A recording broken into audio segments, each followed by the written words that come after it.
right, welcome everyone to the Random Holiday Hangout with Neil the 604 Atheist in lieu of the show that was supposed to be on tonight, but I have not heard from Be Mindful or aka Be Family at all today, and I started trying to communicate with her at about 1 o'clock, give or take, and there's been no response, so I really do hope that she's okay, because she was really looking forward to doing the show, so it's kind of a bit of a what the hell? Like I thought she'd be all over it and bugging me all day.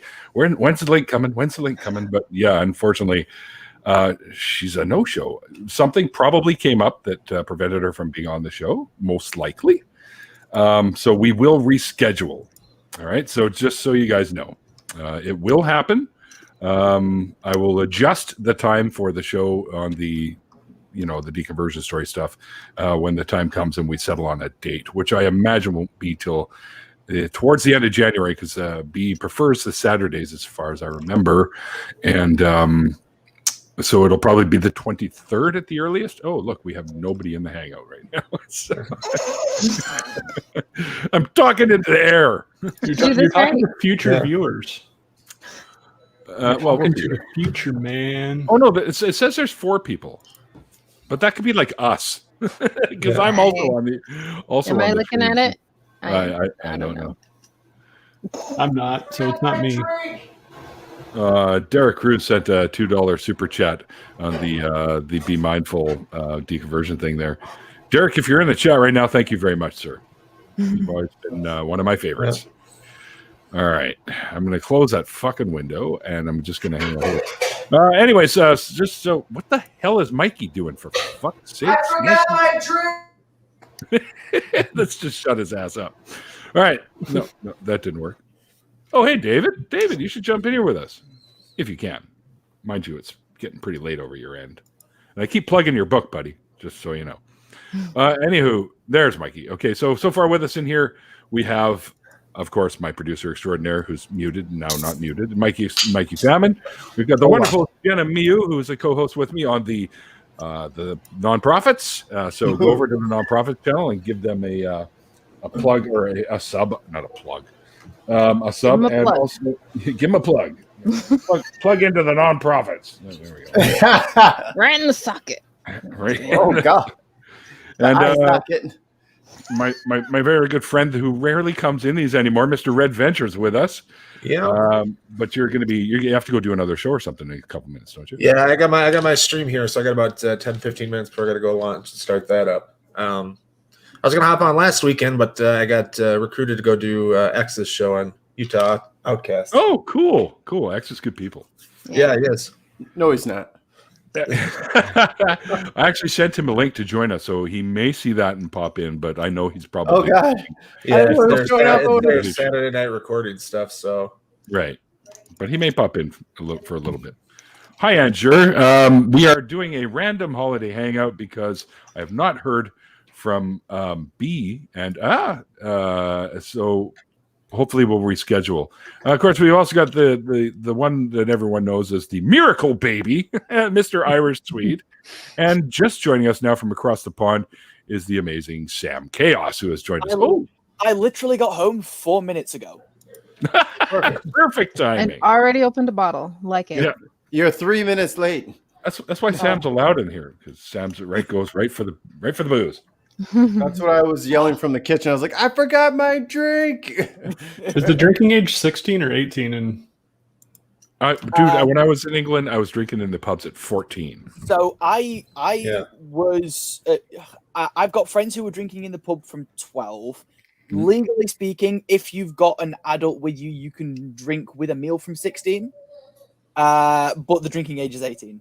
Okay. Oh, wow. I remember it was 16 in France. yeah, it's in France. Yeah, Although in France, I think it's 12 if you have a meal. You're allowed a small glass. Of wine or whatever. Yeah. Yeah. And that's going to weird me out when I go to Faithless Forum is not having booze. Yeah. So I have a question. Is teen binge drinking like a huge thing? No, it's not. Not in France. It wasn't when I was there. Is it like that in the UK? In France, because they let their kids drink from a young age, people don't binge. David made a good point. Yeah. It's just stupid Americans. But Mikey. there is a fairly big drinking culture in the UK. Right. From 16, I was in the pub 2 or 3 times a week. And that's the thing, though. Like, I think once you get normalized to it early, Mhm. you don't do like, I'm saying not me, but people that I went to school with. I'm talking about on the weekends, you would go to like your friends were seniors and they graduated, and then they go off to like, I don't know, Northern Illinois University. And we would go up there and get crazy. Oh my Yeah. God. Don't We would get drink Very so specific. much. don't get me wrong. Some people will go to a party and they'll each like down a bottle of rum in an evening, Yeah. but that's less common. I don't know. I think In if we France, all- it was pretty typical for us after class to go just have a beer and then go home. Yeah, very casual drinking is a thing. Yep. And then but they can't drive till they're 21, so they learn how to control their alcohol well before they can drive. Yeah, we Wow. drive at 17, or well, I say we drive at 17. We can, in theory, drive at 17. If you get your driving license when you're 17, you're middle class. What does that even mean? Not Do they poor, have a not rich. graduated license system like they do here in Canada? So you can apply for your provisional license 3 months before you're 17. It activates when you're 17. Then you have to learn to drive on your provisional license, and then you have to pass your test, theory, and then practical in order to be able to get your license. We can start, what was it? I think 14 is when you can get a school permit, where you can only go between your house, school, and the nearest gas station. And then in those 2 years, you have to take driver's ed, which is like a full semester where you take one class a week, for a couple hours. And then you have a driving lab or whatever where you go out and demonstrate to the teacher you can drive. Now this You is can actually get your full-fledged license at 16. not me being funny and making up something as comedy, which I've done maybe once in the past. My driver's ed instructor was narcoleptic.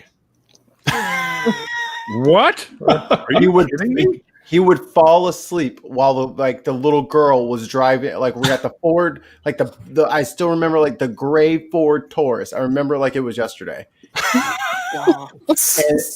And he would just be sitting there when he's got the little extra brake pedal and all that shit. Oh, yeah. And you The just chicken look over, break. yeah, and then you just look over and he's snoring. I am not making this up. I swear to you. That man would pass out, sleep. That is dangerous. How did he get that job? How Yeah. did no one tell? I was like, yo, y'all know he sleeps, right? Like, no, he doesn't. What are you, stupid? I guess He's probably had it forever, I imagine. But he'll just conk out for like a minute and a half and then be back. Like nothing happened. I'm like, you don't remember being asleep? You were sleeping. This girl was trying to merge onto the highway and you went to sleep. I am petrified in this backseat. Red, your avatar's freaking me out, man. Yeah, I don't know why it's going crazy tonight with the mount stuff. I don't know if it's just StreamYards or something else like running. Trying to say something, but you're not letting it. Well, Yeah. it's picking up some of the background audio, so either it's the fan going in my room or something else. Oh, probably. I don't have it all run through like for when I do my regular streams, it all run through like a mixer and stuff, and I'm just relying on the Streamlabs. Welcome, Rory. Hello. I don't like when it blinks. That's the part that's the mouth moving is fine, but it blinking so that it's cartoon eyes and to get re-wet. That's Too human for you? it's too real. It's too real. Well, I'm getting a mini board here in the next month. So after the inauguration, when the crazy Trumper that I know pays out, I'm gonna get a mini board too. Because I don't know, Adobe does their thing really stupid with the character animator stuff. If it's in the background, I cannot control any of the expressions and all the other stuff that I can do with it from my keyboard or anything like that. The only thing that'll do it in the background is MIDI. So I'm gonna order a 64 button MIDI controller. Wow. So basically about $100 on Amazon. Can you get your eyebrows to go in like this and get angry so that Yes, when like, I people... have. I do. So when I do my scripted videos, so the Red Response series, I do animated stuff. So I got all the different interactions and stuff going on while I'm talking. So it looks like I'm standing here talking to everybody. So as theists like tell you like really bad arguments, you can like have your eyebrows slowly go. Yeah, I do. Oh dear! I- Gods. He just got like a little dimmer switch. He just turns it to furrowed brow, go from 50 to 100%. Yeah. No, that was Well, like if you look at any of my my still shot images, I usually have a pose going on. So I think like for my Twitch channel, I got me pointing and laughing at somebody that I used, and a couple other things I've done. I got like a surprise face, like what the fuck are you saying? For my thumbnails that I just posted in here. Stop blinking. Turn the blinks off. It's freaking me out. So is it like just capturing your facial expressions and going with that, or is it just going off of the audio? It can. I don't have it set up. Okay. It does. I have to fix some things because with the way I designed it and stuff, and Adobe changed some things. And so if I would have it like track my face, I could move my head back and forth. But it treats my my goatee and stuff as like part of the neck, so it starts twisting around that instead of supposed to. God. I gotta fix it with a new update. So it looks really creepy. It just kind of spins in on itself when I tilt my head. Yeah, broke neck lady. Just his neck is just like. Yeah, That's Terrifying. weird. yeah, it has That's that. even And, scarier.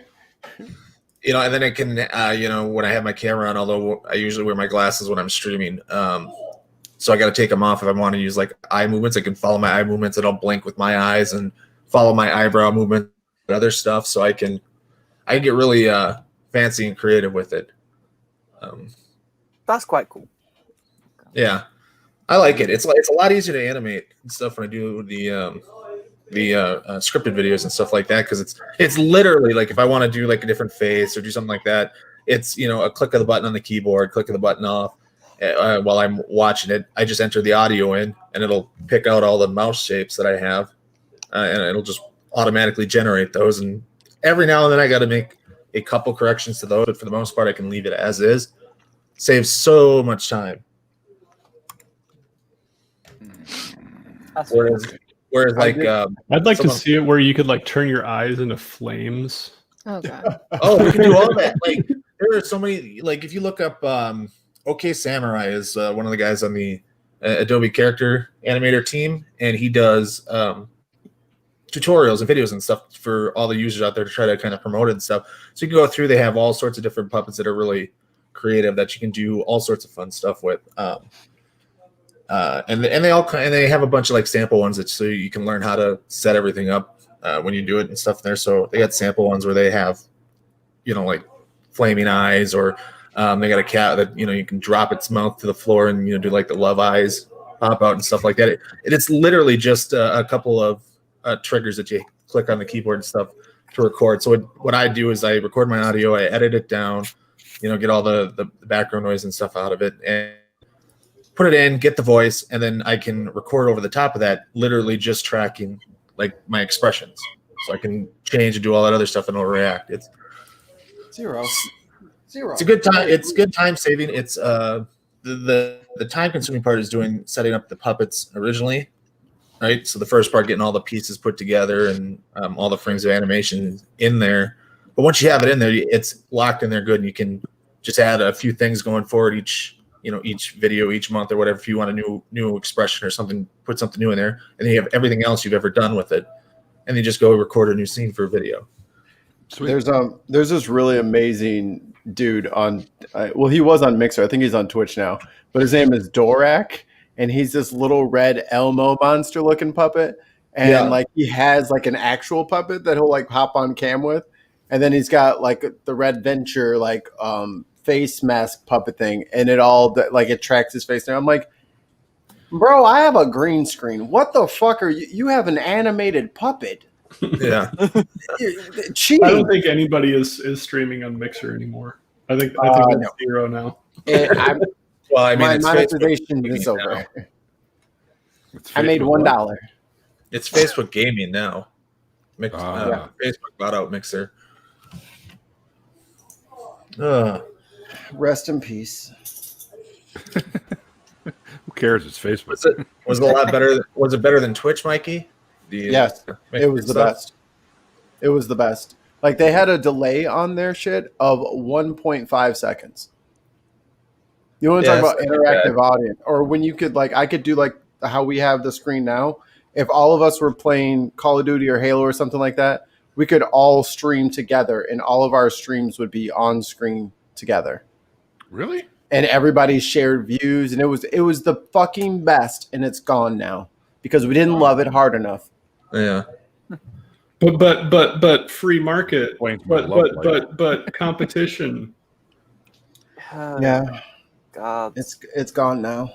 Yeah, well, I mean, to do it with any of this kind of thing, you got to be willing to sink years of just pretty big losses in there for a big company if you want to compete with the big ones. Well, and it was owned by a company that could. I know it could, and they just probably decided, it wasn't paying off in 1 year. Well, of course, it wasn't paying off in 1 year. No, YouTube still isn't making a profit, 15 years in. Right? Microsoft just has different priorities. I just think they just sat back and said, is this something that we want to go after and have to build an entire thing around, or fuck it? And I think they went with the fuck it. Yeah. I mean, the competition stuff is good, right? Because then you get some of the upgrades and stuff to Twitch that come out when other streaming services do get some traction. So YouTube streaming brought some stuff with it, got Twitch to get going, and then obviously YouTube for their streaming, things like super chats, and then the membership button now. That's literally something they took from Twitch. Yep. Right? Competition stuff for streaming and YouTube and all that other stuff. But yeah, Amazon isn't going to move off their ass until somebody else until somebody really challenges them. They're gonna do the bare minimum. I'll do it. I will stand up to Amazon. Okay, Mikey. It's funny how people are all pro-capitalist until I tell them, yeah, Jeff Bezos could leave Amazon tomorrow and nothing would change. All the workers would strike tomorrow and Amazon would fail. So tell me again about how these capitalists make things go. Yeah. Hi, Shartan. Hey. You sound great. Yep. Mr. Worley over there in the chat there, are you still on Twitter? Because I can't find you. He blocked you. Oh, probably. Yeah, because he was DMing me earlier. Sucker bought my book. Now I'm going to block him. Right. Got your money, bitch. All right. Well, with that, I got to hop out. Thanks for having me, Neil. Hopefully, one of these times maybe this week I'll stop by and hang out because I'm on days again. So I'm on. After tonight, the next time I'm on a stream will be with Justin over on the Empathetic Atheist on the Tuesday, and then I'm on hiatus until January 2nd for holiday. Right. So once January kicks in, give me a. Yeah, when January kicks in, I'll hop in some of the hangouts during the week. You bet. Right on, man. Talk to you soon. Have a good night. Everybody's done here. Whenever you guys get done, if you want to hang out at my stream on Twitch, I'm Red Venture on Twitch. Just come on over. I'll be going for a while. I got politics stuff here for the first probably 2 hours or whatever the stream, and then it's Cyberpunk for the rest of the night. I'll host you. Yeah. Right on. All right. Thanks, everybody. Have a good one. Neil, good evening. Good evening, sir. Hello, Rory. I was wondering when you were going to pipe up. Well, I did pop up. Your your stream was going so crazy I couldn't get a word in edgewise. Oh, but welcome. Jolly nice. Thank you. Jolly nice to be on again. Have you heard what's happened in London with our lockdown today? No. The mutated strain. Yeah, this is funny because whoever thought that it would be the right who actually fight a war against Christmas and cancelled it? Yeah, I've been told by a friend who lives in London they've gone up to tier 4, but that's all I know. they are in tier 4. Two of my children have actually come down to London tonight before midnight, because that's when it kicked in on, Greenwich Mean Time, so we can have them here for Christmas. And you should, check out the Twitter. It's gone mad. Everyone is fleeing London. Bloody Tories. They're not putting up with it. I need to Google this. I don't have information on this, so I'm Googling it now. Well, David Worley just made exactly the right comment there. Yeah. Hello, David, by the way. Yeah, there you go. Tier 4 means we can't visit family. It's the same here. Unless they're part of your core bubble, then you can't. Like, I haven't seen my sister since probably April or May, so it's been too long, and I can't go over to her place for Christmas this year. So I'm pretty much stuck at home and hanging out with my roommate here and my friend who lives downstairs because they're part of the core bubble. But my daughter's boyfriend is flying in to Heathrow from New York tomorrow. So I'm wondering, am I allowed to actually collect him from New York, from Heathrow Airport, and drive him back to my home? Apparently not. Oh boy! I know it's madness. So is he going to cab it then? Is he going to get a cab? Right. The plan is, Neil, he's going to get an Uber cab from Heathrow to outside of the Tier 4 thing, which is about 30 miles around London, and we're going to pick up from a place called Basingstoke, but not go into it to try and get around the rules. But it's absolutely crazy because, we've been planning, to get together, our family, over Christmas, and now it's like, oh no, you're not allowed to do that. Yeah. But at the same, you got to think though. I mean, I understand that we have to defeat this fucking thing, and yes, I know there are vaccines that are available now. So it won't be forever that this is going to happen. Once a majority of the population is vaccinated, you'll start to see these restrictions start to ease up. But we've got to get on top of this, or it's going to be hell and chaos if we don't. There's going to be a lot of dead bodies if we don't get a hold of this. Like if we just deal with it for the one holiday season next year, everything will be back to normal, or hope so. Yeah, but I agree with you. I agree with you there, Neil. But I bought my Christmas turkey. I bought everything planning for this, and then suddenly, Boris Johnson, our Prime Minister, comes out and says, "No, you can't do that anymore." Yeah, I get that. And it is. And for places that aren't Tier 4, they've reduced our Christmas relaxing of the rules to just Christmas Day. Yeah, some places have gone up from Tier 2 to Tier 4 real quick. Yeah. I'm Manchester-ish, and so we've had pretty consistent Tier 3.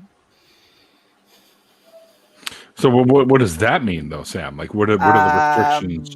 So, I don't go out much, if I'm honest, except today. So I don't know most of the restrictions, but every food place that isn't doing takeout has to be shut. Okay. And there is most places, honestly, are closed. I couldn't Google the list of actual restrictions, but off the top of my head, that's the ones I know. And yeah, though today I did get stopped by some street preachers, which was fun. How'd that go? They were from my nana's church. Oh, okay. They didn't recognize me. Really? And so I walked up to them and called them by name. And apparently when I did that, they thought I was a demon because I knew their names.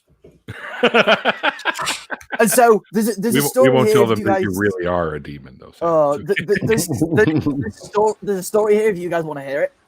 Yeah. It has to be Demon Sam. I'll call you Demon Sam from now on. There we go. Yeah.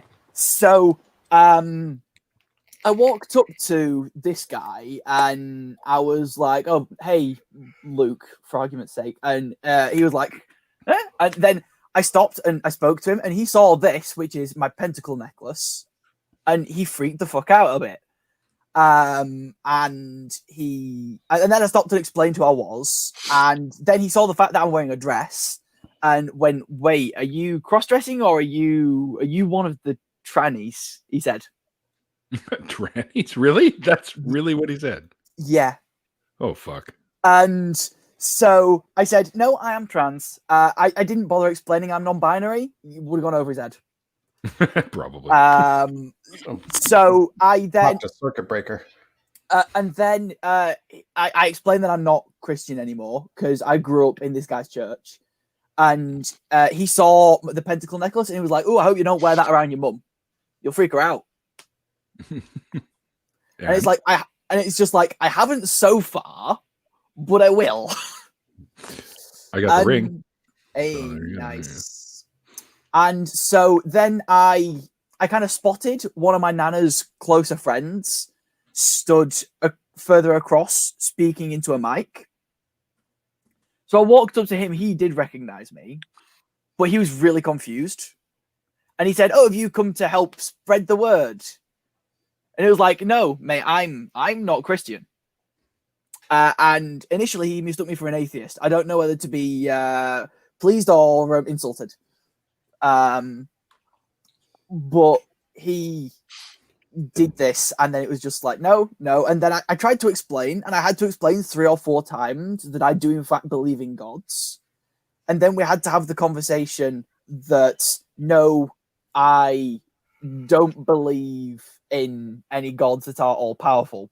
And then we had to have the conversation, no, I find meaning in life through being an absurdist, not through whatever you are. And so I had to explain absurdism and how that's separate from nihilism and shit. And then one of the ladies came up to me and explained that she used to be a Jew and that she converted to Christianity and reasons for that, and that I was worshipping demons. And that when I said to her, how can we tell the difference? They're a lot more fun than angels.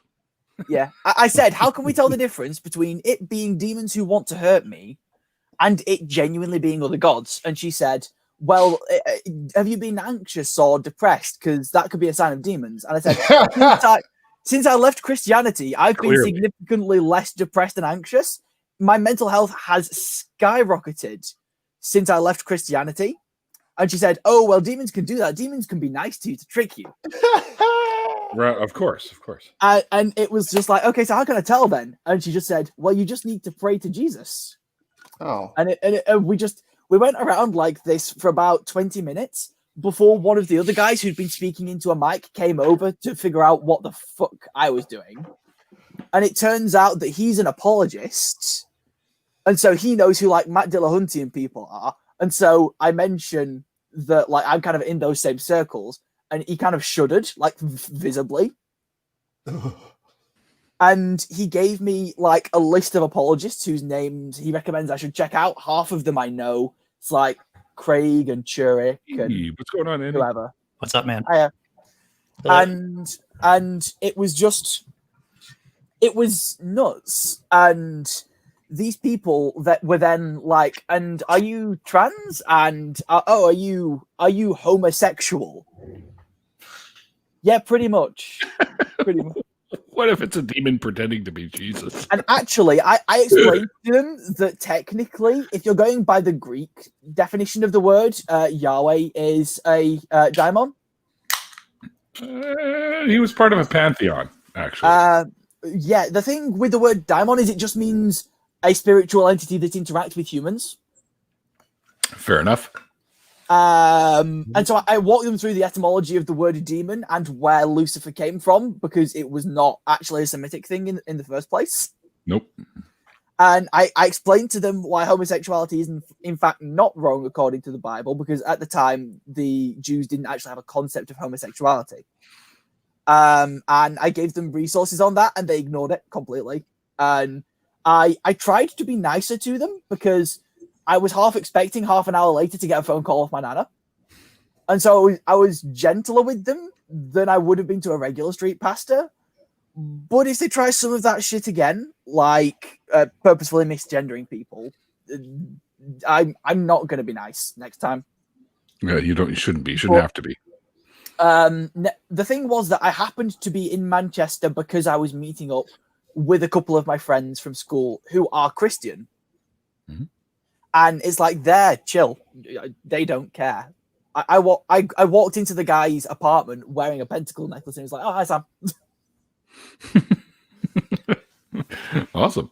And we played Pokemon, which had some of those people who were street preaching found out I was playing Pokemon, they'd have thought that was the source of the demonic possession. You're a Satanist. You're a Satanist now, Sam. Oh, Sorry. actually, they said that I was a Satanist, and I told them no, but I know some quite nice Satanists.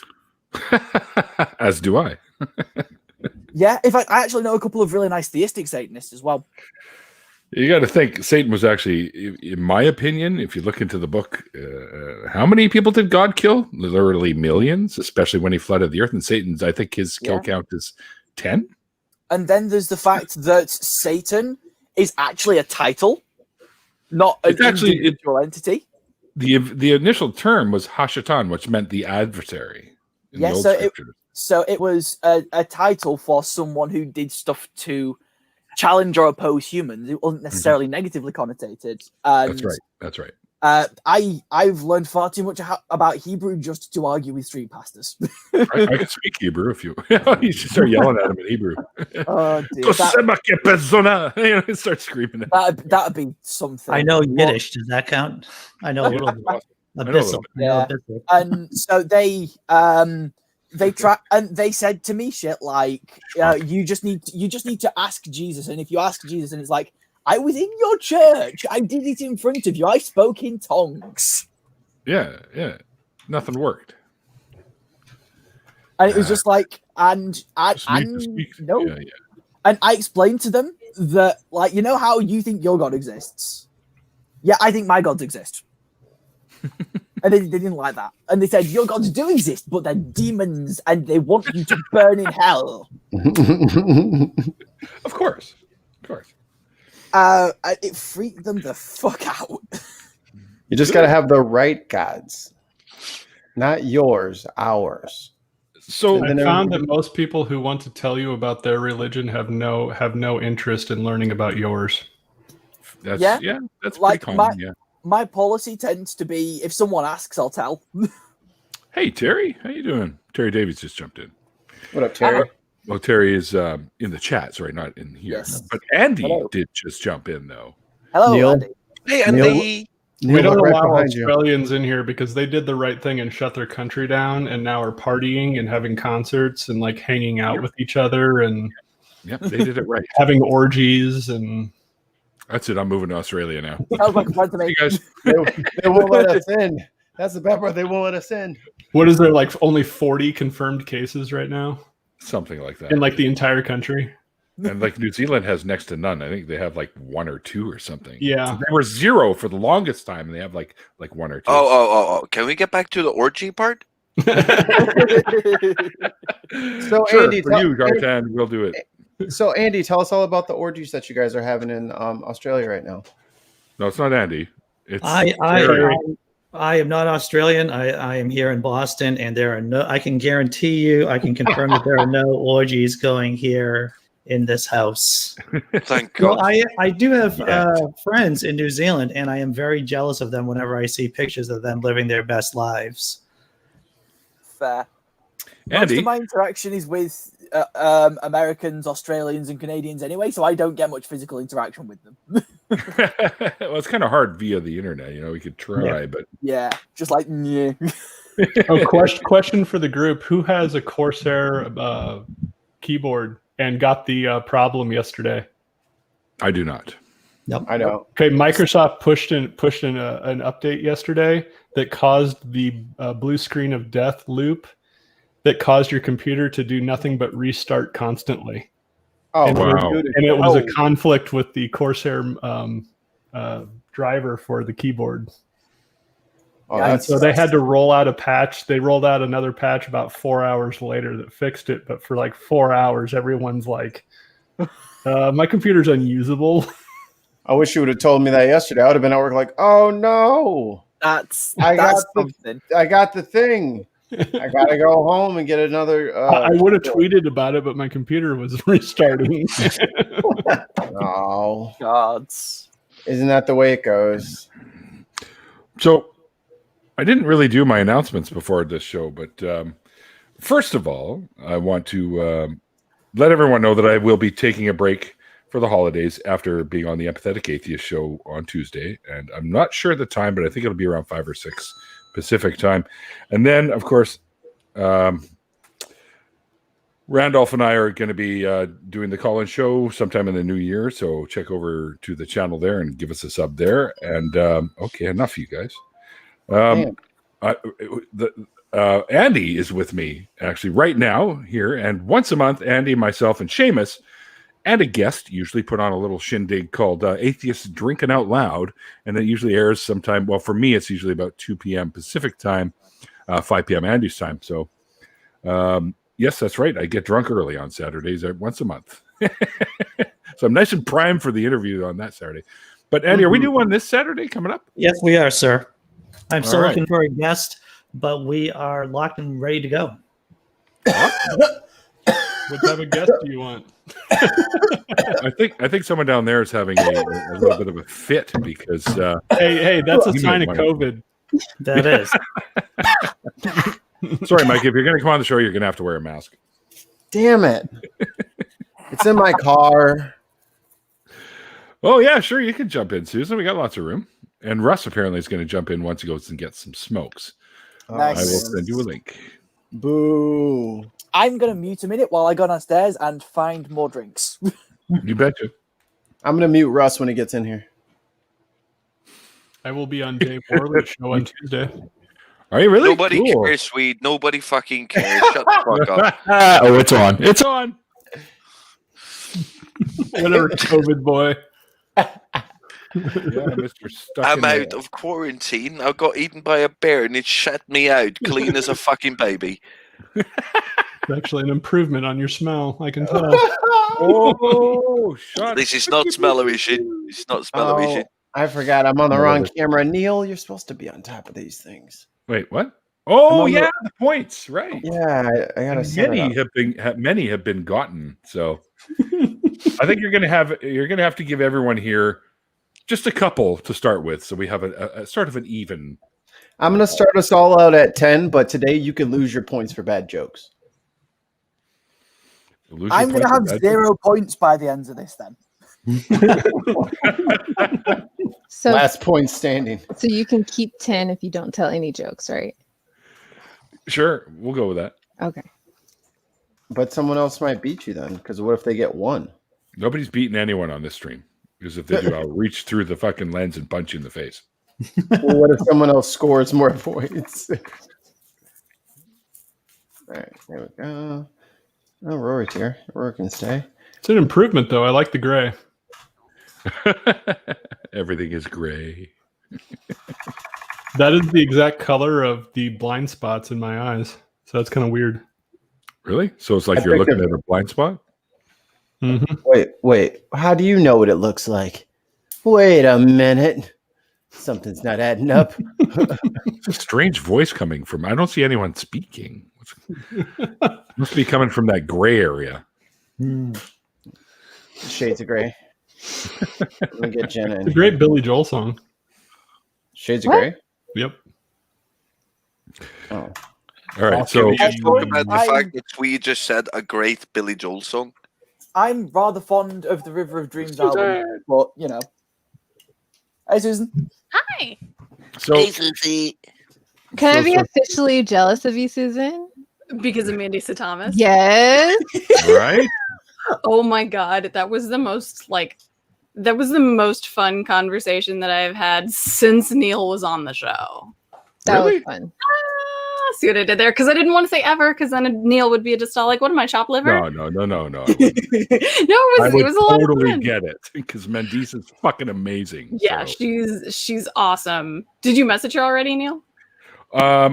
You know what? I wasn't even following her on Twitter, so I remedied that first, and then I got sidetracked with some shit going on, so I dealt with that, and I'm like, shit, I got to go back and actually send her a message.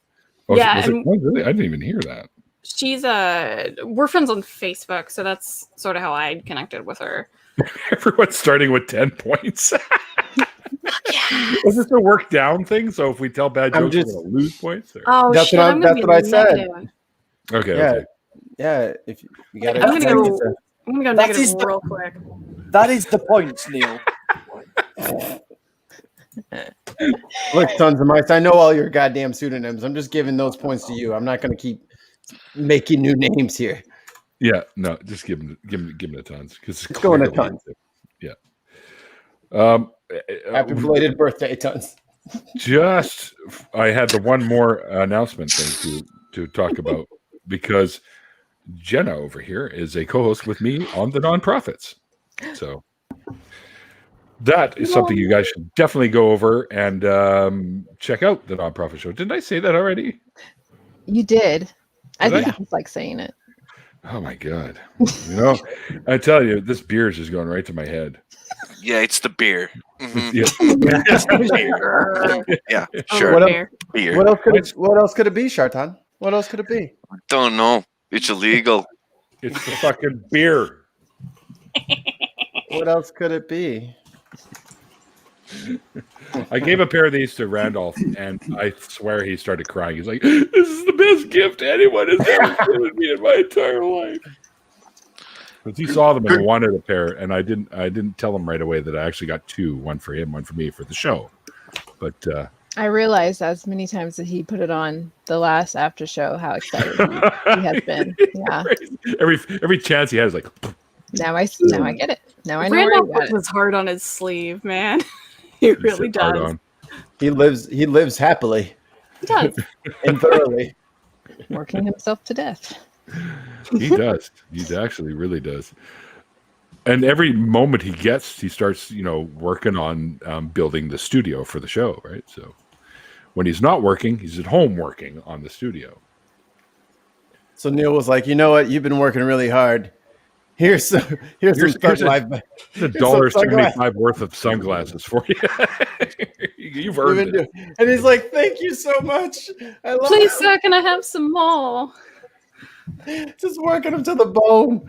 Poor Randolph. No, that's not true. That's not true. I brought him. Look at gifts Sweet before. trying to find that gray spot in his eye. That's minus a point. You know what? Minus a point. I think we should just give you guys some boxing gloves and let you go at it. Once COVID's over. It won't do me any good because I can't reach any of his essential places. Like I will be just pounding on his fucking knees. He'll just like put his hand out on your forehead, and you'll be like, There you go. just like that. Unless you're giving him boxing gloves and a pogo stick and a trampoline and some stilts, then it's not a fair fight. Yep. Basically, yeah. I'm sorry, Brandon. There will be no sunglasses at night comments here. What the fuck was his name? Corey Hart. Corey Hart. That's right. Corey Hart. Well, according to South Park, it's Sir Corey Hart and Sir Brian. Because they were at the that's sweet. Officer, what are you doing in my stream? Wow. Insta-cop status. Just add cheesy ass cop sunglasses. Yep, these are aviators. These are actual naval aviators.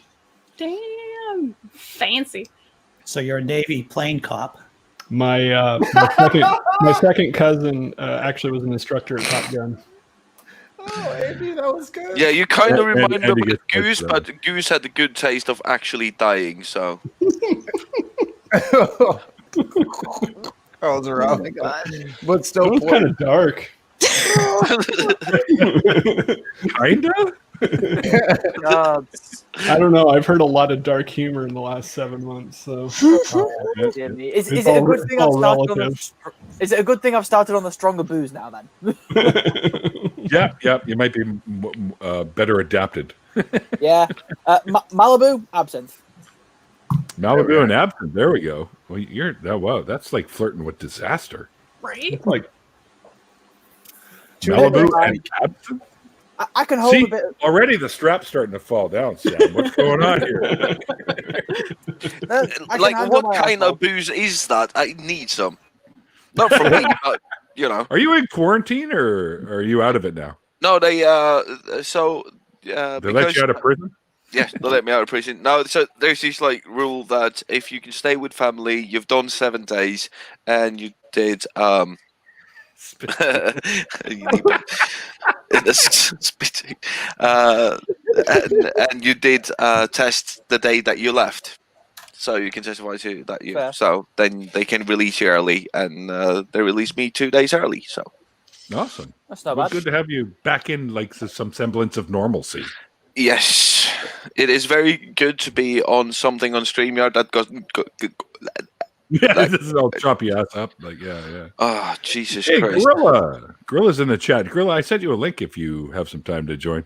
You're free too. Yeah. I'm sure people will be swapping in and out because I'll be going for a little while. Because this is in lieu of the show that was supposed to happen tonight. I really hope that Be Mindful is okay, and we'll be able to reschedule soon. Sorry, Sam. Go ahead. To the people in the chat commenting on it, I drink it in small enough quantities that I'll be fine. I can hold a bit of drink. I do this regularly. So you don't get the hallucinations? No. Even when I have the other stuff later, I won't get hallucinations. What are you drinking? Absinthe. Hey, Dr. Dino. Good to see you again. Does it still have the hallucinogenics in it? What? This is Depends on what country you buy it from. This stuff's the absinthe. It's really weirdly like not licorice flavored, but aniseed flavored. Aniseed apparently. Same thing. Yeah. Black licorice. Yeah, but it's specifically aniseed, and so this is Malibu for now, and then I'll be on that later. Yeah, where'd you go? It's also ruin the like point, how sweet. you get the Theraflu drug, and that's why it's so damn expensive. Is you have to synthesize it out of star anise. Gorilla's making me jealous. He's playing Atari. It was like my first video game system was Atari. I remember my dad came home with it. He didn't even tell anyone he was going to buy it. And of course, in the background, I hear my mom go, "You wasted $500 on that?" I find it so sad that you were still living at home in your 40s, Neil. Okay, Jarted, that was actually a really good burn. Second of all, I was not in my 40s in the late 70s when this game came out. Okay, that's what you want us to think. Early 30s. Early 30s. Yeah. I mean, my first 28. My first console system was probably the Wii. The Wii. Oh, you're spoiled. You're spoiled. My sophomore year of college, I got my first one, and that was the PS2. Oh, so me and Sam is the same age. Now. You little whippersnappers. Why? How do you have to whip that out? Sam, I was wondering where your accent's from. It sounds a bit like Manchester or Yorkshire, is it? So I'm on the border of Greater Manchester, Yorkshire, and Lancashire. Yeah, so I got it right. Yeah, and when I say on the border of, I mean the border of the three is a couple of miles from here. So it's literally really that close. Sam's lying. Got it at. Oh shit! I had a joke there, and it just went. Oh no, Neil! What it is that I'm actually. Accents are us. That's what it is. Take a point away. Take a point away. I'm a demon from Yorkshire possessing a person from Manchester. You see. I see the absinthe has kicked in. Well, Sam. Just to make you feel a little more comfortable, I was born in Sheffield. Oh, Sheffield's nice. But I also had liar. I also had ancestors from Manchester, so I've got the same sort of thing about me, I suppose. Can we just all agree that Rory has the best accent of all of us? I was just going to say Rory and Sam are tied. I was just going to say Rory's got the best thing because he was just talking about his thing. I think Math Pig when Math Pig is on. Yeah. Yeah, then it's just like a competition. Yeah. I tend to strongly dislike my voice, but that's just dysphoria. So why? It's a great voice. We talk. Everybody hates their own voice, though. Fair enough.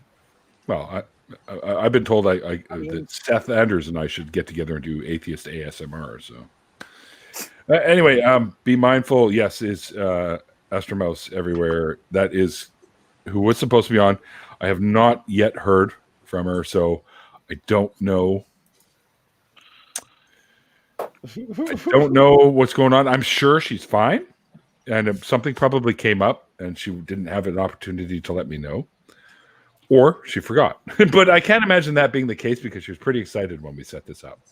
I know I'm supposed to be on a stream with her tomorrow, I think. Me too. Yeah. My first gaming console was Ball in a Cup. It's Ball in a Cup. It's big, it's heavy, it's wood. Wait to read the room, sweet. Better than bad, it's good. Wait to read the room. Well done. Rolls downstairs, a loner in pairs, rolls over your neighbor's dog. It's great for a snack and fits on your back. It's log. Anyway. Yeah. I had a log production. I had a log fucking t-shirt, blammo, and the guy holding the big log and the little kid or whatever. Yeah, it was awesome.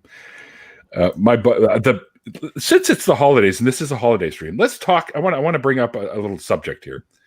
The best, most creative gift you guys got, and I'm going to start because it's already at the tip of my tongue.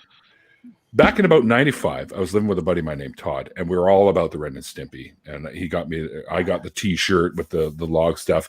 So what he decided to do is he got this ginormous box that you could literally fit a apartment-sized dishwasher in. And he put a log in it, literally, like a log. And he put it in there. And he had a bunch of G.I. Joe and Barbie clothes and a little hammer with nails because it was like high fashion log or whatever. And he threw all this stuff in there, and then he put like rattles and a couple of rocks and a little thing that went ding, ding, ding. I sound like the Monty Python. Bring in the machine, it goes bing. But but he had all this stuff, and it's this ginormous box with my name on it. I'm like, holy shit, who got me that? He didn't put from anyone. So I'm picking this thing up. It was heavy because you put all other shit in, like bricks and stuff. And I'm trying to shake it to see what it is. And I could not figure it out with all the weird noises that were coming out of it. But anyway, Christmas Day comes and I open this sucker up. And I tell you, all he had to do was go out in the backyard and grab a log, right? And put all this stuff together with it. But it's the most creative, best fucking present I ever got for anything, really. Because I'm like, wow, that's fucking amazing that you did that. And I had that thing for 15 years until it finally just splintered into nothing. And I had like Barbie clothes and G.I. Joe helmets and shit hammered onto it. It was awesome. It was fucking amazing. And all the rattles and stuff were just like distractions to throw you off the scent. Yeah, that's exactly. fucking genius to put other sounds in there. It is. Jenna, why don't you go ahead and tell us? I don't have a good one. What? What's been your favorite then? Yeah, what's been your favorite? My favorite? Goodness. Hard pass. I have to think about it. I don't really have come back. All right, we'll come back to you. Go ahead, Sweet. You're, on the list below, you're the next. Well, technically, Mikey should have been after me, but we'll save him for last. That's cool. Sweet. What's that? Sorry. Your most memorable or most favorite gift that you got for the holiday? PS2, 1999. Right when it came out, my dad somehow got it. He didn't have to resort to the eBay $2,000, scammers. Yeah. He bid on a few that were scams, but somebody emailed him with a picture and a receipt and everything, and then called. And so he sent it up, and it was the $500 one that came with 2 games and everything. That was probably, and I had never expressed to my dad that I ever wanted a gaming console because I was a computer gamer. But everybody at college was like, fairly into the consoles, and I liked playing the NCAA games at the time because they were still making them. And What two games did it come with? SSX. Yeah, tricky. And yeah, that was the better of the 2 games. And then the other one, I don't remember the other one. Spyro. Instantly went out and got NCAA because I think NCAA didn't leave the drawer for all 4 years that I played that console. was it? Did you get Rayman or Spyro? They usually gave out one of those. No, it was another racing game. I think it was Gran Turismo or something like that. Which was a great game, but I do it every day, Vesta. Just so you know. Wow. Spotlight. All right, Sam, your turn. See, in terms of best thought out present, my dad knew I was starting YouTube, and he got me early Christmas presents of a decent headset and a soundboard. Nice. But in terms of most comedic, I think that probably also has to go to my dad. Because he, knowing full well that I'd have to open it in front of my smaller siblings and my mum with a straight face and not let my smaller siblings know what it was, bought me a box of condoms. when I was like 17, my dad bought me a box of condoms for Christmas. And sent it to my mum's house so I'd have to open it there. Oh my god. Oh no. Oh wow. And my mum's the super Christian. My mum's the super Christian one. She actually genuinely thought it was funny somehow. But I was sat next to my little siblings who were like 8 and 6 at the time. What's that? Balloons, kid. Balloons. It was like, I just had to put it down at the other side of me so they couldn't see it. And just be like, that's a really thoughtful gift. It's like,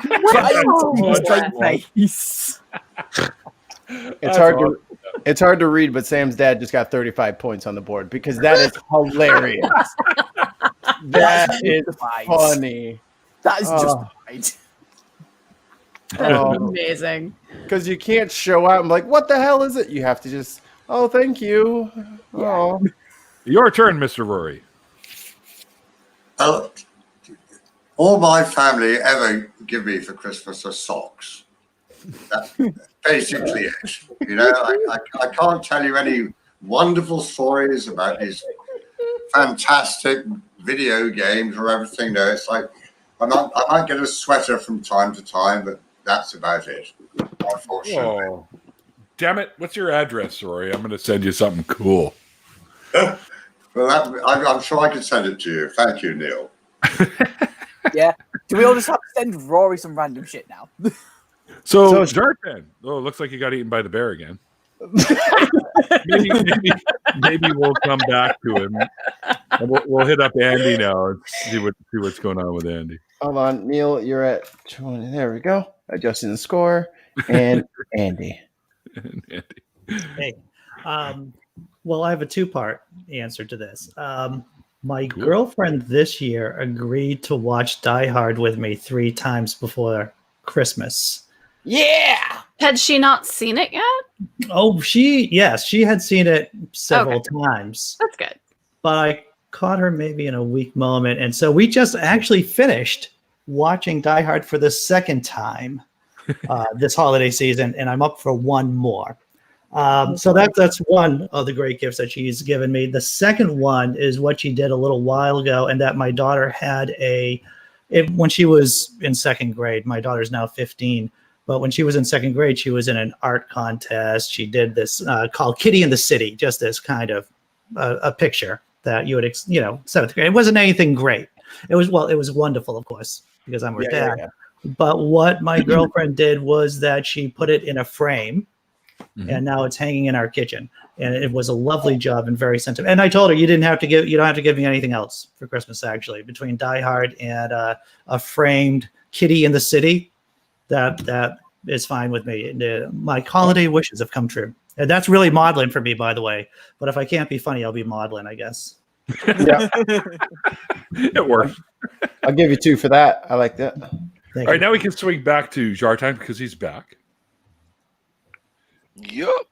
So, is it best or Christmas your present? The most favorite one you ever got, or the most thoughtful one that somebody did, like the one I was talking about earlier?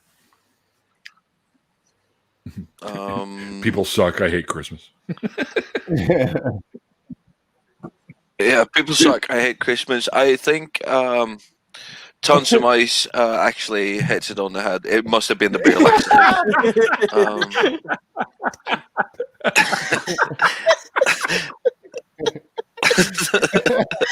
Oh, no. I just about peed my pants, man. That's good. No, my brother actually gave me my first amplifier when I was 12. Oh, nice.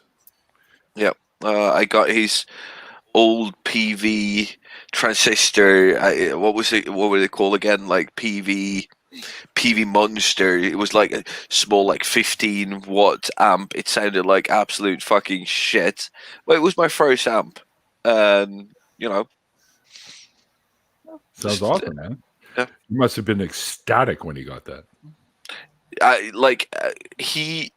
He'd been using it for a couple of years. He started playing a couple of years before me, and he's been using it. And I was sitting there with my guitar, and every time he was out of the house, I was sneaking into his room and use his amp, right?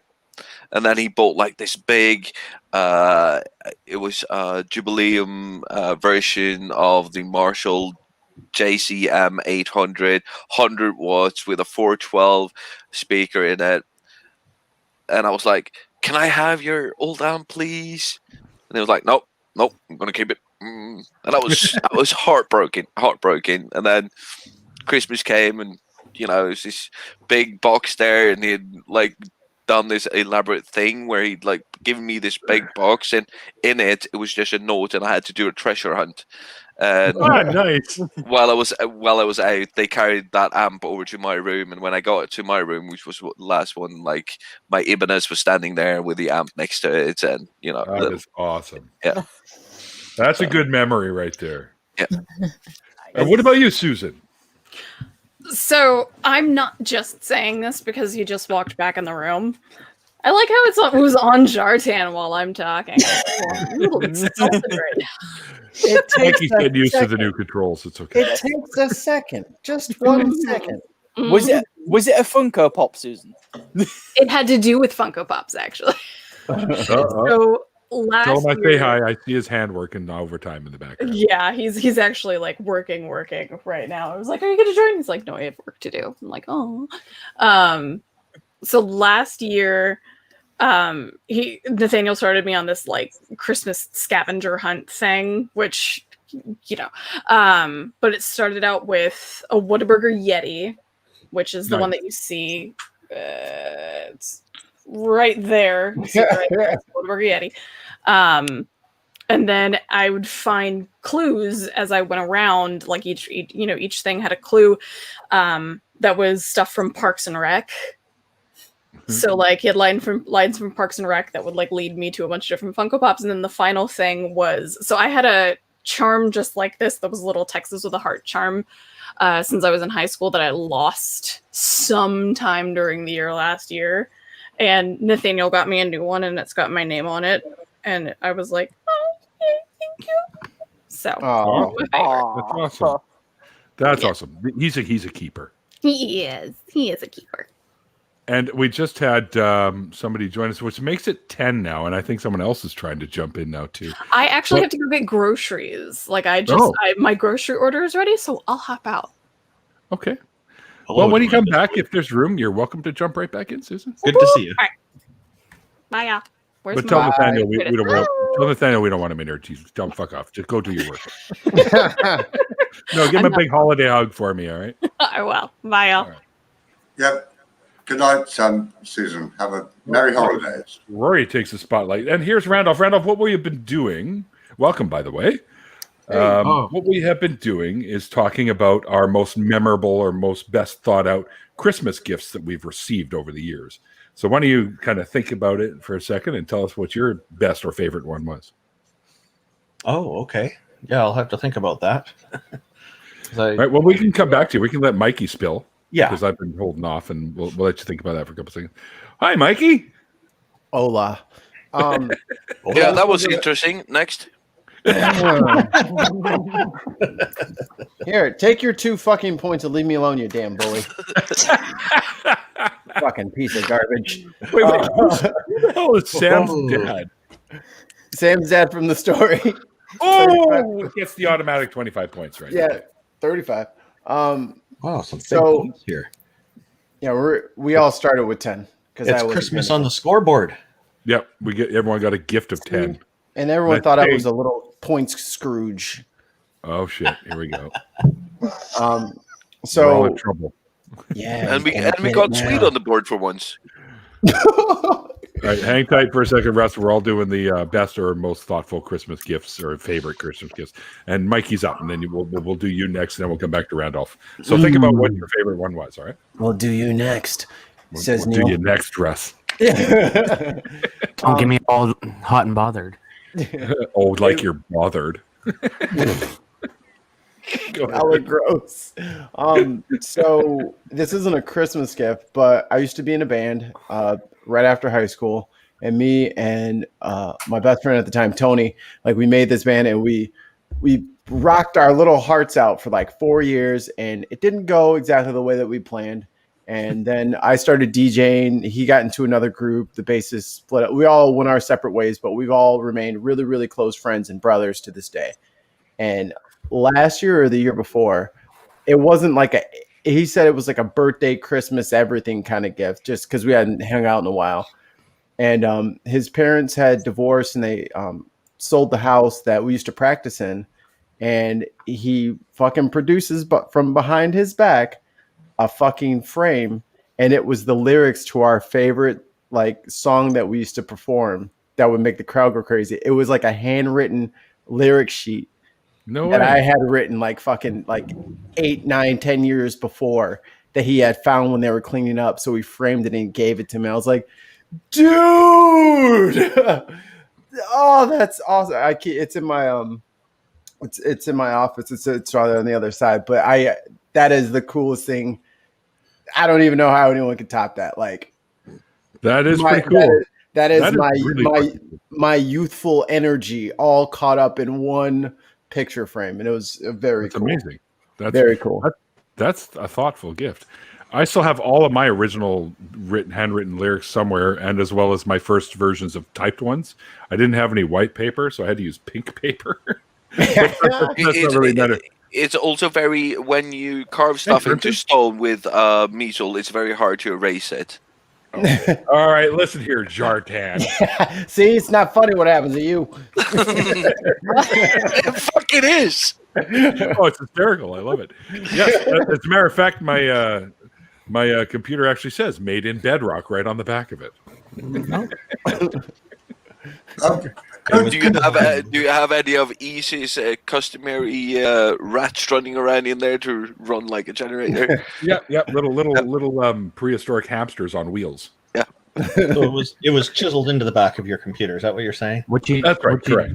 What you don't know is Neil's favorite car is an IROC.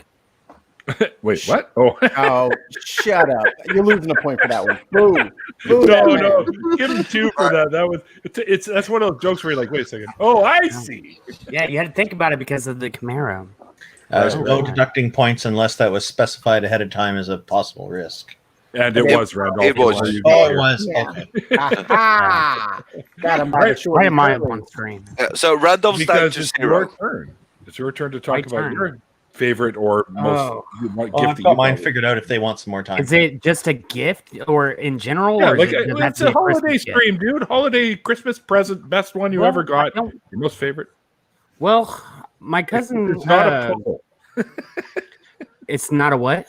Puzzle. It's an easy one to figure out. Oh, man, I don't know. This is really, my brain's already hurting. But no, there was 1 year my cousin, like, we for the past few years have been doing this homemade gift stuff, and my cousin got me, made me. What she did was she ripped out a piece of a page out of a dictionary, and she highlighted certain words for everybody. What words remind her of us, and with mine it was wizard because okay. No, it was wizard because I like to write, and so she's read some of my writings before, and so it was one of the things that made her think of me was because of my writing, and That's really cool. That's Yeah. actually pretty cool. That's a really neat gift idea. And I'm actually this year we're doing it kind of what we're doing is instead of just everybody doing gifts for everyone, it's we drew names and I drew a name. Santa. Yeah. But it's homemade gifts, Awesome. Secret Santa. And I already have the perfect idea what I'm doing, which is her and her girlfriend had just recently gotten into whittling. And so I'm going to take railroad spikes and make whittling tools for her. Oh, nice. That's a good That's idea. a great idea. Yeah. Floof. It's Floof gonna in the be a background. bitch. It's gonna be a bitch though, because I've got to work with what my uncle has at his house, and he has a cutting torch, so I have to use that to heat up the metal, and then just take a hammer and beat the ever loving shit out of the tools. Oh, it's gonna be. You should make a video of it. You could join us. You could join us in the after parties while you do that. Oh, Yeah, no, Randolph, no. One's enough. That's your brand. yeah. That's all One- we needed. one That's all Bob we the need. Builder is all we need, pal. That's all we need for all the after parties is a blacksmith. That's what this stream is really missing. Yes. A nice We need ting, one. tings, bing, bing. You could be doing that. I could be building something, and the other guy who's here, I forgot his name. Bible Belt Atheist could be working on his car. You know, Yeah, the Look, all I know mechanic, the all I know blacksmith, is- the roofer. All I know is it's gonna be a bitch because I had to get canola oil because you know how much quenching oil costs per gallon? Yeah, I know it's like 3 or 4 times the price. It's like $75. What the hell was that? That was my phone. My mom's calling me. But yeah, it's like $75 for a gallon. Russ, of quenching oil. mute your fucking self and talk to your mom. Okay. Okay, you can come back after. All right, Randolph, it's your turn, sir. Well, now that you've thought about it. I've had plenty that I'm very happy with, and the one that I like the most right now is The Canadian flag over your right shoulder. I bought that, Jartan. Minus 1 point. and I paid my taxes on it too when I bought it, so everything's done legit. So yeah, the favorite gift I have right now is my oldest daughter did a painting of some mountains for me a couple of years ago at Christmas, and that was a very nice gift. And I don't have it to show here, but I've seen it. It's lovely. Yeah, you may have seen it. I've seen it when I was over there, and it's really nice. Yeah, she's got those skills. are meaningful gifts. So Yeah, exactly. When I was Can I just one question? Who's P in the chat? P is P. What? PSP. How the hell? Can you please write in the chat how the hell you know what rock fisk is? Nobody knows that. It's called Apparently Google, he man. does. Google, man. Everybody can Google. Yes, but how do you come up with that? That is a very, very Norwegian, very weird thing that only Norwegians eat. maybe he's Norwegian. Yeah, that's why I'm you- asking. Like, how do you know what that is? Did you even ask if they were Norwegian instead of how do you know something exists? Yeah. No, I asked if anybody knew who he was, and they were like, "No, it's just P." And I was like, how do you know?" So if he writes, "Oh, because I'm Norwegian," I would go like, "Oh, right, that makes sense." Maybe your question should have been, is P Norwegian? Theoretically, I do have some paperwork I have to get to pretty soon here. Yeah, but that's not a shelf or a wall. No. And you don't have to build paperwork. But anyway, Do you have to build? Do you have to dig a hole to do it? depends You on have a certain fascination with holes that I just don't understand. Burn! chicka wow points. wow. 2 points. I'll Phrasing. I'll tell you about it at off screen. I just watched Arthur too. Different stream, Randolph. Different stream. We'll talk about it. So, That's the one we are do you over trying on to- over on. So now X-Men. you're telling me that you're not just fascinated with holes, but you're also fascinated with streams? Yes. Phrasing. Whoa! This is territory we've not gone here before. Yeah, I know. It's all new to me, too. Holes and I streams. didn't Like, know come all on, this about Shartan. Randolph's unleashed. I don't want to hear about no golden shower shit. Okay, let's get away from the topic. All right. Okay. Really? Okay. Could Mikey explain his election results? Because I think they might be a little rigged. COVID won. COVID had the most votes. COVID won the election. Hello, Tangelo. Happy or Merry Unfortunately. Christmas or Happy Xmas, as you put it, to you too, sir. Yep. Happy Christmas, Angelo. Merry happy. Hope you have a good one. I mean, we can still be friends with these people, even if we don't see eye to eye, right? Yeah. Nope. There's no reason not to. Of course. No, we must Can I battle. just say that Andrew Stratolati, whatever the fuck his name is, has got to be the biggest Stratolites. piece of shit that I've ever seen. He's a character, that's for sure, and that's putting it nicely. Yeah. I mean, if you guys can tolerate me after a few drinks, you can probably tolerate quite a lot. So We love you, Sam. Just because, let's make this perfectly clear. Because you believe in a form of deity or deities, whatever, I don't care. As long as you're not out hurting people, it's fine. We can all find our common areas and build those bridges. Okay, but when it starts to be a point where it actually is harming people, then I got a problem. Yeah. Or trying to impose assumptions about people on them and things like Right. that. Yeah. Exactly. Which is kind of a gateway to that. Well yeah. said. Well Can said, be. Neil. Well, it's the truth. I mean, we all have to share this planet. Yeah. Let's try and get along as best as we can. Yeah. And I think we should join forces when we do see people bringing harm to others and try and put an end to that. Yeah. Canadians, I you think- sound so superior to us. Just because you're better than us doesn't mean you have to go around.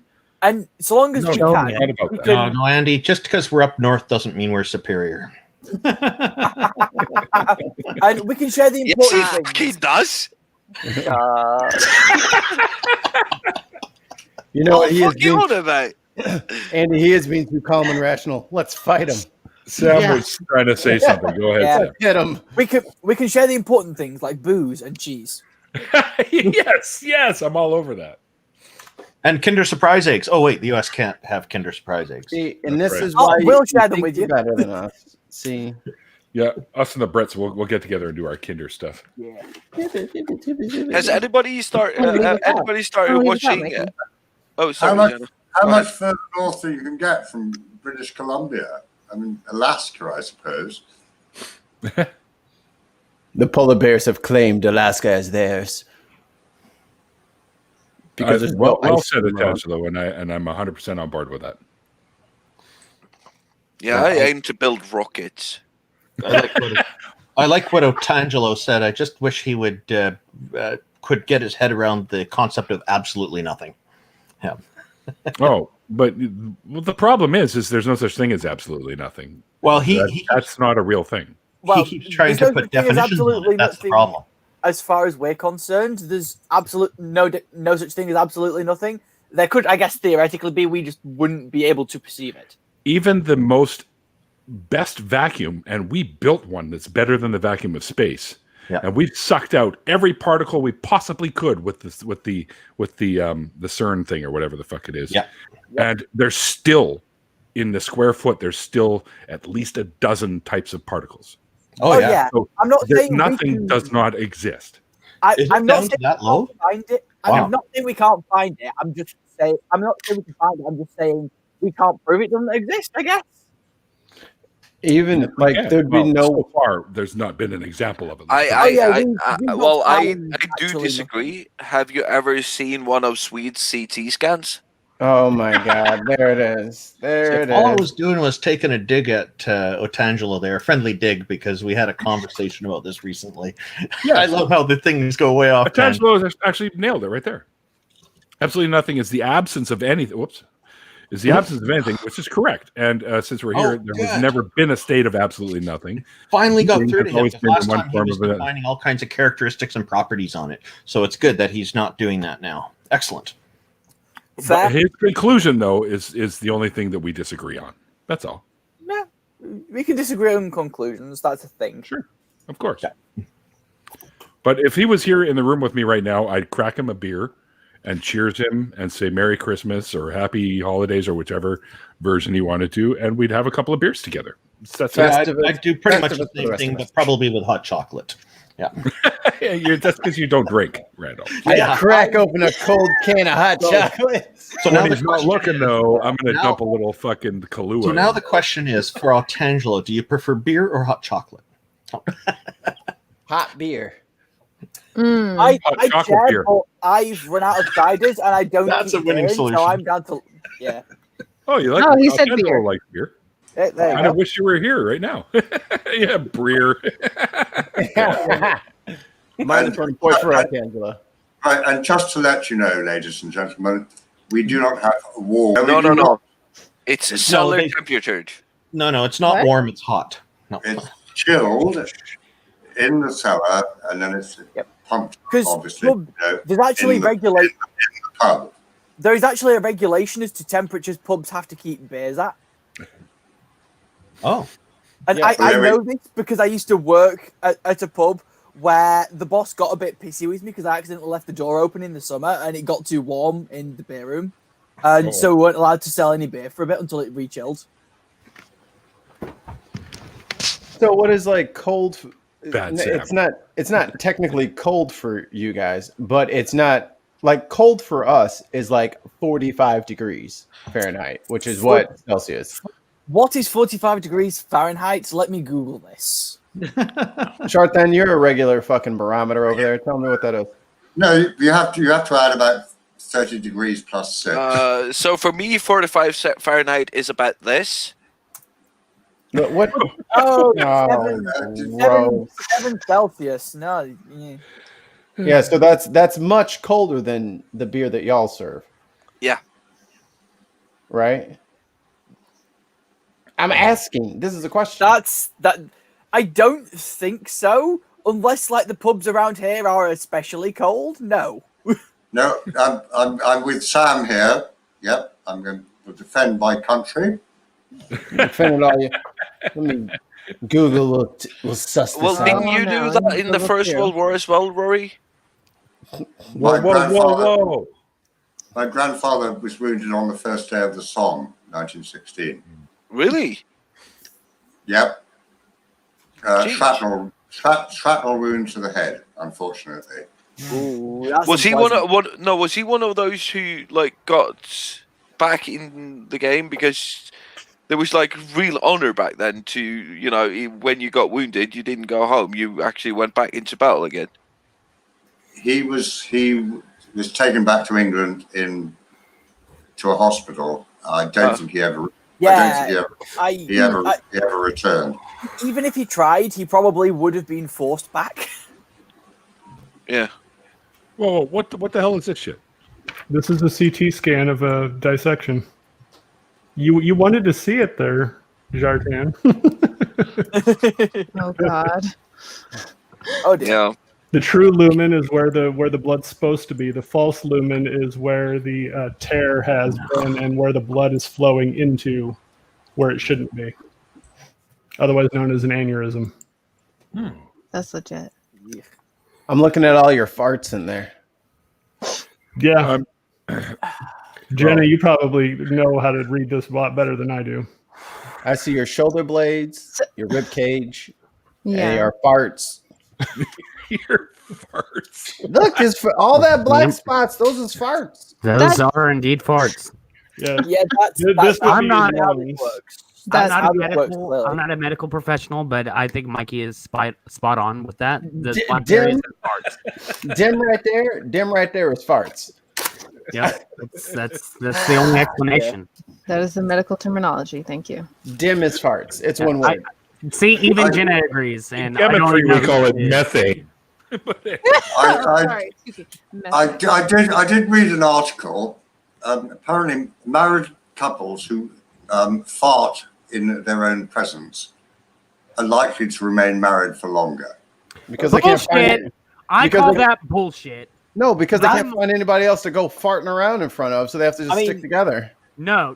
I am working on my second divorce, and I've farted in front of both of them, and they farted in front of me. So I call bullshit on that. Tends to, but you're just particularly odd. You think Russ My wife I'm an asshole. My wife farts in my general direction all the time, and I still love her. I didn't say I stopped loving them. I'm saying they're leaving me. Like, I think I'm the common denominator there. But you know what? We're not going to focus on that, guys. Welcome to my it's their world. fault. cellar temperature for beer in the UK is 10 to 14 degrees centigrade or 50 to 57 degrees Fahrenheit, which is fucking hot to us. That is a hot beer. Oh, that's not hot. That's genuinely hotter than maybe. any beer I've ever had from a tap. So I'm suspicious of that. I think man. that's the highest, probably the highest regulation that they're allowed to get away with. Yeah, no, it's got to be about 5 degrees. Well, 5 degrees is what you keep your refrigerator at. Because So like 10 degrees would make sense. Yeah, it says 10 to 14. the thing is that in like cellars in pubs I've worked at, there has genuinely been frost on the walls. So I'm calling bullshit. Maybe your frost goes at like a higher temperature. I don't know. That's not how any of this works. Y'all are British. No, frost is frost. Frost is 0. But that's that British frost, though. It's different. Oh, Around here, we got American frost. Is this a difference between imperial and metric again? Yeah, that's metric frost you're talking about. I'm talking. It's totally different. Oh yes, it's clearly different. If you take your frost, add 3.1 divided by 9, and then add your birthday, that's how you can tell what it is. Depending upon one's age. Yeah. Points. Because Neil missed it. I think Neil's headphones are too good. He can't hear his own coins anymore. No, my coins went off. Because as soon as I pick up my phone and alert it, or go to use it, everyone that's done a video in the past 2 hours swung in there and it alerted me. Otangelo wants to share a link, so I'm going to give him mod powers for that. I could do that for you. I'm done. There you go, Otangelo. You got it. If you want to share a link, go for it. Oh, I don't know if we want to see a link from Otangelo. It's I'm gonna take Otangelo. this opportunity to head out. Otangelo. Good thing it's Otangelo. Shut up, Mikey. Look, man. Neil, thanks for having me on, brother. I gotta run. Oh, anytime, All right, Andy. And I will see you to see next you, Andy. weekend. Next We'll weekend have a it show is. next weekend, guys. Yeah. All right, nice seeing you all. Take care. Nice to see you, Andy. Nice to see you. Good night. Thanks for jumping in, brother. Okay. Probably caught some of that. I'll be honest, it's still a bit disconcerting that I'll occasionally like remember that some of the people here probably genuinely have children at least as old as me. What are you talking about? We're the same age, Sam. And that just kind of threw me off then, and my filter is greatly reduced, so I'm saying it. Wait, whoa. I thought you were going to share a link, Otangelo. Yeah, But Otangelo. if you're taking off, have a great evening, sir. You pestered him Have a too good much, evening, Neil. I didn't pester him. I was It's because I mispronounced his name. Yeah, Oh, leave maybe him alone. that was it. You're right, Jenna. Maybe that was it. Quit bullying him, Neil. Damn. I know. God Oh, you dang did. it, Neil. I didn't So see mean. it. What? I didn't see the link. Maybe you have top chat on. Yeah, it's Sam, not I come have through top on chat it. on. Yes, Rory? I'm just going to say you are definitely appear young enough to be my son or daughter, Yeah. whichever you wish. I mean, I'm 18, so So am I. You're almost young enough to be my grandchild. I mean, technically speaking, I'm young enough to be Neil's grandchild. Hey, wait a minute. No, Otangelo, we're not ending the stream. No. Well, We've only been going. This is just a random fun hangout because the guest I Technically, had you're young. tonight. Technically, you're young enough to be my grandchild too. Oh, I there would you have had go. a kid at 16. 16, yeah. You done? What? Yeah, it's 40 years old. You could have a grandchild with an 18-year-old daughter. Yeah. Yeah. Why would you? What? My, Hold on. Phrasing. That sounded weird. Phrasing. Yeah, Have a it's child with crazy, your it's 18. You're bad. not supposed Shut to up, make Mike. grandchildren with your daughter, Swede. Oh my god. Even if she is 18. I'm my own grandpa. So one of my nieces used I to think call Twins me. of My do you now understand why I have to leave Sweden? This is how they work over there. Like I have to move back to Norway. What the I fuck? feel like Tons of Mice gets points there. I'm flipping from side to side. 18 years. What? Not decades. Oh, yeah. No, but there's no way you can be 40 years old and have a grandchild that's 18. No, not possible. You can have a grandchild. You can be 40 and have a child that's 18, Yeah. who then has a child. So. Yep. Technically, if you here we go. if you look at it, whenever I was married with my ex-wife, I had a child that was my age. Because the woman I was married with, I didn't Welcome like. to Texas, everybody, the Lone Star State. Hey, shut up, Shartan. But no, so I was dating a woman who was way older than I was, and she had a child that was my age, and so I was technically that guy's stepfather. Let me tell you right now, if you were my stepfather, I'd beat your ass if you ever told me anything. Fuck you all the way up. He's like, hey man, I need you to go ahead and take care of them dishes. I need you to fucking stand up and deliver, boy. Come on. All right. Help me do them I can see dishes. it now. I can see it now, though. It'd be like Mikey sit there and makes a joke to me and be like, "Oh yeah, well and then he's gonna look at me and be like, I sit there and I will agree. I'm not gonna sit there and tell him I fucked your mom. So fuck that. No. Whoa! No. We're not going on to stepdaughter porn. Yeah, no. Like, stop. Yeah. What? Okay, let me.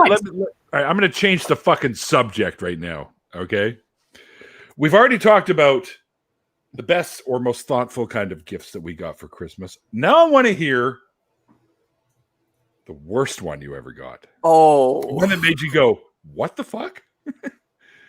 So, Neil, yeah, you're first. Yeah, well, that's what I said. So I'll go first. I think the worst gift that I ever got, and I asked my mom for something, and she had no idea what it was. So she went and got me something. This was for Hanukkah, not so much Christmas. There was a specific record from a specific band called Kiss, and she'd never heard of them. And it was back in the day. And I wanted a solo album by Ace Frehley, which ultimately, I'll let you know now, she ultimately got that for me afterwards. But she went and got me an album that was, I can't even remember what the name of the band was, but it was very similar to Ace Frehley, and it was like some fucking polka album. and when you're like 12 years old, and nobody's into polka at 12, unless of course you're raised somewhere where they have polka. I can't remember the name, but I'm looking at this record and I'm like, the fuck is it's like accordion people on the cover, and I'm like, what is this? This isn't Ace Frehley. She goes, oh, Ace Frehley? What? That's not what you said. I'm like, yes, that's what I said. Anyway, so yeah, that was probably the most disappointing thing I ever got. Yes, didn't even give your mother. Didn't even give your mama the whole entire. Thanks, I love it. No. I was like, what the hell is this? Anyways, the next day I got the real one. I got Ace Frehley. Ungrateful. I was a little prick. No, don't worry. I was like, yeah, I know the thought counts, but yeah, no. Yeah. Destroyer. Nice. Kiss Destroyer. That was probably the third or fourth. My very, very first album was Black Sabbath. Yeah. For me, Ace Frehley's polka music for stepdaughters. Way to tie it back in. See, my most. Go on, sorry, Rory. I was just going to say to you, your parents bought you albums for Christmas. Yeah. Really? Yeah. As Christmas presents. CDs were popular presents when I was growing up. Yeah. Yeah, we still had records when I was little. For me too. Wow. Sorry, interrupted you there. Sorry, chaps. It's all right. So my most what the fuck present and my most like my worst present, as it were, are two completely different things. My most what the fuck present is probably this book. The Rules of People. And What is that? probably pardon, sorry, so it is a book called the Rules of People, and it's supposed to be something that helps you become a people person, which would be great, except the reason that I'm explicitly not a people person is that I have autism. Oh, okay. So So that it's like- book really didn't help you at all. I got a couple of things from it, but not really. It's not its intended use. Well, would you say that maybe the good intentions were there, but it didn't really? Yeah, help? hence why it's the most what the fuck, but it's not the worst. It was understandable and mildly comical because it was one of my neighbors who knows I'm a bit weird. Okay. And probably my worst would be I asked my mum for a copy of a game, and she decided she wanted to spend the exact same amount of money on all of the kids. And so she just bought me 2 copies of the same game, except each game can have multiple save files. So it was pointless. And it was like the first one's great. 4 copies of the same game. The first one, great. The second one, why did you get it? It's not of use to me. Probably have no idea how it works. I don't think she understood. So I just said thank you and kind of played the first one. And I think I ended up re-gifting the second one to my partner at the time. There you go. That's what you do. Which, in fairness, it got my partner into that particular game. And so I'll take it. There you go. Yeah, it worked out in the end, right? So it worked out in the end, but I've never really received bad gifts. I've never even received socks or anything. Oh, I have, but I don't really. I don't mind getting socks because sometimes it's when they Socks come can be and they useful, got these actually. fucking bizarre ass I'll only ever wear them at this time of year type patterns on them, and they're kind of useless. I mean, the only thing more useless than that was when they bought me a Bible when I was already pagan.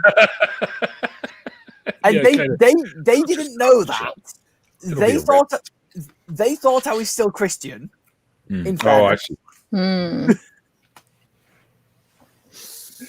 PJ's gonna go smash with a hammer. Have fun, PJ. It's always fun. Jenna, what about you? What's probably the worst thing you ever got? Oh gosh. Well, you don't have to. I didn't even tell you my best thing. No, you didn't. You want to do a double whammy? I will do a double. Yes. Okay. I'm quickly going to disappear. Actually, I might be back in a bit, but I need to go do a thing. We'll be here, Sam. If we don't see you, Too late. All right. Well, we'll hope for the best. No, the best thing was, these are both doll related too. So the best thing was when I was little, I was really into The Little Mermaid. Like that was literally my first song, my first Disney movie. I would play that movie over and over and over, just practice it, sing everything, do all the lines. I was legit. And so my mom finally got me this Little Mermaid doll. And it was so cool because her tail would move, battery powered. She would swim with me in my bathtub and everything, and her tail would change colors and stuff. So that was the best gift for me. I fucking remember that thing. Yes. Of course, I was already 103 by the when that came out, but according to Jartan over there. Yeah. Isn't it neat? What? Awesome. What, Mikey? Can't you see that my collection's complete? Yes.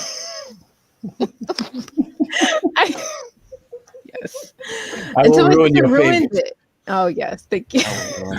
She ruined it by cutting off all the hair. Like after a month, I had it. Yes. Oh, that's just evil. It was evil. She did that to all the dolls. But no. So my worst one was I wanted. And this kind of plays into my insecurity. I wanted a life-size Barbie. Ooh. And she was, my height, But when I was little, I was a bit more chunky. So obviously the dress wouldn't really fit me, but I still wanted it. So, because I can like play with the hair or whatever. And my mom never got it for me. But what she did get me was a new church dress that was just as good. And I was so mad when she did that. It was just as good, she said through This gritted church teeth. dress is not wrapped around a life-size Barbie. What's going on here? Those Barbies, weren't they like 4 foot? Like they were like tall. They were tall. Yeah. I think it was like 9 or 10 or something. So I was about there. We all know Barbie lived in Malibu, but does anyone know where she was born? Illinois. Trailer Park Barbie. You're close. You're close. Illinois is very close. It's actually Wisconsin. That's fucking awesome. The Trailer Park Barbie is actually not that far off. Huh. I had a very blue joke with a friend where we were trying to figure out like Halloween costumes back when I was DJing, and she was going to be much to like that with the belly out and the fake baby and the little what's it called when the Bjorn, and then she's going to be dragging a cooler behind her with another baby in it, and it was you had to be there. It was so funny though. I'm so sorry, Tons of Mice. My sister had the ABBA stuff. I had to deal with that. Although one of their songs I actually kind of liked after a while, after it being pounded into my head 150 bazillion times. Dancing Queen? No, not fucking Dancing Queen. Does Your Mother Know? Was the one that I'm like, yeah, it's kind of got some edge to it. Don't ever tell anyone I said that. Oh, hello, Internet. I'm totally not clipping that right now. What's the timestamp? Shush. 141. Got it. Right. Yeah. Does Your Mother Know? And I think I actually ended up liking that song and playing it myself from time to time. I started liking like smooth jazz as I got older because my mom, that's all my mom will listen to in the car. Is that fucking smooth jazz all the time. And I like Dizzy Gillespie. I like Miles awesome, Davis. Dude. Miles is fucking my favorite. I like bebop. I like cool jazz. And I had to listen to all these fucking neck pickup fucking guitar covers of all these songs. I was like, I don't want to hear this. Fucking put a distortion pedal on that shit. Do something. This is boring. Mad boring. Jartan, we're now talking about the worst gift we ever got. So you got something for us for that one? Worst gift. Lump of coal. It happened quite a few times actually. I never got that. No, the worst gift I ever got.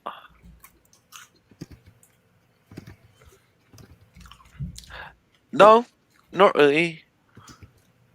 Really? Don't really have one. Huh. I would say, what about you, Rory? But we already know that all you ever get is socks. So I got some itchy socks one year. Well, yeah, I've received some rather ugly socks in my time. But I would probably say the worst Christmas present I ever had was a MAGA hat.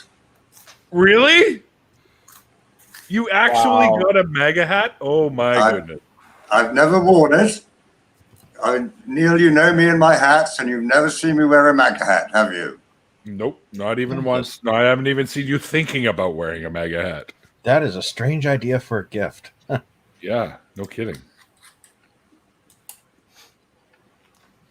All right. Yeah, I would say that's the winner so far. What about you, Sweet? You know, there was a year that I would have said exactly what I got, except for the fact that was the year. Now that I'm like reminisce on what was going on that year, that was the year Dad lost his job and we had to move. That was the year that we had 1987 was a bad year in the United States in general with the farm crisis and everything. And I didn't get much. The year I was born. And what I did get was, not what I quote unquote wanted, but now that I look back on it, the fact that I got anything, so I can't really say that I don't appreciate everything that I've gotten now that I've gotten a little older and realize how much mom and dad sacrificed Right. to did you end to up make getting- at least that we had a Christmas. Did you end up getting like a shovel, like get to work? Yeah. Can have you late. That year, I mean, it was just Come on. just the standard clothes and a Tonka truck or something like that. And there's only one thing that I would be considered a toy, but that was it. Back in my day, they actually made Tonka trucks made out of metal. That I have that. That's what they were in the 80s too. Yeah. Back when they were badass. What about you, Frustrated? What's the worst gift you ever got? It would probably be a pair of roller skates, but it's not because of the gift itself. It's because of the fact of that was the year that I found out that Santa was not real. What? Yeah.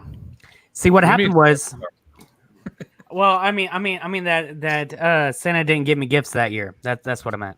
Yeah. But so what happened was, me and my siblings, we always love to try to figure out where our mom hid our presents. And so we were looking and we could never find them. And then finally we found some behind the mirror in her bedroom. And I sat there and saw that I got a pair of Hot Wheels roller skates. And I was a young boy at the time.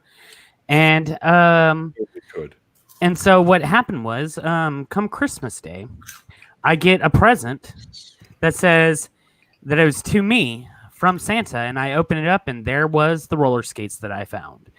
And while I smiled and was like, "Oh, yay! I'm so excited," inside I was just crushed as a child. Lying motherfuckers! Santa's not real. Fuck you all. Pretty much. That was pretty much it. I was like, what? What is this? What's happening to me? When I went to go visit my buddy, I always sleep over at my best friend's house. And every year at Christmas, there was always a little something under the tree for me from Santa. And I think the best gift I ever got from Santa was I don't know if you guys remember in the 80s, if you're around in the 80s. I remember. They had zipper ties. Do you remember zipper ties? Yeah. Usually skinny leather ones that you didn't have to actually do up. You just zip, and there we go. Like it was all a zipper all the way around, and you could wear them, and it was fucking. I hated tying ties, so when I got that, I was like, yes.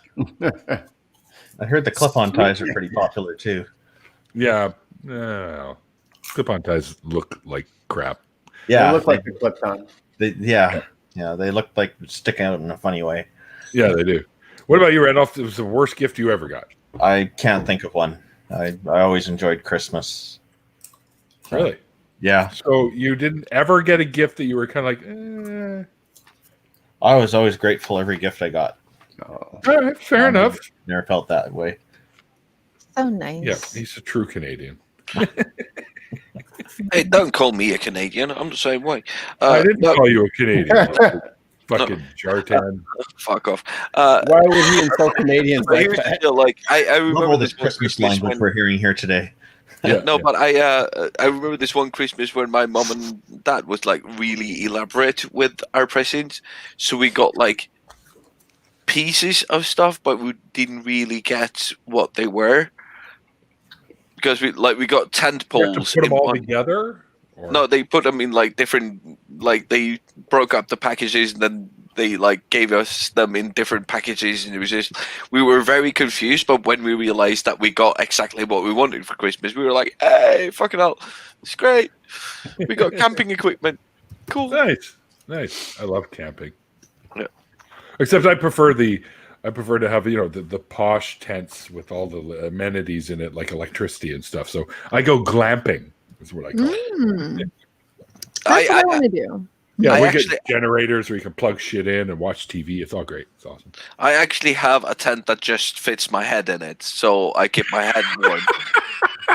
He just walks around with a little tent on. You stole one of the display mini tents from a store, didn't you? That's one. You cut a hole in it and only wore it fit on it. your head. His head's very big. I deny all allegations of wrongdoing on my part. Okay, you could do that. Yeah. But you're wrong. That's the only tent he could actually fit in. That's not like it's a whole entire pallet. Yeah, right. Perfect like for a- his size. It's It's like a Jartan tents. It's like I a did Funko Pop. show up at a biker rally in my daughter's Hello Kitty tent once. That was a hit. Awesome. You know what's the best though? Camping, sex while you're camping. It's fucking intense, man. Ah, sorry. Especially if you're worried about getting caught, I suppose. What? Yeah, by On bears. what? Why do you think Shartan doesn't do that anymore? He's already been shut out by one. How do you think he got in there? Never mind. What are you drinking, Sharta? By the way. Oh, there's my camera. Tuborg. Oh, Tuborg. I love Tuborg. Every time I'm over there, I always get some of that shit. Yep. They started selling alcohol in mini cans. Yes, there's a little airplane-sized one. It's only a deciliter. Neil, I went camping in the Poconos. Ditto. That's actually really funny. That is so good. Got him. That's And my I'd kind of take all decoration. that money, neighbor. That's fucking brilliant. That's my kind of decorating. Yeah. I was going to say, Neil, I once went camping in the Poconos in Pennsylvania with my 2 children and my wife, and we were attacked by a brown bear. What? What? Really? Yeah, absolutely. I mean, I shooed him off, got rid of him, but that was a bit scary. Shoot Actually, him off. I was followed by a black bear when I was out camping one time, and I had to literally make a whole shit ton of noise and kind of lunge at it a bit with a big stick, and it finally went away. But the black bears have been known to be a little bit predatory if the food is scarce. So I had to start away. Well, that's kind of what I had to do too, Neil. But it worked anyway. So there we go. That's fucking hilarious. Jartan camping. Yep. He's got the old face tent. I got bad news, guys. He was not pitching that kind of tent. Let me just tell you right now. What's this now? Russ is kind of decorated, right? Treats outside for a cocktail. This is exactly like you are nailing my type of decorations because, I literally don't decorate anything ever because I'm like, that's too much work. No, thank you. Hang on. What happened to Jartan? Oh, I didn't He do got it. mad. He got mad. Whoa. All right, I'm my hands careful. off. My hands off. My hands off. There you go. Oh, Shark That's Cam fell funny when asleep. we do that. I'll bring him in. You'll let him out. Bring him in. Let him. It's like the Kevin James trying to unlock the door joke. Now, how about now? Now, how about now? Now. yeah, fucking. Yeah. That's fucking funny. Okay, you don't push it. I'll push it. Okay, you push it. I'll push it. You push. Is it my turn? Can I go? Yeah, absolutely. No, we don't want to hear thanks. anything from you. Sure, Thank I'll you. mute you. Ha. So my mom meant well, I think, but I was a stinky 12 or 13-year-old boy, and I That's because you're just smelly at that age, and you don't know you smell. Right. It's a smelly little turd, and I got an electric toothbrush and cologne and new socks. Because we never grew up super well there, but I was waiting for the video game or something else, and it was that was it. I was like, so for my Christmas present, you want me to brush my teeth, not smell bad, and wear clean socks? Thanks, Mom. I want that T-shirt. Appreciate it. Smudge. Yeah, it's funny. Mm. Yeah. I could see. Why. I needed all of them, but I did feel a way that I was like, oh, you couldn't just have a conversation with me when we were at Marshall's. You just had to wait till Christmas to tell me I had stanky breath, I smelled bad, I needed new socks. It's fucked up. I called you out on Christmas, man. Well, Yeah, you know, you put my Mickey, business out there. most of us just wear socks for 1, maybe 2 days if we're camping or something. You should always have a fresh pair of socks every day. Don't tell me how to live my life, Neil. I don't know who's making these rules up, but I don't know either. I don't like Fresh these socks, rules. fresh underwear. What's next? Oh, now it's the underwear too, man. You can't go 2 days if you flip them inside out, right? You go 2 No, days. I'm kidding. You go 2 days the normal way, and then 2 days when you flip them inside out. That's how it works. Oh, Theo, or sorry, not Theo. Otangelo. You are correct. We were told here where I live in Vancouver, rain is very popular. Let's just put it that way. We were told it's going to be a wet Christmas, not a white Christmas. Yeah, here in But- Texas, we don't get very much snow. Yeah, no, I guess not. It's like snow in Hawaii. But honestly, the one thing I do prefer about the rain is you don't have to shovel it like you do the snow. However, I did work at a parts store where it was down a bit of a hill in Vancouver, and every time they had really bad sewer systems in the area, so every time we had heavy rain, this wall of water would come in and flood our store. So we may not have had to shovel the water, but we were using these giant squeegees to try and keep it out of the store.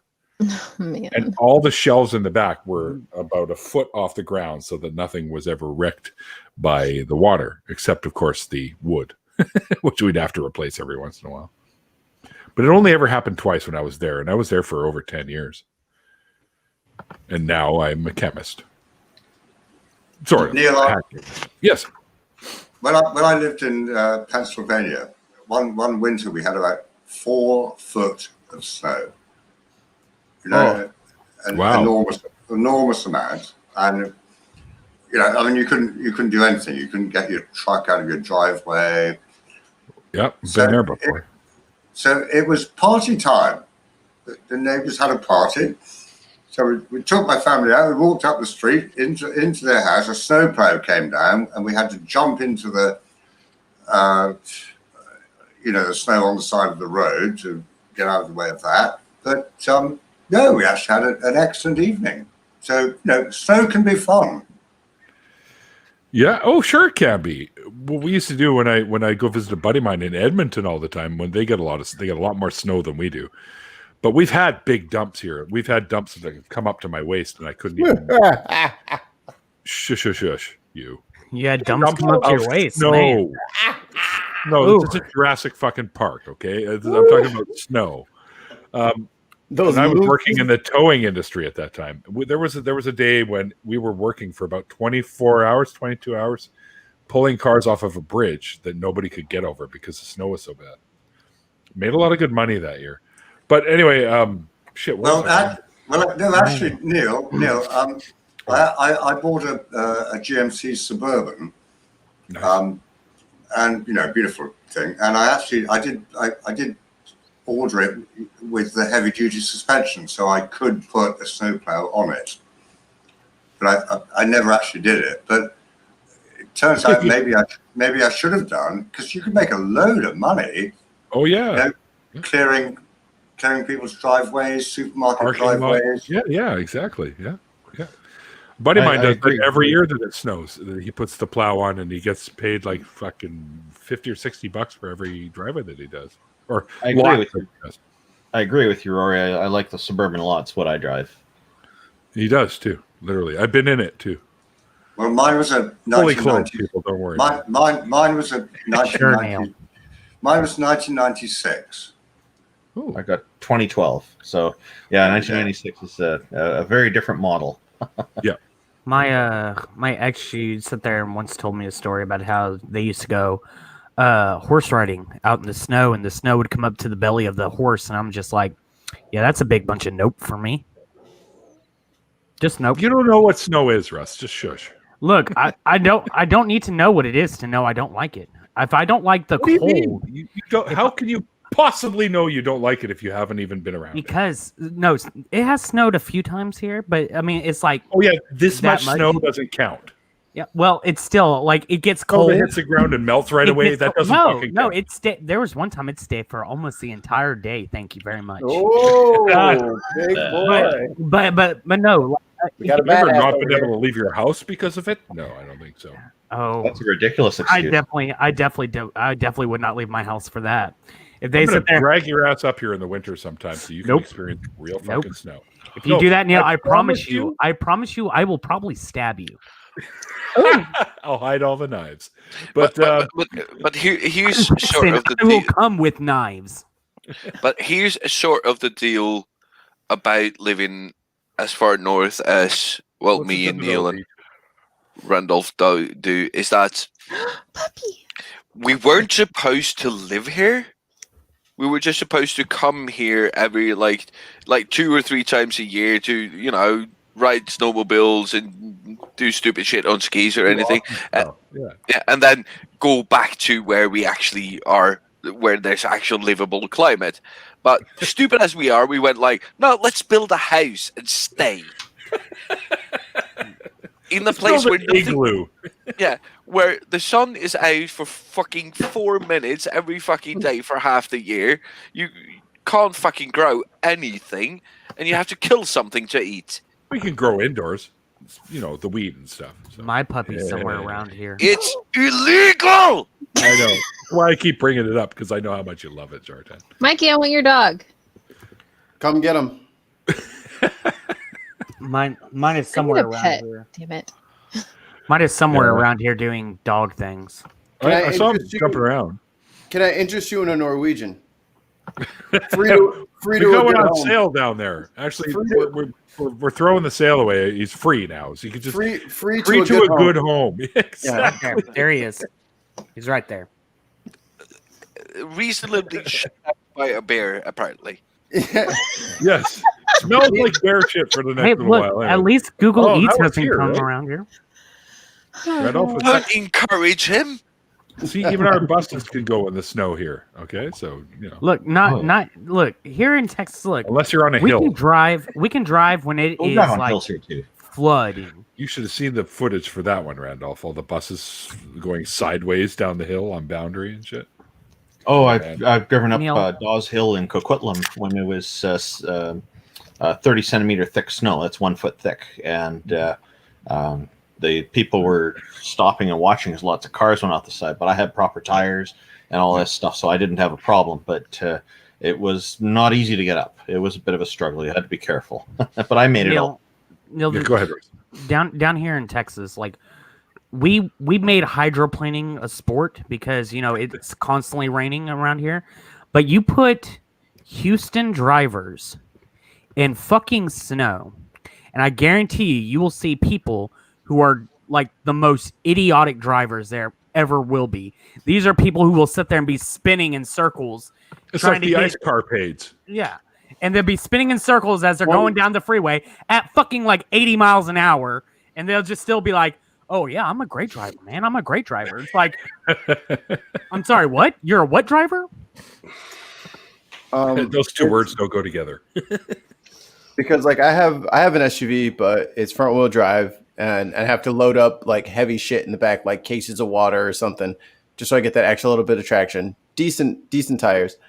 And you know what we call SUVs here in Canada in wintertime, Mikey? Surprisingly useless vehicles. Google Eats has showed up. 4-wheel drive doesn't work when all 4 tires are on ice. when you got summers on all 4 of them.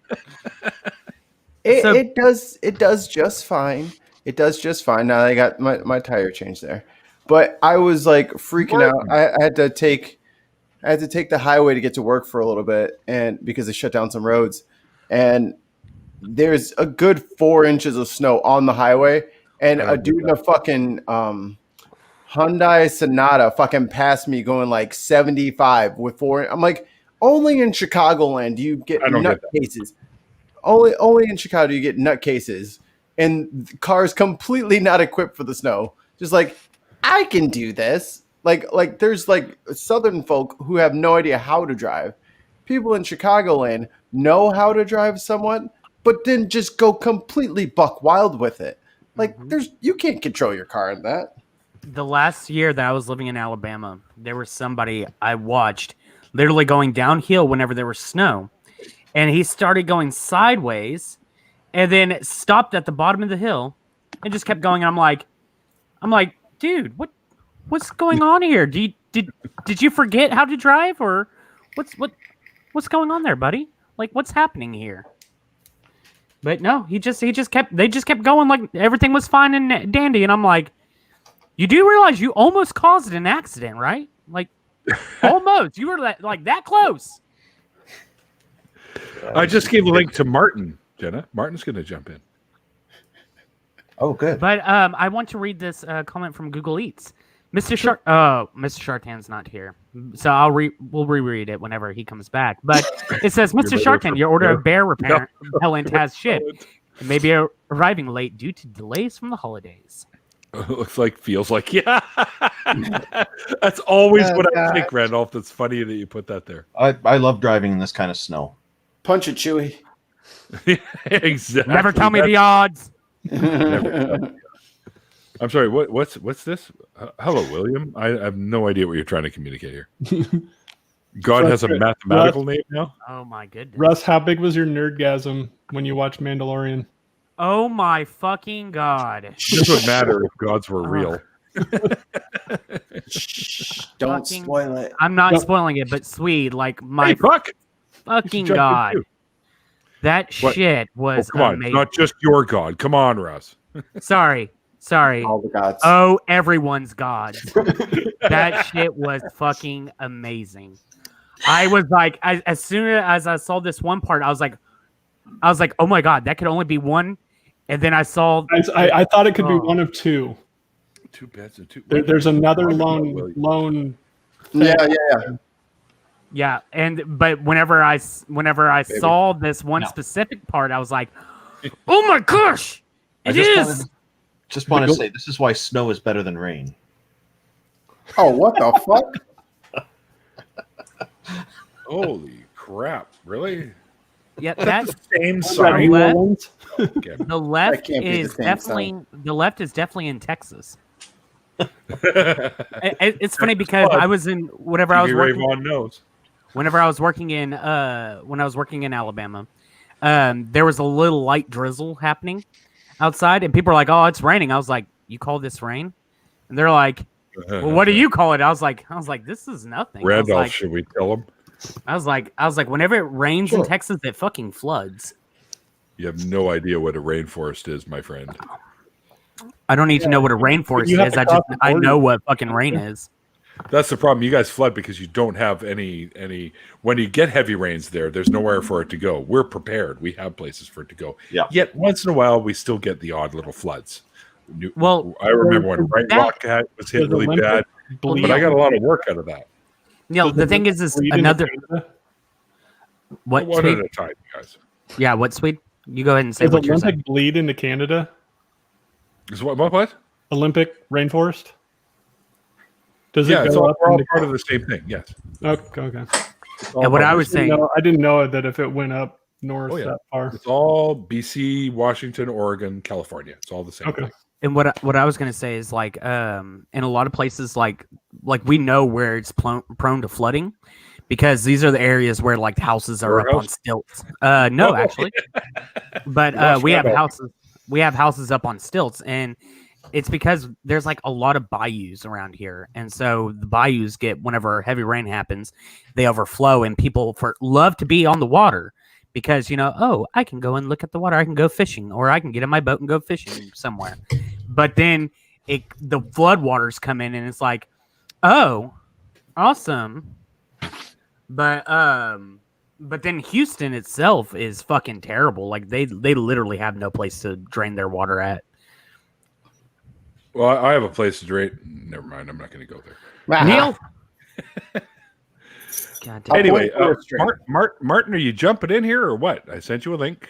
We're all excited that you're coming in and hang out with us, but you're like a no-show, like my guest tonight. Hey, Neil, bring up Google Eats.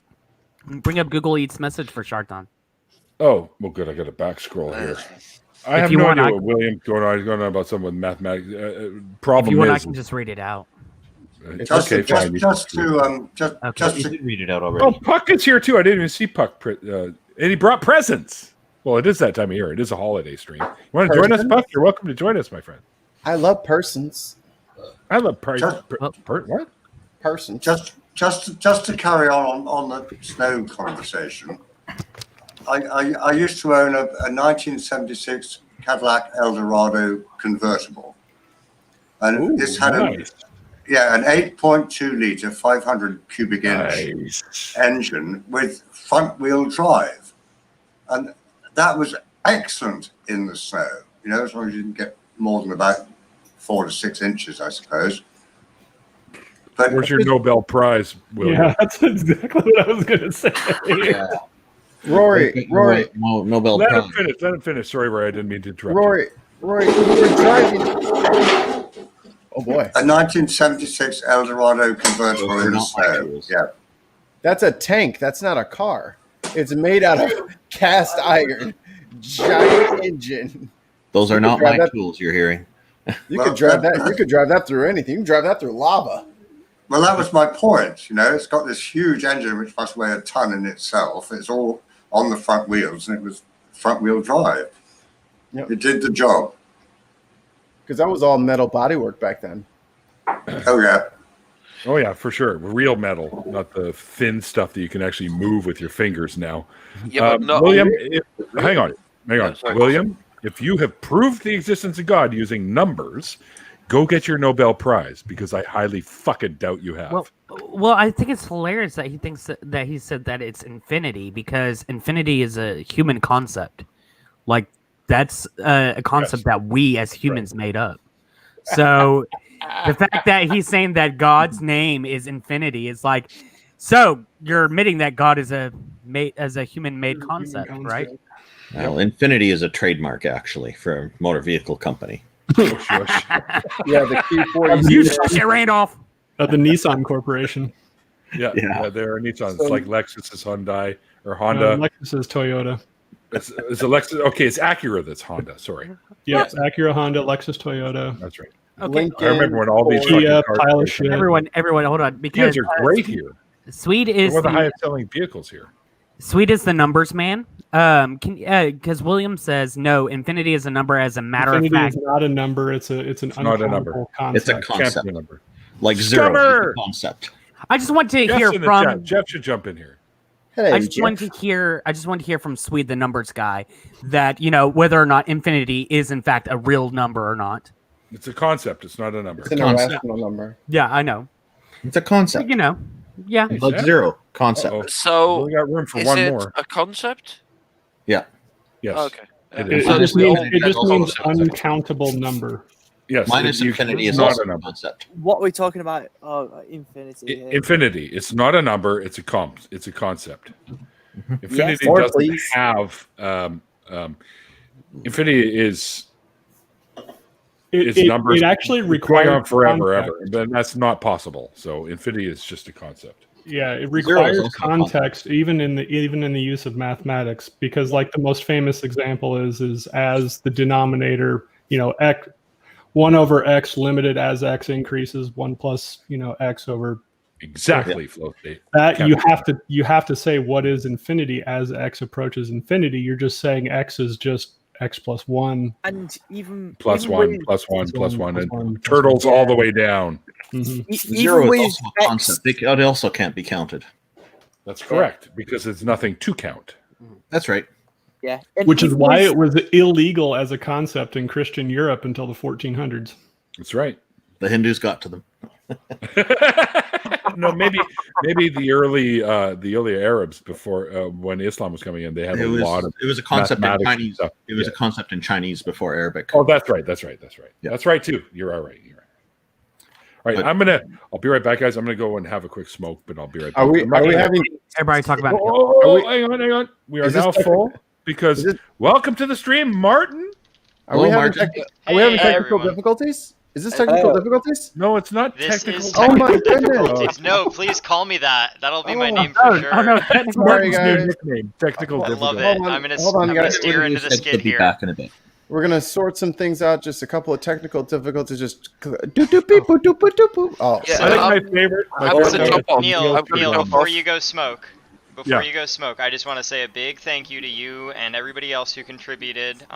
Big shout out to Mikey, and thank you all so much for contributing to my webcam. That touched my heart. Y'all are Oh. awesome. You're Are very you welcome. using it? Merry Just Christmas, the my friend. mention of it. Yes, I am. I went with Hey. the 920S because the 922 was on back order. Cat alert! Yep. Cat alert! Cat alert! Woodhouse is here. Woodhouse. Oh, that's Archer's butler. So yes, it is. I'm glad you recognize the name. It's because Yeah. Archer's butler thinks that he's people, That's right. but he's not Have because you he's a seen cat. season 11 yet, Martin? I What's just that? binge watched it today. Season 11 of Archer. He's out of the coma now. Martin. Oh, gotcha. No, I haven't watched it in a while. Martin, I Awesome. don't know what you're talking about. I just saw two humans on stream just now. Shush, He Russ. basically is. He's pretty damn smart. I mean, even for a cat. He's looking at you with the love in his face right now. No, he wants the microphone. Oh, You can see him on AXP and like all the other ACA shows, Crew Cam, usually attacking my face because he really wants the microphone. And now we go belly up, and we bite. Yeah, Neil. Yes. I think I'm going to have to jump out. oh yeah. You're about to go for breakfast, aren't you? Oh yeah, I was like, I don't know if the accent. I don't know if the accent comes with a foreign Almost. territory. Well, it does indeed. It does indeed. It is like 4 a.m. Yeah. nearly. Oh my I- goodness. If you're wearing Yeah. high-waisted Good morning. pants, remember to unbuckle if you have a full English. Let Rory say goodbye. Well, I'd just like to say thank you so much for having me on again. Always Neil. a pleasure, my friend. It's always a pleasure for me too. Goodbye, All right. Rory. Nice to Yeah. see you again. All the Take care, best to all the best to all of you. Have a great happy holidays. You too. sir. Bye, Yes. Rory. You're awesome. Yes, at some point, I shall have to go and get breakfast as well, but not yet. You can put it off till about 9. It's only 9:52 p.m. here, so Yeah, there's no it- breakfast to be had yet. It There you is go. nearly 4 in the morning here. Rory's got a great so voice. Breakfast for dinner? Brenner. You call that Nope. Brinner? Yeah, I Brinner, don't- sure. I'll Look, take it. I will Martin, probably go only and get love more it. cheese in a few minutes. Never enough cheese cheese. rule. Martin, I only eat one meal a day, and I already had my meal for the day, so I'm good. What? You only eat one meal a day? Do you have Yes. any idea how shitty that is, dude? It's not Look. good for your body. It's not good for my body, but I only eat whenever I'm hungry, and that just so happens to be only once a day. Train yourself to have like a whole bunch of little tiny meals over the Yeah. day. Stop That's what I smoking have so to do. much. You're curbing your appetite. Negative, negative, Smoke Mikey. some weed, Russ. You'll be hungry all the time. Yeah. Actually, look, the look, bunch look. of little. Yeah, I was like, oh, tobacco will Look, do that. But the I bunch drink of small Monster. I meals is drink. bad I for you, drink too. alcohol. I drink a lot of. I do a lot of different That's things that your are bad for problem. me. those So are I'm gonna need all- y'all to stop trying to live my life. No, Appetite I'm not trying to suppressant. live your life. Fuck you. I'm just gonna saying tell you those how to are live your all life. Don't you documented dare. appetite suppressants.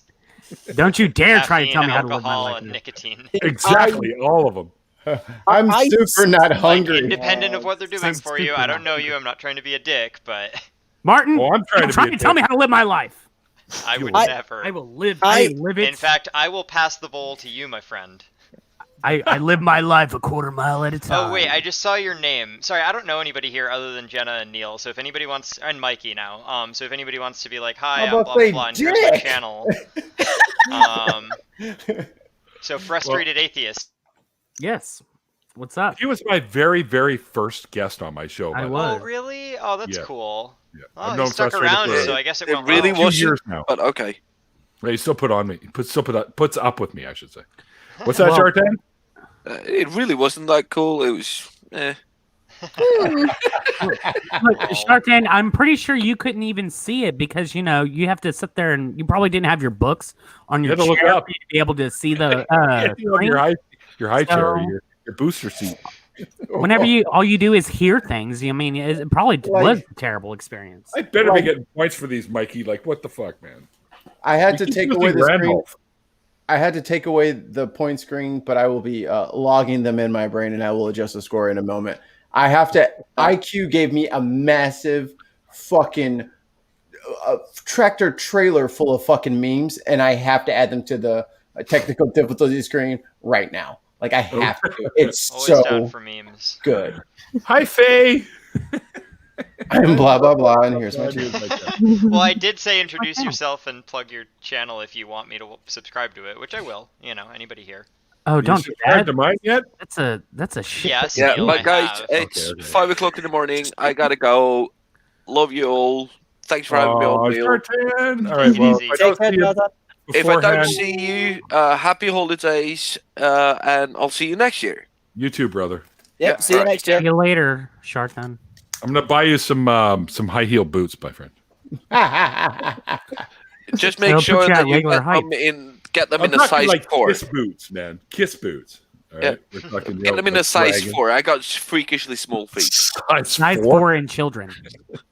Dude, I've got some high heel boots here that used to be on a little doll that I had. You want those or? Never You mind. would probably fit.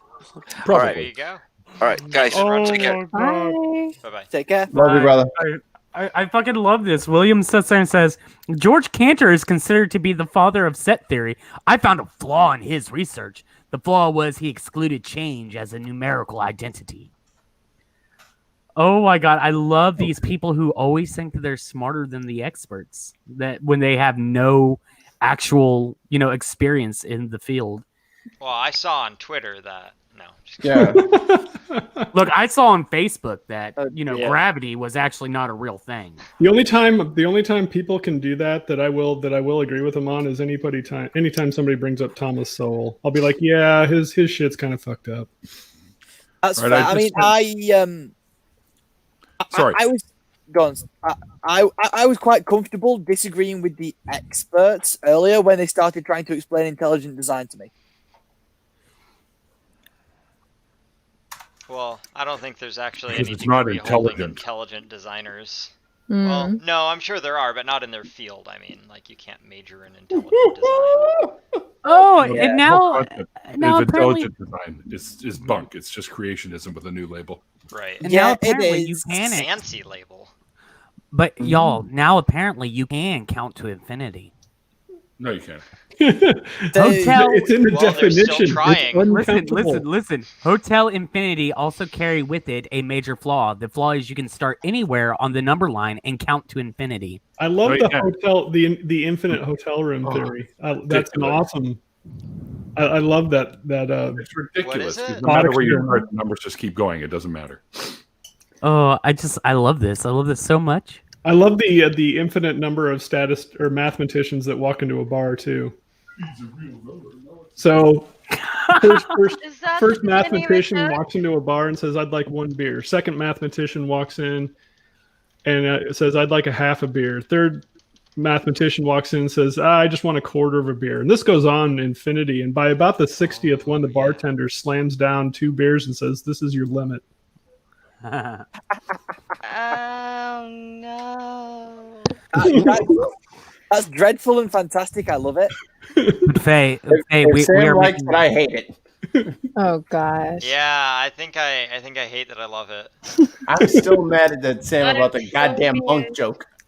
Hey, I I- have to- hey, Mike, maybe you should tell it again, just for the people who weren't here. hey, I For the didn't hear it. Oh gosh. Yeah. Tell all of them my fucking favorite joke, and I'm still mad at you about it. I haven't let it go yet, and I need to be a better person, but I'm not there yet. So let everyone else enjoy. Oh, Okay. I actually wait. I actually have to run. I'm sorry. I have family. Okay, You will, Bye, you, Jenna. You look after you yourself. will, no, you will listen to this joke, and Yeah. you will feel my pain. Listen to the with joke me. before you leave, Jenna. This joke may God. take a few minutes to tell. Just go. Yeah, So, just go. there was a man who was driving along like a mountain pass, and his car broke down. And there was a nearby monastery, and so he went into the monastery and said to the monks, "Hey, can I stay the night? My car's broken down." So the monk said, "Yeah, sure." And the monks are handy. They fixed his car and they let him stay the night. And during the night, he was awoken by a strange noise. In the morning, they asked the monks, "What was that noise?" And they said, "We cannot tell you. You are not a monk." And so he goes, "Okay, one of life's mysteries." Heads on his way. And some years later, he's coming back along the same mountain pass, and his car breaks down in the same spot. And so he goes back into the monastery, and they remember him, and they take him in, and they give him food again, and they fix his car back up. And in the night, he hears the same strange noise. And he asks them again in the morning, "What's the noise? Come on, seriously." And they say, "We cannot tell you. You're not a monk." And so he says, "Fine. If the only way I can find out is to become a monk, how do I become a monk?" and the monks tell him, you must travel the world, and then you must come back and tell us the number of grains of sand and the number of blades of grass. And so the man said, okay, I'll do that. And he went away and he traveled all over the planet he could, every beach and field in every country, through every continent, and he did it for years and years. And when he was finally done, and let's be real, he Googled it at the end. When he got to the point where he had these stupidly big numbers, he went back to the monastery and spoke to the head monk, as it were, and it was like, okay, yes, you are now a monk. And so they took him in and they gave him a initiation ceremony, and they shaved his head and like gave him ceremonial robes and all that stuff. And it was quite theatrical. And so he said, okay, please, will you lead me to the source of the noise? So they led him down into the basement, and there was a wooden door. And the monk said, behind this door is the source of the noise. And so the man tried the door was locked. And so he was like, real funny, can I have the key, please? So they handed him the key, and he unlocked the door and opened it. Behind that was a door made of stone. And so he tried that door, and that door was locked. So he asked for the key, and again, it was handed to him. And he opened that. Behind that was a door made of steel. And so he opened that door, and this kind of went on, and there were doors and doors and doors, and they went through various precious gemstones and semi-precious gemstones, topaz, quartz, amethyst, all sorts. And it just went on and on and on.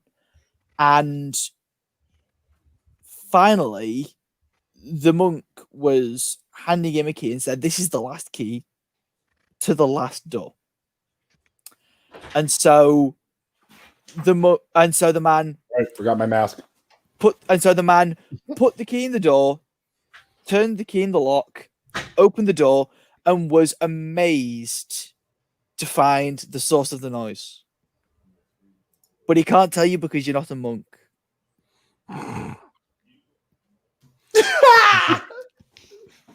Welcome to my pain, Jenna. Welcome to my pain. I really hope she didn't have to pay.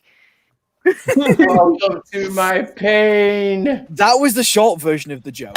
Yeah. Oh God. No, please don't tell us the long version. It's just. I'm really sad that I posted bear the the link to long this live chat on my Facebook. And then that's the whole, like, Sam, the first time went so into it. I was like, oh, I'm going to crack this joke and I'm going to fucking say the answer before everybody can think about it. And it kept going and going, and there was twists and turns. There was ups and downs just for that. At moments where he cried. I knew Jenna was needing to leave, so I kept it relatively short. I thought the intention was to keep Jenna until tomorrow. Just keep the joke going all night, and then she just can't leave. I think the first time I told the joke here, I must smile go away the whole time. Just a little bit less of a smile. My poor bladder. A little bit Okay. less, a little bit less Talk of to you a later. smile. Good night, everyone. Janae, it was nice meeting you for the first time. Nice meeting you too, Russ. Bye, Janae. I have no idea who you are. Nice but, to see you, know, Jenna. It's nice. It's okay. You'll know soon enough, I guess. Mikey will tell you false rumors. Oh, that's all. That's all I deal with. She's on the nonprofits with me, or I'm on the nonprofit. I don't know who you are. I don't know who you are either, Matt. Oh, that's okay. I'm no one. I don't make content. That's how I always introduce myself when somebody says, "I don't know who you are." I pretend like I do. You I don't shouldn't. know what the fuck. Martin, but the thing is there's like a lot of people who are supposedly really, really famous, and people are like, "Oh, I absolutely love this person." I'm like, "Yeah, I have no idea." I don't know who that is. Yeah, I got you. Yeah. I generally value accomplishment over societal clout, I guess. Oh yeah, like if you've done impressive shit, that's far better than lots of people knowing your name. The most impressive thing I've ever done was be known as the Walmart guy. That's it. Oh, okay. Bye, Walmart guy. Bye, bye. Bye. Bye. We're just gonna keep talking. You should probably just leave. I know. Good night, Jenna. Much love. Yeah, but Martin, yeah. that story is very boring, but it's pretty No, much. I enjoyed it a lot. No, the story about the Walmart guy is really boring. Oh, I thought you were a joke. Yeah. So basically, all it was. Anyway. Basically, all it was is I worked at Walmart, and a lot of people apparently liked me because outside of work, there were several people who sit there and go, "Oh, dude, you're the Walmart guy," and I'm like, "Yes, that's what I want to be known as." Give me the context of the Walmart guy then. Like, there is none. Is it a meme or? No, it's not a meme. It's just that. Oh, you're just the Walmart guy. Oh, okay. I'm just the Walmart guy. It's not Florida man. Yeah, no, Gotcha. no. The first time I ever got. I'm in Florida and I'm a man, so. The first time I ever got noticed was at my ex's son's birthday. We went to Schlitterbahn in Galveston, and there was like 3 people who worked there that sat there and they looked at me. Their eyes got wide and they're like, "Dude, you're the Walmart guy," and I was like, "Oh my goodness." Yeah, that's funny. Sure. Well, I mean, you're also not funny, and I'm sure it's annoying, but. So you're known publicly as the Walmart guy. How come? Well, Randolph, because I worked at Walmart. That literally is it. Oh, that's That it? is literally it. Because people recognize me because I was always so loud and talkative and crack jokes and things like that. And so people were like, "Yeah, it is incredibly boring." And I'm like, "This is not what I want to locally be known as." Right. That's why everyone calls me Neil the 604 Atheist. What was that, Faye? You tell everyone about it, even though that's not what you want to be known as. Because it's funny. Because it's funny that I am known for something so boring. So yeah, right. Well, it was in context with me saying that nobody should know who I am unless you watch. I'll say this: unless you watch AXP or Talk Heathen's crew cam very intently, you see me for about 5 seconds because I'm on the crew of those shows. But yeah, that's all I do, and the Nonprofits podcast. Nice. This might seem really weird, but one of my friends said something the other day. And I want to check with you guys. Probably the wrong set of people to be checking this with. But I want to check if they'll pulling my leg. That like apparently in the US when you like go into shops and stuff, like the shop employees speak to you. Sometimes. Yeah. What the fuck? Supposed to. They're supposed to. What the fuck? Yeah, there's usually a greeter at like Walmart. Target has them a lot more these days, I've noticed. I just want to shop without human interaction. No. That's why I always wear like the over-ear headphones as opposed to like earbuds, so people can clearly see that I'm not looking. I'm not really trying to most of the time there's not anything even playing, but it gives me a good reason to act like I didn't hear them. I used to wear the wired white Apple headphones, because those kind of stand out appearance-wise no matter what you're wearing. And I stopped doing that with COVID because I suddenly just felt a need to be able to hear my surroundings a lot more because, crazy Someone people could have coughed. out there. You could have well, coughed. that too, but yeah. no, I mean, between New Mexico and where I was living before and Florida, believe me, there's a lot of anti-lockdown and anti-mask protests and stuff. So. Oh yeah, I'm in Texas. I know all about this. Oh yeah, you get it. Yeah. Well, I was like Central Time Zone. I don't think there's a blue state in that. Is there? There's my district in Nebraska. Blue states have anti-mask people. Illinois. Oh no, blue states do for sure. I'm just saying that red states they're the majority. But even Illinois, which is very blue because of Chicago, but Chicago only goes out about 50, 60 miles, and then you're right back in the Eastern Iowa, as it were. Yeah, Eastern Iowa. Yeah, exactly. Western Indiana. Yeah, Iowa can turn blue every once in a while. Iowa voted for Barack. Yeah, that's true. One of the saddest things about living here in Texas is the fact that I can wear these out in public, and people clearly visible on my head will still sit there and be like, "Hi, how are you?" And I'm just like, I just keep going because I'm just like, I'm not trying to have a conversation. Obviously, I have headphones on. You gotta hit him with one of these. See, the thing is that this is, I don't understand because here you see someone on the street, you make eye contact, you nod, and if you both and if neither of you had stuff in your ears, you say "ite," and that's it. I mean, I appreciate that, and I like that. I think that's relatively normal, at least among like peers and stuff. Like I always say hi to all of my coworkers, even the ones I don't even know. I mean, that's just if you pass someone on the street and you make eye contact, you have to either nod or say something. Yeah, I get that. If you I make like eye to- contact, sure. I like to be able to just sit there and nod at someone, and I know that they don't want to talk either. Whenever they nod back, I'm like, my man. Yep. Yeah. But I don't language. understand why you would have to speak to someone in a shop. Like, unless you're asking a shop You don't assistant have where to, a and certain it's not thing every is. shop. It depends on the context. Like, I mean, I don't want to say live on air where I work, but I work at a fairly high-end grocery store. No. And interaction is almost encouraged in the name of sales. But we have specialty products, so. I mean, the thing is that I don't like you mentioned greeters. That's not a thing here. That's a weird concept to me that I don't understand. Yeah. Like I presume it's just someone who says hi to you in a shop when you go in. But Sometimes I they don't. hand you a cart. What? Like if the carts are behind them, because again, COVID, like stuff is kind of separated these days. It's not just like free for all, grab your own. Okay, this breaks my brain. At but okay. Walmart right now, the greeters, they have multiple different things that they do, but their very first thing is, of course, to welcome people there. They'll hand cards. They right now, due to COVID, they're handing out masks. They sit there and point you to where the hand sanitizers are. They'll even point you to where the sanitization wipes for the carts are, so that way you know where they are. They also are supposedly the last line of defense whenever somebody is trying to steal things. Or accidentally walk out with things that they forgot to pay for because of self-checkout, and you honestly forget shit. And I don't, because I'm not a thief. I swear, every time I hear something new and slightly bizarre about the US, I don't. So I before really we want to go, get out of the U.S. next year or the year after. Not like permanently, but I really want to travel overseas. Sorry. Speaking of Walmart, Martin and Faye, you guys did not tell us what your best and worst Christmas presents were.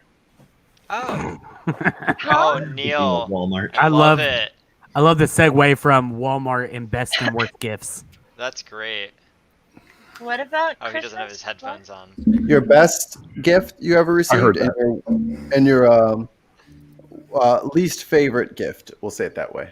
Yeah. Oh, Martin and Faye. We haven't heard from either of You you go guys. first if you want, Faye. I got to think about that. Sure, my best gift has been nothing because I prefer not to celebrate Christmas. I hate that holiday. What? I would rather set myself on fire than ever participate in another Christmas celebration. I don't put up a tree. I don't like the lights. I don't like Christmas. I hate Christmas. And I guess my best Christmas present, well, I said it was nothing. My worst Christmas present is anything because I hate Christmas. I hate Christmas. I honestly hate Christmas. Oh. And I always have. It's the most annoying holiday ever. I like it. And I was raised as a Jew. But Faye, according to the song, it's the most wonderful time of the year. No, that's because bowls come after. According to the song, baby Jesus was born. My grandmother used to work for a church. She was the church organist, right? So everyone had to participate, including me, in like helping her, calling the choir, blah blah blah, setting up practices, steaming robes, things like that. Every single Christmas, we never got to celebrate because she was working, and working for a church sucks, and peeling Yes, it candle wax off of chairs sucks. And especially if you don't believe in God, doing all that just sort of, oh, come on, really, again? Because Faye wouldn't touch Christmas with a 39.5-foot pole. That's true. I do coming in hot. Right? Seriously. Christmas is only the best time of the year because college it's football just bowl me. week is afterwards. To me, Christmas is expectation of things that you can't deliver, fighting, landfill, electric bills, nothing One of exactly. Stank, stunk. Oh god! At the moment, one of my favorite things about Christmas is seeing Christians argue with other Christians and with atheists about exactly how pagan Christmas is and about Yeah. if that's acceptable. And I'm just sat here like, you do realize that it's more pagan than the Christians want to admit and less pagan than the atheists think, right? Yeah, when you think about it, Santa Claus is chopped up and his body parts are spread across the world, and that's Oh, God. a little freaking miracle. And then, not to mention the resurrection of the pickle boys. Ew. What? Pickle Rick. The whole Saint Nicholas thing with the pickle boys who Hide were the pickle murdered, ornament. and then Saint Nicholas resurrected them out of the reason why you get like gold wrapped chocolate coins is so Saint Nicholas is basically saving your daughters from prostitution. Did you not know this? I had no idea. Sort of. I mean, the actual origin of that was a story about Saint Nicholas doing that, but the origin of the Saint Nicholas story was actually something to do with Odin. Yeah. So that's let's be honest. Most Christian saints are just ripped off versions of pagan deities. Isn't everything? I mean, we could just like probably go back and keep doing that. Like, Well, isn't that's Yahweh a actually pagan this deity? and that's actually that. But I mean, like, if you want to do the Saint Nicholas myth of the chocolate covered coins. Now that IQ's here, I think we are currently experiencing some technical difficulties. Hold on, let me see if I can get this sorted.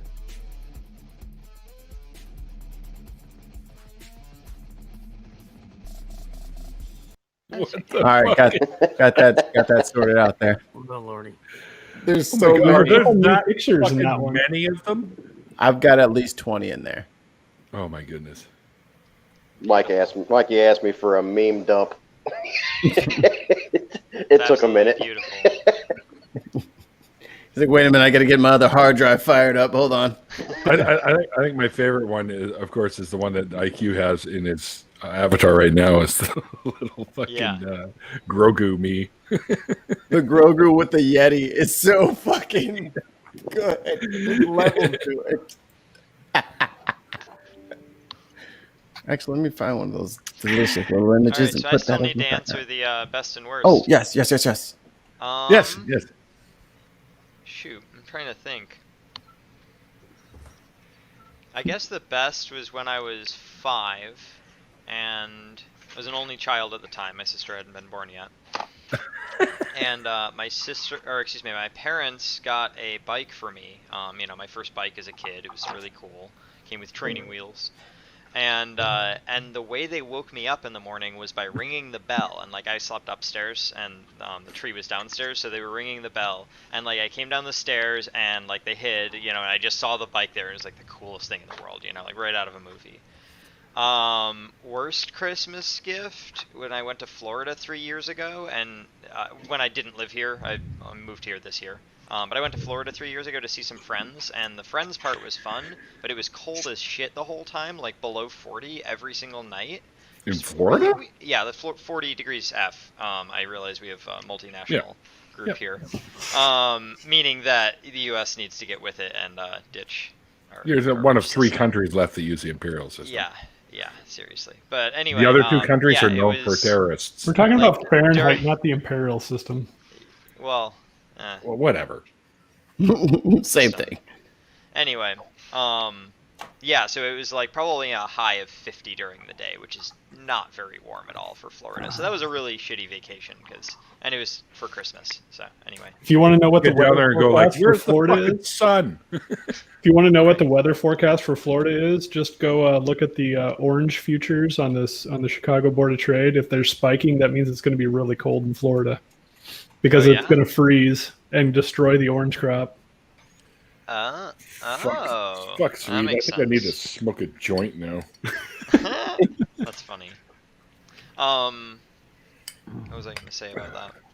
Yeah, in general, I don't plan on staying in Florida for very long. I had an opportunity to move somewhere back in May, and I chose Florida because I wanted to vote blue in a red state, and I thought that would be pretty cool. So I did that. Didn't fucking work, but we tried. Hi, Julie. Yes, you're late. It's okay. So I got nothing to do tonight. This is in lieu of my guest not being around.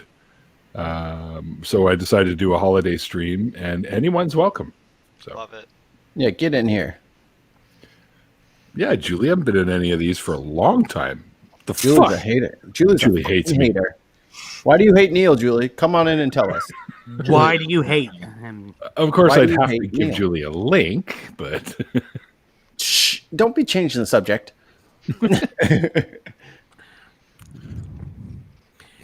No. Yeah, Julie, just come in here and tell us why you hate Neil so much. She doesn't hate Neil. Come on.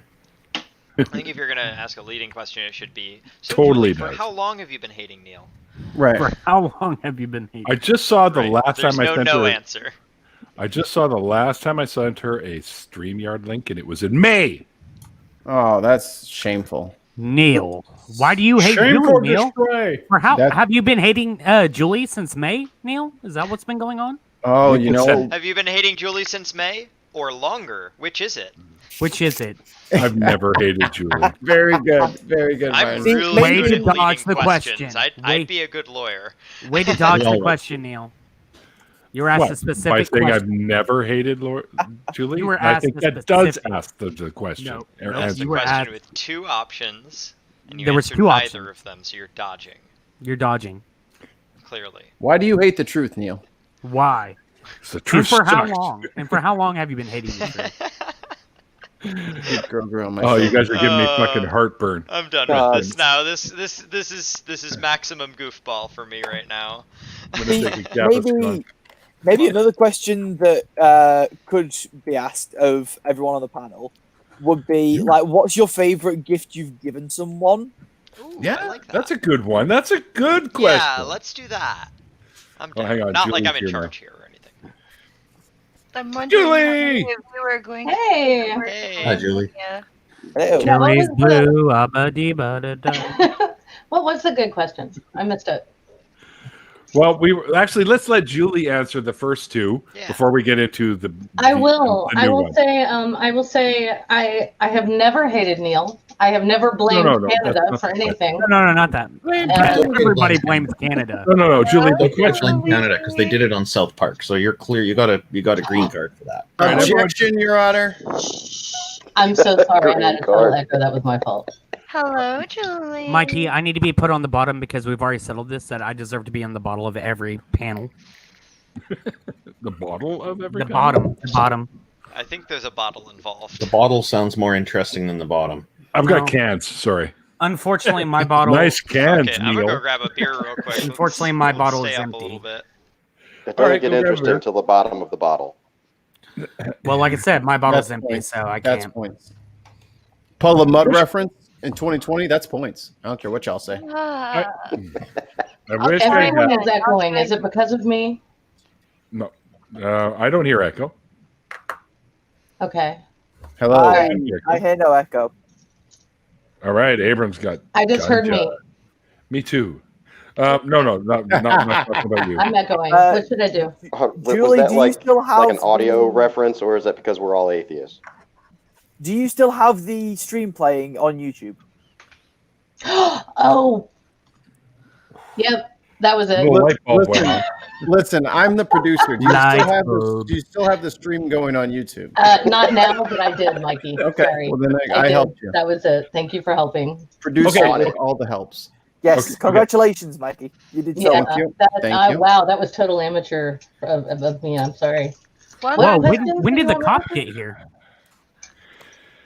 Anyways, guys. Hey, So I've got Snoop Dogg on my wine bottle here. Hey. It's the Australian 19 Crimes, but they've included a special Snoop Dogg edition. That's the Cali Red right there. That's good Yeah, shit. it's good. So, Julie, the questions earlier were, what was your favorite gift that you ever got for Christmas? Like the most thoughtful, the most, creative or something that you really wanted it ended up getting? And then what was the worst Christmas gift you ever got? Oh, that's hard. Okay. I'm nowhere near hard. Well, no. That is difficult. Well, at my age, this is gonna sound so awful because I'm sure I've gotten more thoughtful gifts than this, and definitely have gotten incredibly thoughtful gifts from Junk Shop. But as far as anticipation, the one that leaps immediately to mind was a Light Bright when I was 8. Oh yeah. And then of course I stopped playing with it like 3 weeks after I had it because there's only so many things you want to do with the little color with the bulbs. A lot of my Light Bright pictures ended up being X-rated, so my parents took them away. Oh dear. No, I didn't have that problem. The worst gift? Can I switch it? Does it have to be holiday? Can it be birthday? Sure. Thank you. The worst one ever was the Desert Storm was declared while both of my brothers were in the military, and it happened the week of my birthday. So my parents forgot my birthday, but my mother, I mean, it's not their fault. She was literally walking around the house talking to herself in her nightgown for 2 days. Like, she was so terrified. And one of my brothers ended up going. He came back all in one piece. It's fine now. But it was a very, yeah. All right. Fair enough. Fun with current events. Yeah. I remember whenever I told when I told my sister that I joined the military. She sat there, and the very first thing out of her mouth was, "Are you a fucking idiot?" And I was like, I don't think so. And then she sat there, and she warmed up to the idea really quickly, and she's like, "I'm so proud of you, but you're a fucking idiot." And I was like, "Thank you, I guess." I don't know how to process this. I know. I didn't know how to. I was just like, okay. Both of my brothers joined up because they impregnated girlfriends when they were 19.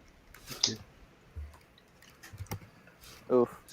Yeah, it's okay. I mean, my dad was in the army too, but not because he impregnated anyone, just because he couldn't go to college, and there was still a standing draft back then, so he enlisted. So the recruiters wanted me really badly until I told them what my eyesight was, and then they left me alone. It's 1600. And it was when I was 18. What? And they were like, "Thank you very much, ma'am." Click. Yeah. Russ, stop fighting with people in the chat. I will fight with everyone. So, Neil, did you want to? Neil, did you want to go first with that other question? Then just, I am thinking about that. Hold on. What was the question again? What's your favorite thing you've given someone else? Oh, I think the most. Yeah, I'll go first. It was a Christmas gift, and I was in a relationship, and I was going to propose, and I got. Now, the girl I was seeing at the time wanted a Wii, because it was around the time when Wii's came out. So I went down to our local Rogers Video, which no longer exists, and I asked them if they had any empty Wii boxes, because they rent the games and stuff, and they also rent the machines. And they said, yes, we actually do. And I said, could I buy it off? He goes, no, fuck, I'll just give it to you. So they gave me an empty Wii box.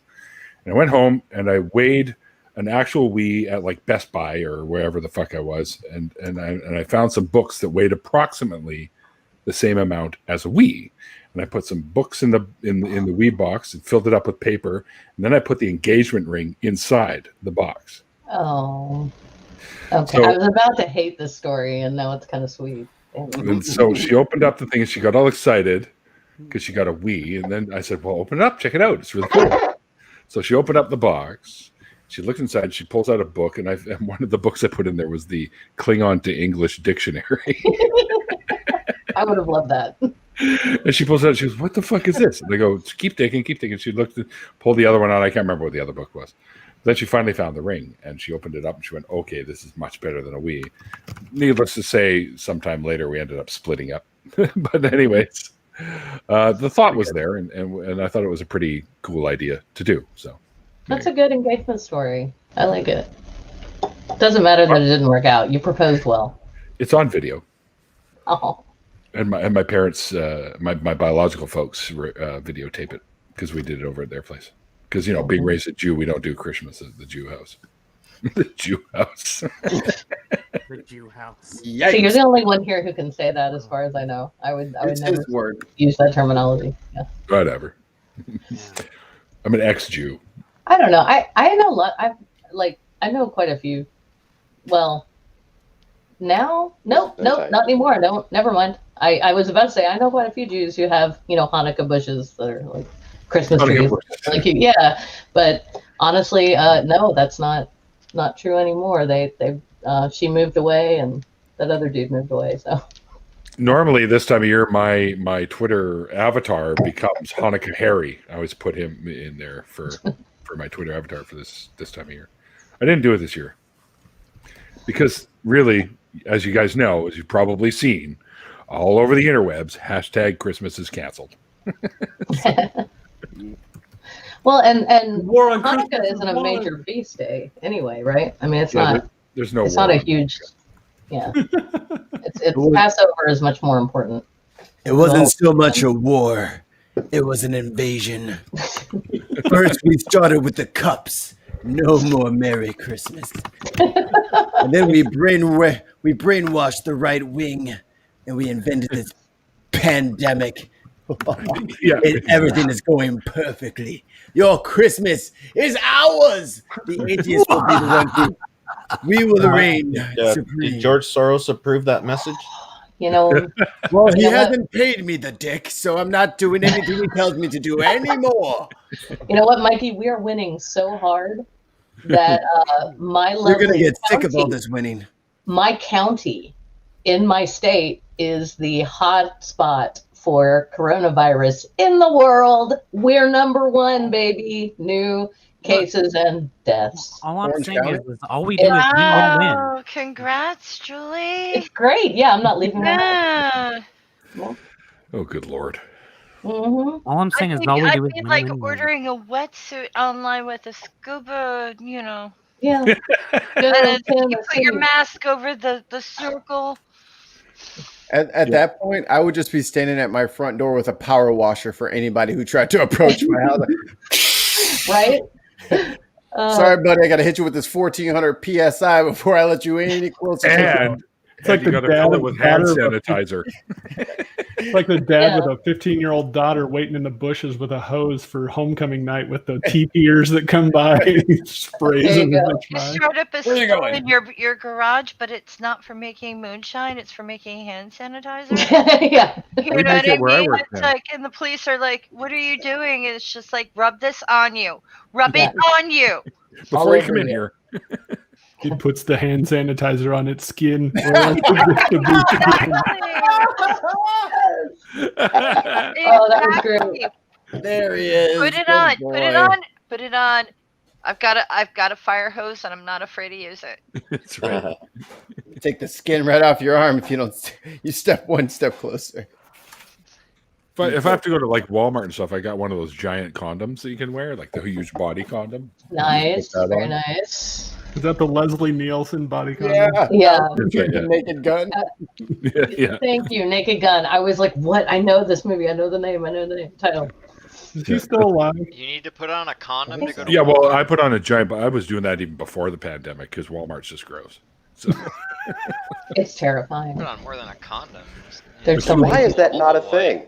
They have like some creepy guy in the hand sanitizer aisle while people are shopping, and then somebody walks past and he's like, he puts the hand sanitizer in the basket,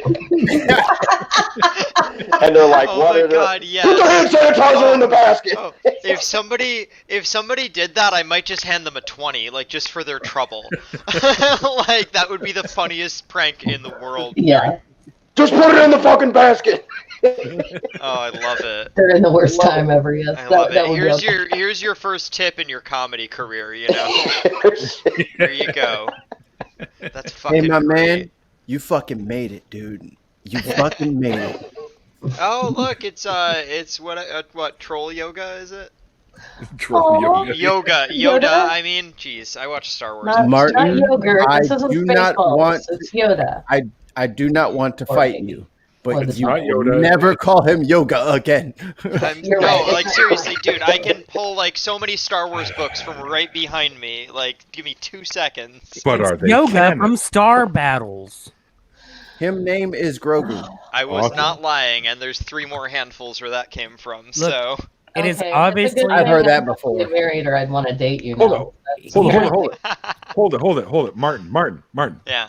Did you see today's Mandalorian? No, and I'm 2 episodes No. behind, dude. I've been I working my haven't ass seen- off. Okay, then I won't say anything Yeah, no because I spoilers, just please. watched No, it. like literally 2 jobs, 60 hours. I just haven't had time, but I'm catching up tomorrow. Okay, So- okay, Oh my Martin, God, did you you are gonna sleep? be stoked. Martin, I'm sick of everyone's bullshit. Did you I feel sleep? like I'm gonna end up telling you to go fuck yourself in a few No, seconds, no, but keep talking. No. Did you sleep at any of those times that you weren't working? Did you eat during? Scrap My all dude, that. No, my dude, don't do any 5 of that. hours a night for the No. last 3 That's nights. 5 hours you could have I been do watching that all the others time. account. To Mikey, I love you. I don't know you that well, but I already love you. Dinobot troll, it's Grogu, not Gorgu. Right. You And could've then, watched- like, you could've again, watched the were first I one. in a you know, sober and rested state, I probably would have come up with that. But yoga it is. But anyways, Go, Gert. definitely- I'm going to give you a little heads up right now, Martin. On the last episode, watch all the way through the credits. That's all I'm going to say is watch all the way through the credits. Good to know. Okay? I took off my headphones because I don't want spoilers. This Just isn't a said watch all the spoiler. way This through is the credits. advice. That's it. Okay. Watch That's all the it. way through the credits after the show. Heard. That's all I Heard can that. tell you. Okay. Julie, have you seen it? Mm-mm. Okay. Nope. I have to use. I have to. Dude, I love it. Merry cannabis, Oh, that would everybody. kill my Oh, spouse. cannabis, Live. Oh well. Merry Cannabis Miss. Aw. That's great. Oh, The collective God. nerdgasm at 3:00 in the morning Friday was amazing. You could almost hear a collective like groan and moan throughout the streaming world. Oh, that's why my brother texted me at like 2:54 a.m. and was Yeah. like, "Have you seen this?" And I was like, "No, I don't know where your Use the password is." Schwartz. Kevin Lentini in chat. Use the Schwartz. Love it. Use the Schwartz. Kevin's going to be on my show too, as you will too, Martin. Yeah, Schwartz is January as big as mine. 5th. Is that right? Or is it the 12th? It's the 5th, What do you right? mean? Yeah. It's the 5th, yes. It's the Okay. 5th. Remember, No, it's fine. I'm the going 5th on. of I'm going on Jan Ethan member. Michael's show the following Tuesday. I just couldn't remember which order they were in. But Kevin's yeah. going to be on the 16th, actually. So Oh, nice. Cool. yeah. What is the kitty cat's name? Where's the cat? I missed a cat sighting. Oh, are Damn you it. talking about mine? I don't It's on know. camera, I but just I live vicariously through others because I I'm have a horribly cat. allergic now. Do you want me to? Yeah, you weren't here earlier when I Yeah, had show the cats. kitty. Show the kitty. Please. I'm No, very no, much no, a cat no. person. Show the cat. Show the cat, not the kitty. Hello. This is Oh, my great Woodhouse. paws. Hey, Oh, Woodhouse, look at the Woodhouse. camera. Great name. It You're is because amazing, in buddy. Archer, Woodhouse thinks that he's people. Right? The butler. I get it. I get it. And So this your Woodhouse cat thinks also that he's has people. a heroin problem. Like No, but he Woodhouse acts from like a Archer. fucking crackhead, so you know. We named a Not cat now, Burroughs. obviously, but give it a few minutes. We named a cat Burroughs once after William S. Burroughs because he tried to pull an entire fifth of Jack Daniels off of a table and into that's his own lap. fantastic. And we were like, "We find any needles, buddy, you're out." Like that's our line. Right? Yeah, he's a sweet boy. Aw. He wakes me up every morning with my alarm so I can feed him, and then I feed him when I get home from work, and then we hang out for a bit. That's very So cool. this is technically his time that I'm spending with y'all.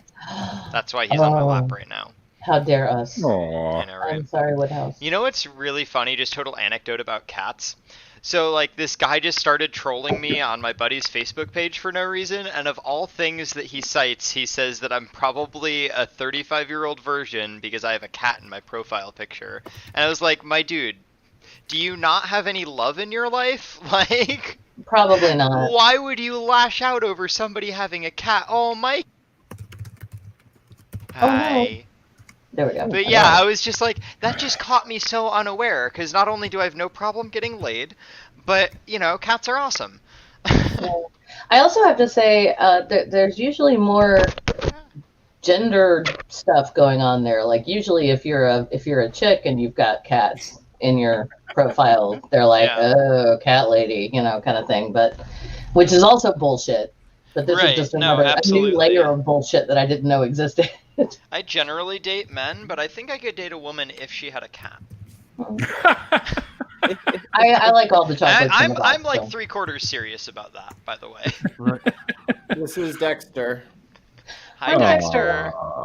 Oh, hey, buddy. Hi, Dexter. It looks like he's wearing some sort of sweater that he's got one arm out of. It's adorable. Oh, he's He precious. sees Mikey. mama, so now he wants mama. Oh, Just Martin. Right. Martin, I'm the exact opposite. I usually date women, but if you get a few drinks in me, you never know what might happen. Russ is Googling quickest cat adoption sites right now. He's like, No. Come You know on. that I fucking hate. Okay, this is cat kind is of on topic. Kind of off. Go ahead. That cat looks like my baby. Oh, does it look like Finn or Fiona? Both of them. Yep. I have They're really cute. See, Mine's I know gonna be up Finn's here. cats by name. That's how vicarious. No, but some friends were having a baby, and they didn't, and people were pressuring them to do a gender reveal party, and they're like, okay, first of all, it's sex, not gender, but whatever. And they were like, they said, if we actually cave to the pressure of this, we're just gonna put silver glitter in a balloon and pop it and go, gender is a social construct. I'm down. Yeah. I thought it was fun. Or just Wow. black glitter and be like, fuck the patriarchy. Yeah, exactly. Fuck you. I kind of want I to don't know. do that. Oh, go ahead. Sorry, Neil.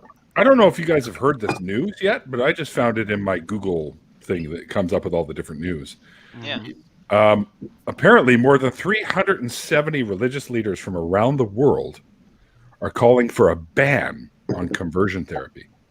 Oh, that's Good. great. Oh, that's good. Thank goodness. Human Because rights A, are prevailing. it doesn't work. We're born the way we're born, and I'm queer. Leave me the fuck alone about it. Exactly. And B, it's torture. I think that if it did work, it would probably be effective for like a slew of conditions, and the fact that it's effective for nothing should be telling.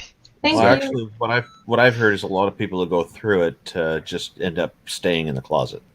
Oh, That- man. Yeah, That and the because fact- everybody in their life is telling them to. Like, Well, then I you know a electricity woman has who- nothing to do with it, which is the Well- part they don't realize. Of Then course. you In also the have- interrogations, when the interrogators put tremendous pressure on people, people will make false confessions, and they'll end up getting wrongfully convicted for it. It's a big problem in a lot of countries, and there's and this is there's the Reed technique, which is particularly strong in this and should be outlawed everywhere. It's a very bad system. The better system is known as the PEACE, the peace approach, where the first thing they do is they lay out all the cards on the table, say, here's all the evidence we have. What say you? And give people kind of a fair crack at it. Whereas the Reed technique is like a 12-step program. And the first 9 steps of it, it's about the 9th step where they finally start asking the subject for their view on things, and it's like a brainwashing attempt. It's horrible. So I guess the gay conversion therapy thing seems to me very similar to this. Yeah. They're just putting tons of pressure on people. So people just want to get out of this and get it off their back. So they'll just give the interrogators what they want and what they think they want, and then hope the problem's solved, and then they don't have to deal with that anymore. Oh yeah, they'll straight up say there are 5 lights. I mean, it's I knew a woman who went through gay conversion therapy in the 60s, and it was so like they sent her away. Like it was like her Southern Baptist parents sent her away to go pray the gay out or what the fuck ever, because that's works. And the only thing, I mean, she was traumatized, and I met her in the aughts, like it was decades and decades and decades later, and she was still carrying this trauma. So she didn't really talk about it. But the one thing she did say is she said that finally she just started talking about how cute boys were, so they'd send her home. Yep, there you go. And it's lie. Sometimes maybe some people just feel that way, and but I do wonder how long it lasts, just as Martin was mentioning. I also have heard that a significant number of people who've gone through this gay conversion therapy were also molested or raped. Well, the thing is a lot of in the therapy. Sorry to. Yeah, they're I would say also molested or raped by their captors. That's probably the correct language to use That's there. So another interesting fact is that a lot of these conversion therapy places are usually ran by people who are themselves homosexual, and it comes out quite often. It's like you'll sit there and see conversion therapy leader is homosexual, and it's like, so I'm sorry. Why are you if you're also homosexual? Why are you trying to convert? Self-hatred. Maybe Self-hatred that was basically taught for them. Maybe they went into it because they saw it as an opportunity to keep their relationship secret. And who knows? No, it's to save you. Through religion and social constructs, we've taught these people to hate themselves. Exactly. Yeah, that sums it up really well.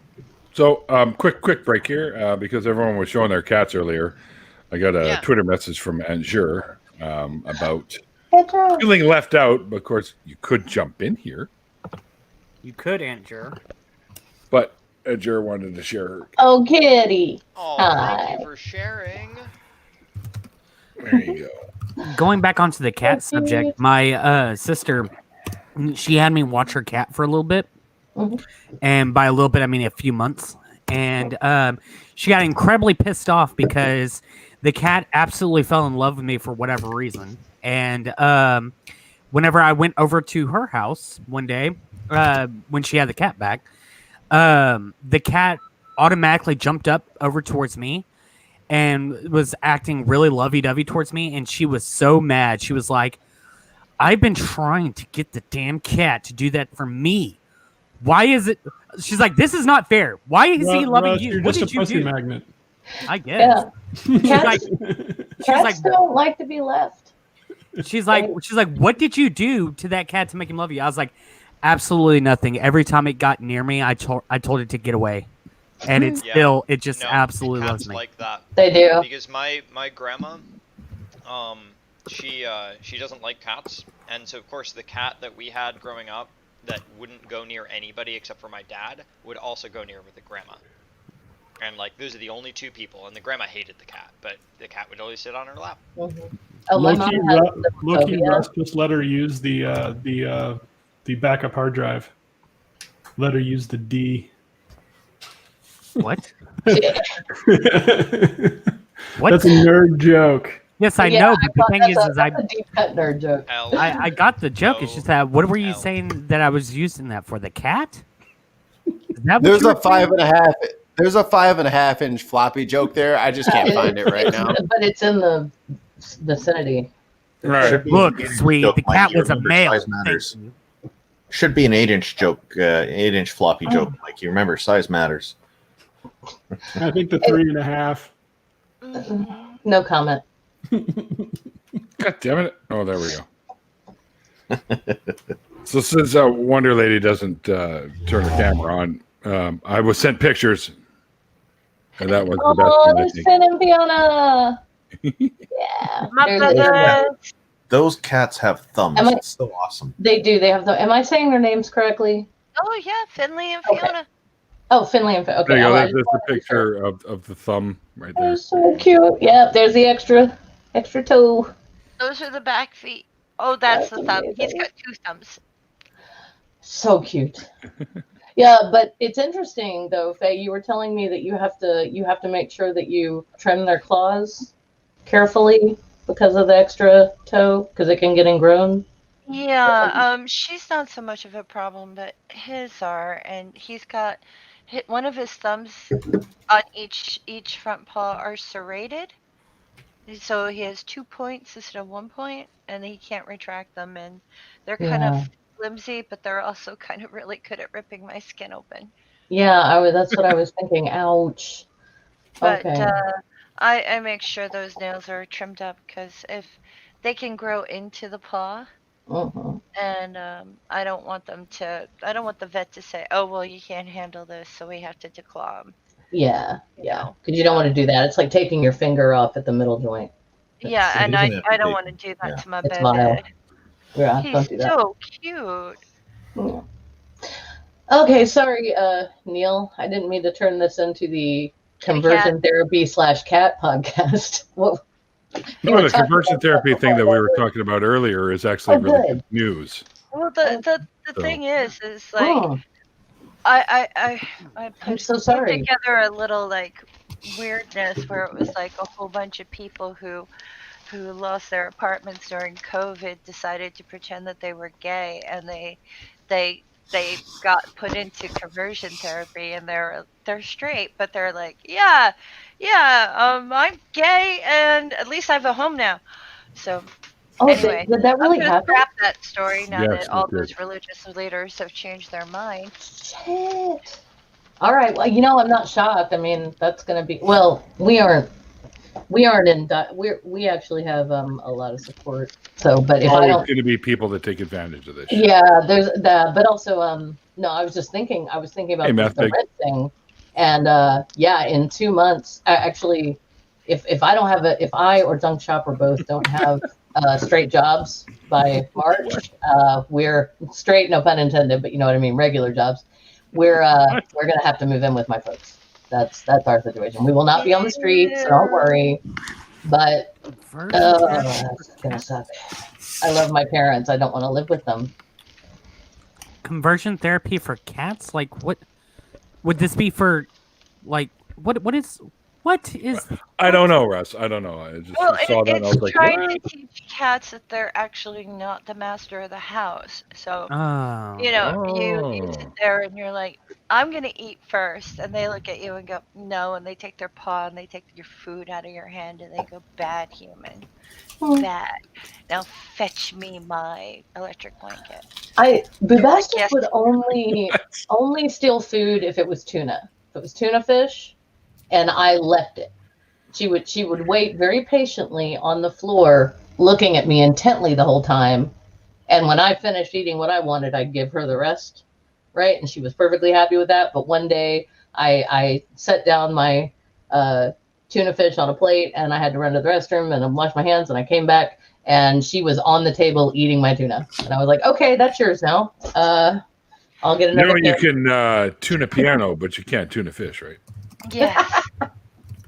Well, -1 point. Fiona, my autoerotic asphyxiation kitty cat, she has this.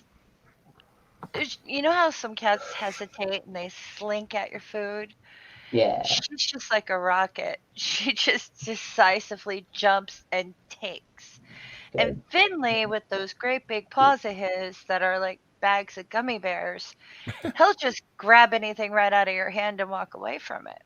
It's just like, but that's mine. Yay, not No, big. it's mine. I'm 25 away, actually less than that now, somewhere in that range away from 2,000. So nice. Oh, you guys are awesome. Well done. I've been so distracted. I haven't been very YouTube-y. I somehow my numbers are not moving. I hit 264 without realizing it. That's and cool, Jump though. Shop has their 250 sub party tomorrow, and so I felt weird about mentioning it. But then I did, and of course, being who they are, they were like, "Oh, that's awesome! I'm so proud of you." And I was like, "Why did I think you would react any other way?" All right. Of course. I did have a successful fundraiser this week. Yeah, you were saying. That was cool.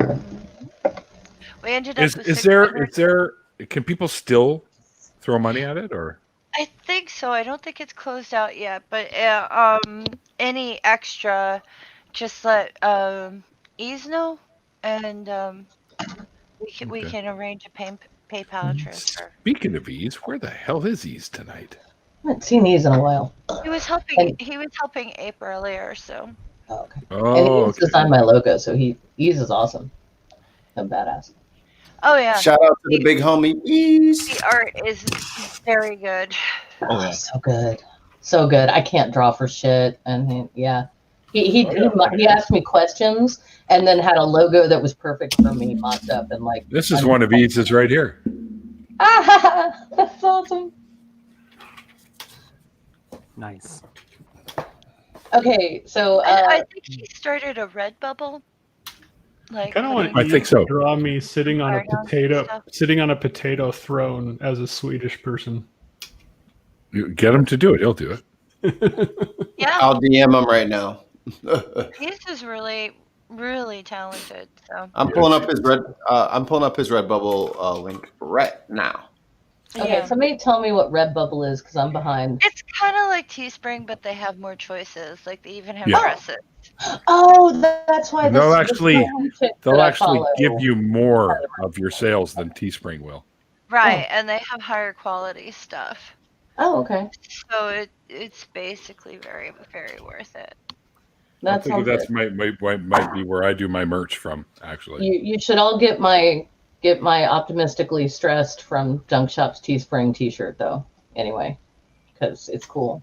And you should If get you it. guys if you guys love Ease and appreciate his art, his Redbubble link is in the chat. So consider that for some of your holiday shopping or post-holiday shopping. If you get a little extra Christmas cash, maybe throw our homie some work. Yeah, if I get a job, Give there's gonna be a lot of late Christmas stuff going on. There's gonna be a lot of late Christmas giving. Like January 14th was Christmas for me growing up.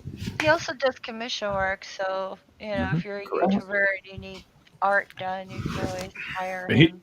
I paid for the shipping for this, but he would not let me pay for the piece. He wouldn't let me pay him anything for my logo either, and I had the means then and offered to, and he was like, "Nope, you're one of us. It's on me." I was like, "Okay." I'm working on him. You need to understand that people should be able to buy your shit too. Like if I wanted free shit, I'd ask for free shit. But I want to buy this, and he says, "No, you can't." Motherfucker, you don't tell me what I can't do. I'm paying you money. God damn it! He said, shut up and take my money. Yeah, exactly. Shut your mouth and open your wallet. Just let me do this for you, damn it. It's not even for him. It's fucking quality art, but he just refuses to take payment, and I'm sick of it. You know what? Fuck you. I've been nagging him. So worst case scenario, maybe I'll find out his PayPal and I'll share it with you so you can tip him. One thing that he did for me that I am going to do, I'm going to add it to my merch shop. Is I got to find it here first. Hang on a second there. It's all right. I'm messing with my lighting. Is this here? He did this because I was looking for something along the lines of like the Sons of Anarchy logo, right? Oh yeah, right. I didn't see that. I want to see it. I can totally see that, But Neil. this one here, Sons of Atheism, North America. Oh, nice. Nice. That's That is fantastic. awesome, We man. have that T-shirts, and this is what he did for me. So, That is so cool. because I told Aaron Raw that I was going to do this and make a shirt for me and him, and now I figured it would just be for I'll put it in the store, and of course I'll send one to Aaron because I already. Yeah, I was gonna say, would please definitely buy one. Yeah, put it in the store because I will buy one.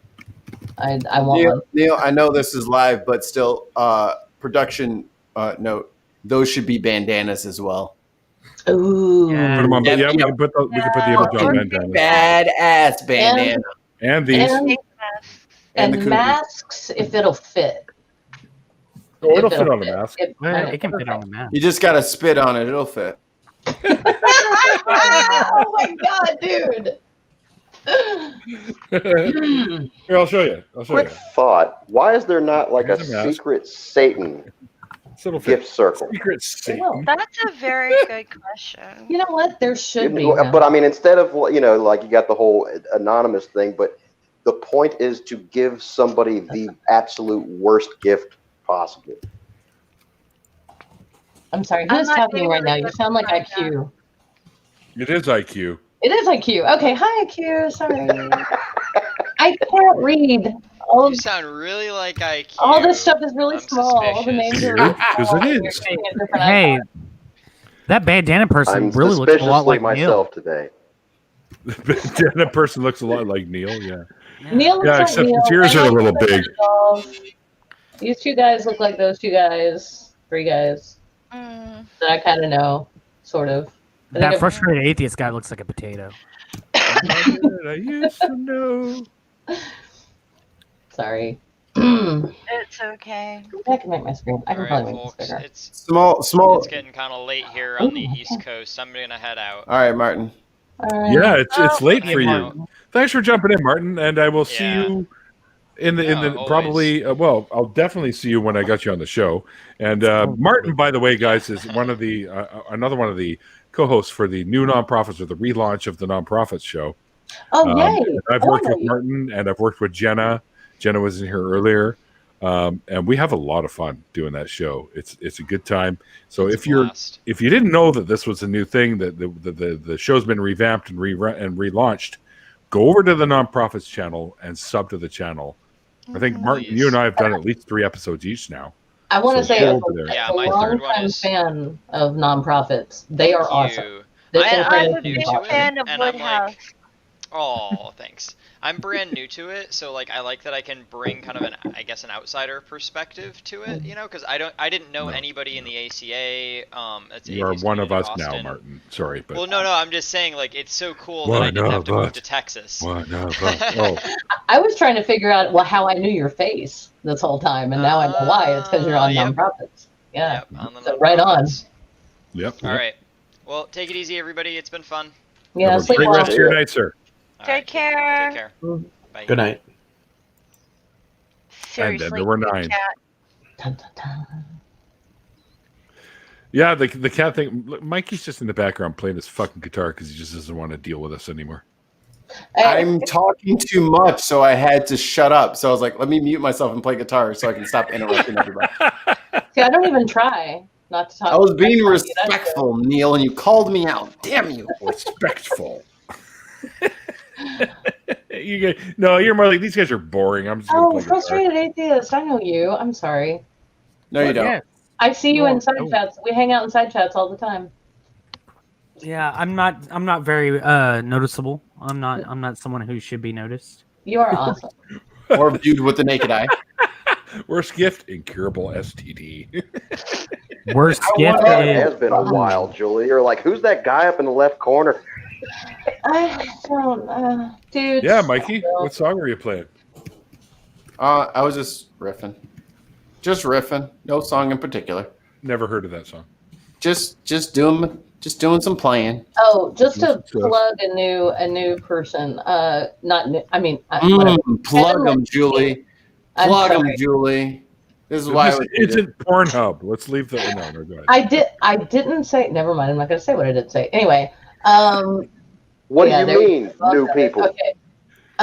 New person. Kevin Lentini is doing an atheist Bible Thank you. study. Now, you're all thinking another atheist Bible study. Come on, that's Junk Shop's thing, and yes, it is, and that's many other people's thing, and yes, it is. But everyone puts their own spin on it, and what's really cool about Kevin's is that he has a born-again Christian friend who is very nice, who does the stream with him. So they're reading the Bible together. An You atheist. talking about Kevin in the chat right now? Yeah, Kevin Lentini in the chat right now. Yeah. Did I mention that Kevin's going to be on my show too? Fuck. No, I don't know. Did you? I think I did once before. Yes. I haven't been here very long. I'm sorry. January 16th, Kevin. will be. Oh, cool. Well, what's this screaming guitars over Is here? it- What are is you, an animal fucking being Stevie tortured? Ray Vaughan? Like, what's going on here? I was trying to do like hey, what's going on? What's going on, New Brunswick? And then like, and then like Brunswick. It did not work out. I'm sorry. Hello, Cleveland. Hello, Cleveland. Nice. Mikey, play us a song. Oh yeah. Oh, the other thing. I'm totally spoiling my patrons only the stream tomorrow, by the way, by telling you guys this stuff. But so my county is going on lockdown again. Nobody's watching. As of midnight the 21st, because we don't know how to act right, and we've got the highest rates, like I said, in the world at the moment. Can I do a plug? We talked about this on the I Bin said podcast. Alex. I'm sorry, I'm not Neil.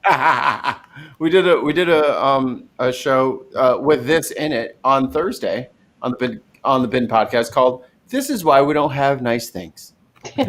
Yes. And Tennessee is why we don't have nice things. I can tell you that. and Orange County and England and all these places that utterly refuse to just play by the goddamn rules.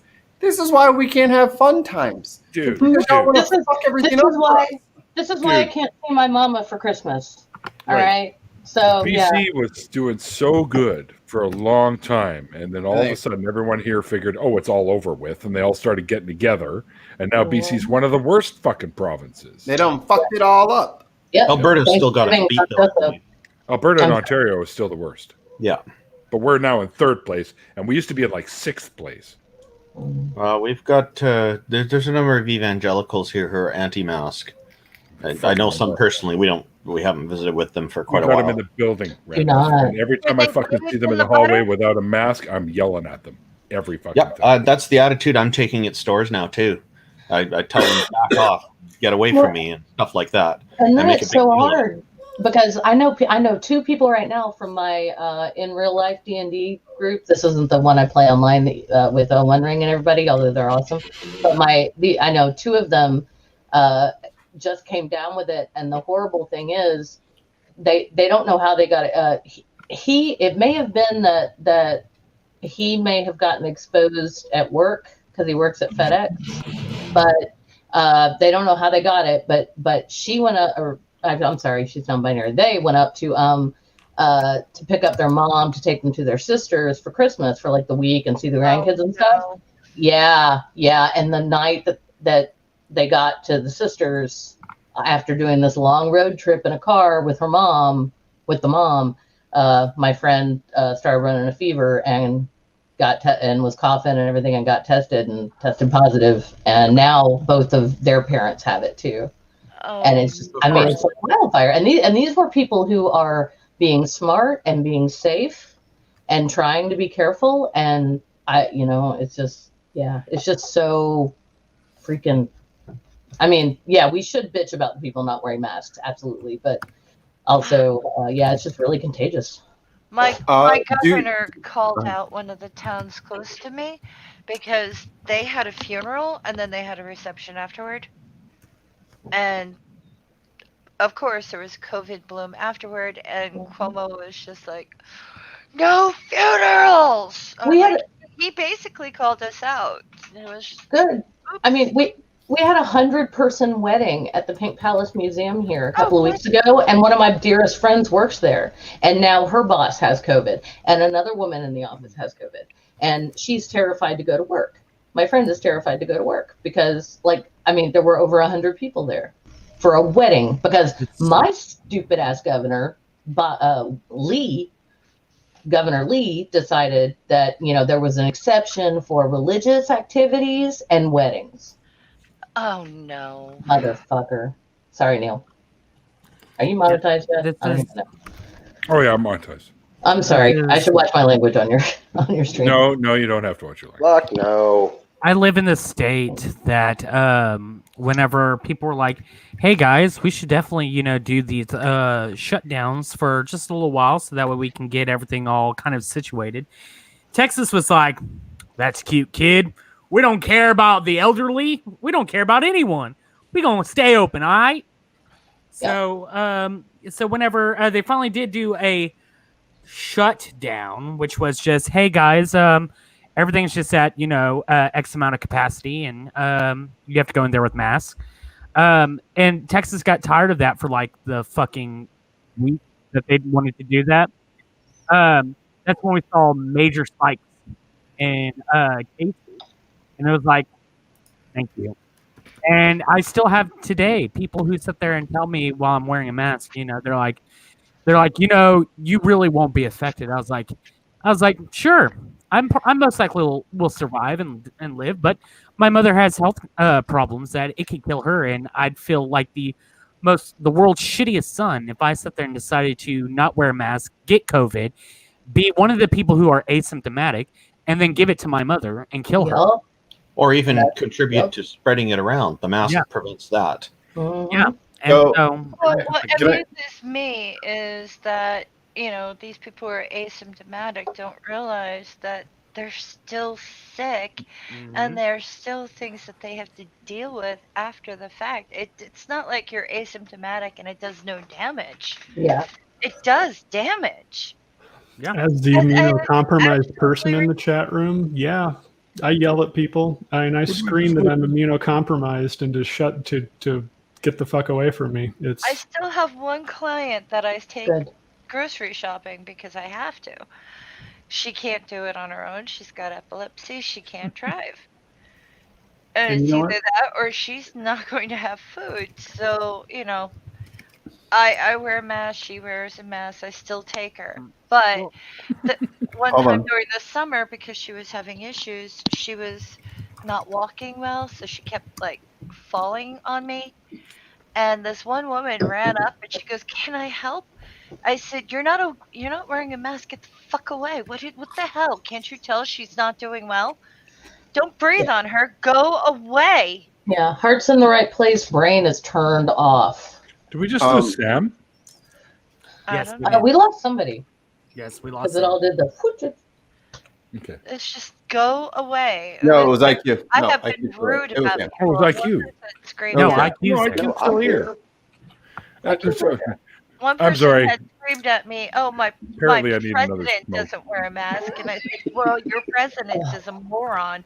Yeah, who also got COVID. So Oh, it was before he got COVID. That Yeah, it was I before, had yeah. this argument, but Be right and then back. another person's sitting there going, "Well, this is what communism looks like," and I said, Oh my "Get God. away from me." Oh, that crap. I don't that know if makes me anybody's so given angry. any thought, but I'm waiting to hear what kind of cancers this virus causes in a few years down the line. That might be. I heard it does create erectile dysfunction, so That's what I've heard. they And enjoy that. so that's why the right's not very concerned about it. Yeah. Talk You got a little blue pill. We'll be Mikey, good. he gets points for that one. Talk to the That raging was point worthy. atheist. He had COVID-19, and I think he said he's got permanent kidney damage, and then he has another condition that the doctor said would be 10 years away, requiring serious operation, but now it's been cut down to 2 years away because of the COVID-19 stuff, adding complications and blood clots and other issues. So can I All kinds of stuff. Different people go are on? Yeah. Can I go on a small? Go ahead, Neil, and then I want to go on like a small 30-second tirade. Sure. But what Randolph is referring to is, Rage is going to become an amputee a lot sooner than he thought. They're going to have to cut off God. his leg. Yeah. His leg? Yep. Both legs. Both? No. Yep. Oh God, I'm so sorry. That's what I said to him too. He's taken it real well, but I wanted to make sure he knows he's got support, and he sure says he he does. feels quite supported in the community. So that's quite Yeah, nice. I mean it's so. But fucking feel free to fair. reach out to him and let him know that. Yeah, thank you for telling me. Yeah. I mean, I don't want to feel like, hey, I heard this about you from other people. I don't want to be like that, but I just, if there's anything we can do, that's going to be rough. He's so selfless. Love He's you, just- Peggy Mom. Yeah. Hey, agnostic big mom. Did you say Ray? Yeah. Raging atheist. Yeah. Nakasuchi. Damn. Yeah. So. Damn it, John Charles asleep, or I'd wake them up for this. That's No, He's we're still going still to be going. taller than the rest of y'all. We're still going. Yeah, totally. Even in I'm just like, I'm going to design him like the best fucking most high powered wheelchair ever. Yes. Professor And X. we're gonna trick that He's shit gonna out. be an ATST So walker. amazing. Maybe we No, that can motherfucker do hits spinners. maybe we can do like South Park, and they have the Back in a second. time travel and everything in it. So I wanna Hold do on. some studded leather back for it or something if he's into that. I can, Oh, nice. So Yeah. let me get my little rant out here real quick. Oh, right. So 2020 has sucked for everybody, and everybody feels like either it's a dangerous time to be outside or that their rights are being trampled on. Well, I have many different mental health issues that I struggle with, and 2019 was the best year ever for me. Met my soulmate. Fucking, we moved in together. Everything's going so perfectly for us, and I had every intention before she knew about any of this. My fiance, that I wanted to propose to her, and she fucking like a fool told me that she had bought us Backstreet Boys tickets, right? Because she wanted to go see Backstreet Boys. And I'm like, I will go see the Backstreet Boys. I won't buy the tickets myself, but I will go to one of their concerts because why not? Funny story about how we met. We went to a Sum 41, The Used, Circle Survive, what's it? Fucking Thrice. It was like a fucking banging ass show for people who love like that early aughts, like post hardcore emo shit. And that's where I met her. That's where I met her. And in the like I get it now. I had to recalibrate. I forget that I'm like 20 years older than you are. but in between the bands, they'll like just play songs. And I had already like said hello to her and her family member that she was at the concert with, and I'm chatting her up and blah blah.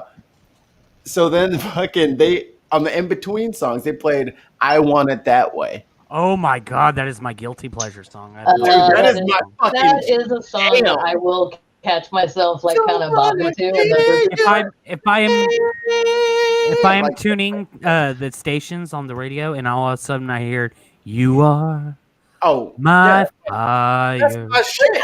That's my shit. I'm like, I will bump that with my two 12-inch subwoofers in my trunk. I will bump. At the top of my lungs, I scream, "The one desire, believe when I say." You're kind of taking. You're taking my story away. So I did that. I did the. Don't want it. And I hit the high note and did the grab and pull. And it was this epic moment. And like, she was like, she told me later, she was like, yeah, I looked over to June and I was like, I'm glad he has a good voice or else this would be really annoying right now. So we ended up getting each other's numbers and this, that, and the third. And we ended up dating. And I wanted to propose to her at the concert that was supposed to happen in August. But it got shut down due to COVID. Yeah. So I proposed myself in July with our families on Skype and whatever the fuck, like the voice that's great. Video chat. Well, I asked permission from all the appropriate parties and got my green light, and I went for it. Yeah, no, that is a great. I'm sorry. I was gonna stomp on your story. I'm shutting up now. Continue. So now they didn't cancel the concert, they rescheduled, and it's rescheduled for July. There is no fucking way that us as a married couple are going to be able to get to that fucking show by July when people do not know how to fucking act. I don't do much for myself, and I do as much as I can for other people. But god damn it, can I have my fucking engagement? Can I fucking propose to her without you fuckers running around with no fucking masks on? Please. What's your plan B, Mikey? I had to do it in the living room. I had to do the whole dance routine my damn self, IQ. I look like a damn fool. It was nowhere near as cool. But always have a contingency plan because things will most likely go to shit. Yeah, what IQ said, because I mean, Junk Shop had this whole romantic thing because we'd gone to a concert of classical music and an artist in the background. Like I was like my head was on Junk Shop's chest, and we were laying on the ground listening to classical music at this museum.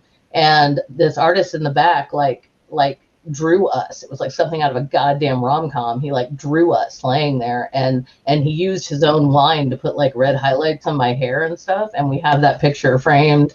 And so Junk Shop was gonna, it was amazing. And so Junk Shop was gonna propose. He was gonna take me back to the Dixon Museum, and we were gonna walk through the gardens, and he was gonna propose there. I'm sorry, he was still identifying as he then, so I fuck up sometimes. Anyway, they were going to propose there, and and then my friend, the day that was supposed to happen, I didn't know that was going to happen. My friend called and she was like, Okay, so my husband killed 2 deer. Do you want some venison? Because I can't butcher all of this myself. And I'm like, yeah, I'll come out and help. Because I don't know, country. I don't know what to tell you typically. So I was like, yeah, free deer meat, woo! And I go out and do that. So totally shattered their romantic plan myself. And they proposed to me the moment I sat down after making some stew at some point. And they just like got down on one knee and pulled out a ring, and it was awesome. So, Oh, that's very nice. Hey, Mikey, congratulations. yeah, sorry, that was. I had to just fucking go off script and just do it anyway. But exactly. But damn, y'all, we should really be done with this. So, as far as COVID goes, damn, y'all. Just get your get your shit together. I work retail. I am astonished at the amount of people I see just browsing.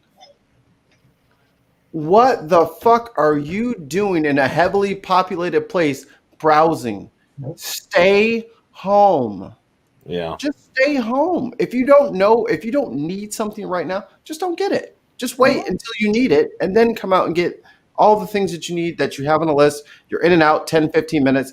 That lowers your exposure to other people. And if you are asymptomatic, that lowers the exposure that other people have to you. So just stop trying to hang out. Like, we're not hanging out. The work I can do after hours, I do after hours. So I'm around less people. And then because I have to go see my clients, but most are working from home, fortunately, so it's not too bad.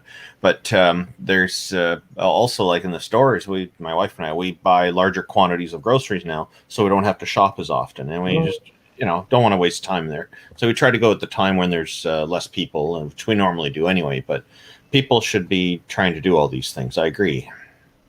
Yeah. Well, and the type of person that you're actually preventing against is somebody who, say, you can't visibly see that they're immunocompromised, and they have to go to the pharmacy that's in a Target, or they have to go to physical therapy because they're, recovering from open heart surgery, and, walking by people that don't have masks or are just going to get their Clearly Canadian bottle and their candy bar and then out. I don't understand, because somebody like me who has to walk right by them, who has a graft on my aorta to keep it attached to my fucking heart, I don't need the damn scar tissue that forms from COVID on it.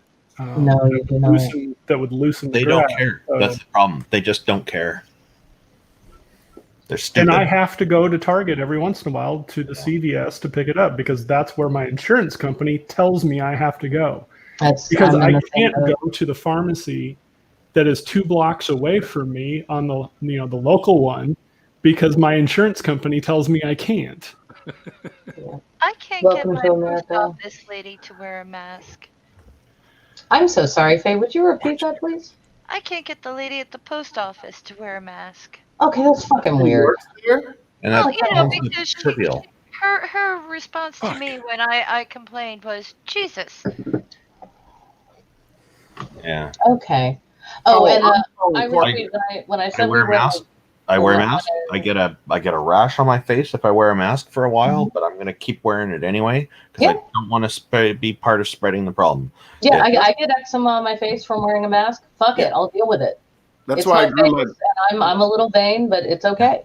That's why I grew my beard out, because I have to wear it for fucking 9.5 hours at a time. Yeah, so fair. it's nice to fucking have a little buffer zone so it's not rubbing up against your skin the whole day. This thing is so soft, man. It's easy to wear this one.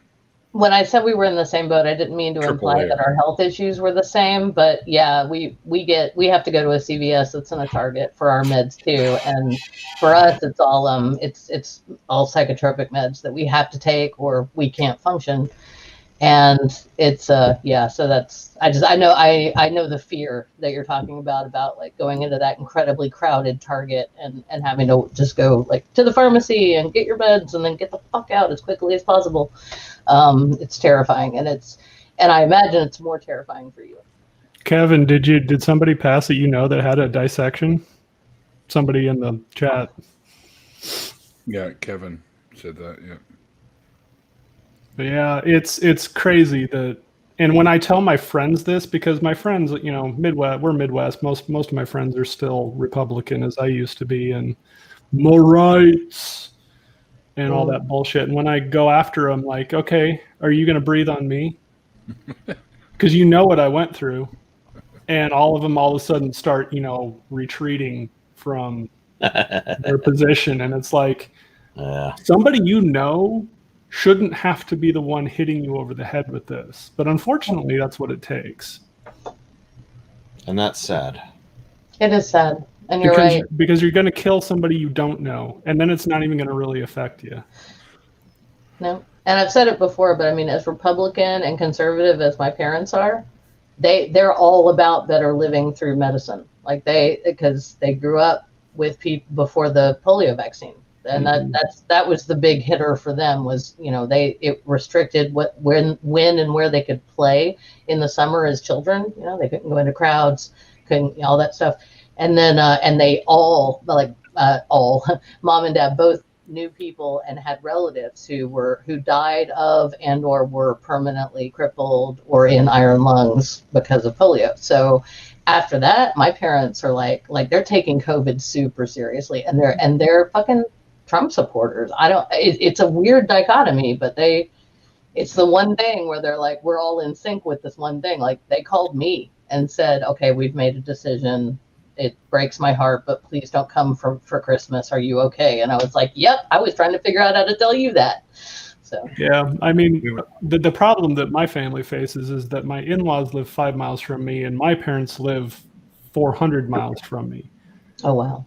And so my parents don't understand the difference between my in-laws who have both had COVID and are now still in their quote unquote immune stage, you know, the immediate post, where they don't have to stop twice to go to the bathroom or fill up with gas on their way here to come visit. Whereas my in-laws can literally go from garage to garage without having to interact with anybody. So we've had to shut it all down because my parents were throwing a fit about her parents being able to come over and celebrate Christmas. So we just shut it all down, and my wife is not taking it very well, and I don't expect her to. And then so I called Dad, who is probably the best of it through this whole thing. And I'm like, look, I have a wife that won't talk to me for a couple hours now. I have a mom that's crying that, you know, is pissed off at me. And now I have in-laws that are like, what the hell?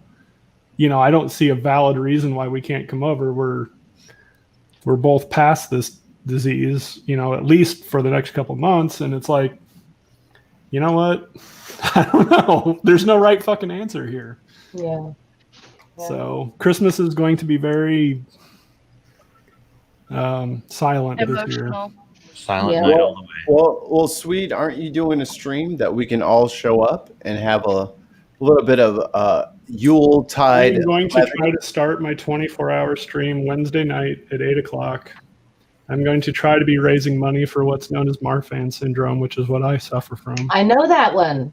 I'm sorry, my ex got tested for it. They think Abraham Lincoln might have had it. I got this from it. Yeah, yeah. So I had an aortic dissection, was genetic tested. My kids are genetic tested. There's the problem is that even with the John Ritter Foundation paying for the majority of it, it still takes $500 to pay for genetic tests for kids and everything like that. And the reason insurance isn't covering it is because an initial test, they test for 27 different genes. And they call it a fishing expedition, which they don't cover. God damn it. Wow. Gotta love the insurance companies. Gotta love the insurance companies. This is not nearly as serious, but my insurance company didn't cover my COVID test because I tested negative. Yeah. They essentially said because you're negative, it was not medically necessary for you to get a test. But the genetic test itself is actually about $6,000, but the John Ritter Foundation, if you've had an event like I have, pays for all but $500 of it. Oh, he was such That's a good fantastic. Man. That is awesome. It's better. But however, they will cover the $500 if you don't have means. So if you're not, like my family, we have means. So the $500 to me was fine, I'll pay it. It's fine. But there are a lot of people who don't have that. laying around. And then if they have kids who then afterwards need to be tested, then because it's a 50-50 shot, because both my kids are now going through the testing process, and so I'm gonna try and raise money, a couple $1,000 to send off to the John Ritter Foundation. Oh yeah, yeah. But, okay, so you're doing that on Wednesday 8 to Thursday night 8. Okay, groovy. Thank you. $100. not They real, charge so me $50. I'm gonna call somebody a blood-sucking bastard.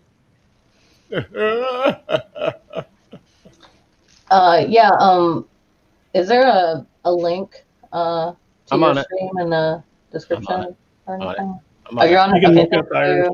Irish Swede on the Irish Swede. Okay, fantastic. on the YouTube. Yeah, because I definitely, like I said, that was a, my ex wasn't a saint, but I don't wish him any harm. And that was a scary moment. But I am going to have some people like take over the stream at some points because my kids are home on Wednesday and I can't be stuck down here the entire time entertaining. But I'll be having like Among Us games running, or I'll have me playing some game or whatever, inviting anybody that wants to come in and just chat and talk and shoot the shit for a while. And I have posted the link in the chat, so everybody go sub to Swede, so then you will get and hit that fucking bell. Fucking bell. Ring Swede's bell. Come on. Bells, so then you Ring my Ring my bell. There we go. That's great. ring a ling a ling, as they say. Yeah. My falsetto voice was what? Nails on chalkboard, or was it? I liked it. I was Actually, down it's with good. it because I can't sing soprano because these things, and I'm an alto too naturally, so I could totally sing under. As a tenor one, let me tell you, I can hit those notes. Yeah, you can. You can hit notes. I can't hit. I can bullshit this fucking deep shit, which is totally not my voice. But And you're also not as stupid, which I I quit a year and a half ago because I met the most gorgeous, beautiful woman that I've ever seen in my entire life, who is also very blind. And is also standing next to him. That's why he's saying it. She's Damn, the glasses. Yeah. Oh, her glasses must have been dirty that day. And then that's why she fucking settled for me, dumbass. Sure. And now she's stuck because I put a deposit down and she's stuck with me. You do know that you're absolutely adorable, right, Mikey? Yeah, you are so attractive. It's ridiculous. You're adorable. Y'all say that? Got a pretty mouth. Everybody okay for you, Mikey. I hate IQ so much. Fiona! Don't you dare call my mouth Fiona, dirty ever again. Faye is scolding one of her cats. This is amazing. We've got into some weird dimension where we're all in each other's homes telling Mikey how cute he is and listening to Faye scold her cat. So can we slide this, Neil, into like a New Year's resolution-ish kind of thing? Because I don't know if are you having another show before New Year's? I am no, not on my channel. I'll be on Justin's channel on Tuesday, doing his show, The Empathetic Atheist, and then I don't come back till January 2nd. Okay, so that being the case, I'm going to use my producer privilege, and we're all going to throw flowers at Neil for a little bit because we're not going to see him until the new year. So everybody, I'm going to call on you, and I want you to. I want y'all to tell. No, not real flowers, terrorist.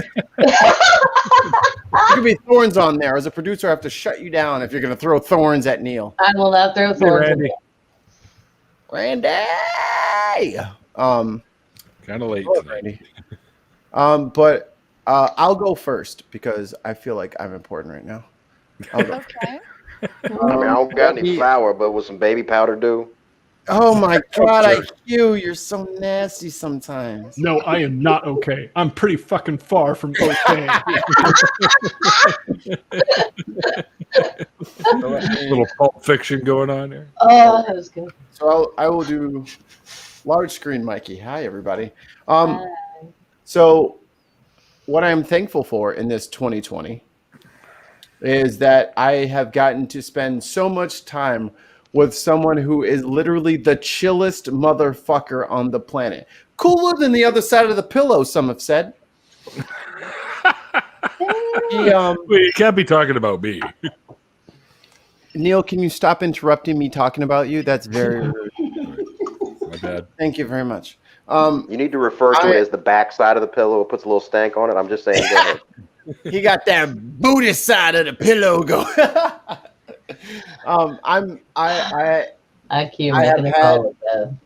I have had some not so great experiences and some fabulous experiences on the internet, especially on YouTube.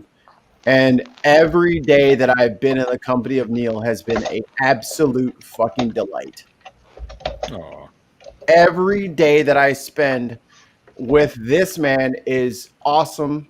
It makes me feel great. He's very encouraging. He's very sympathetic, and not once has he ever like questioned why I'm doing something. It's always been like, that's a great idea, but maybe later. You know what I'm saying? He very super awesome, positive about everything.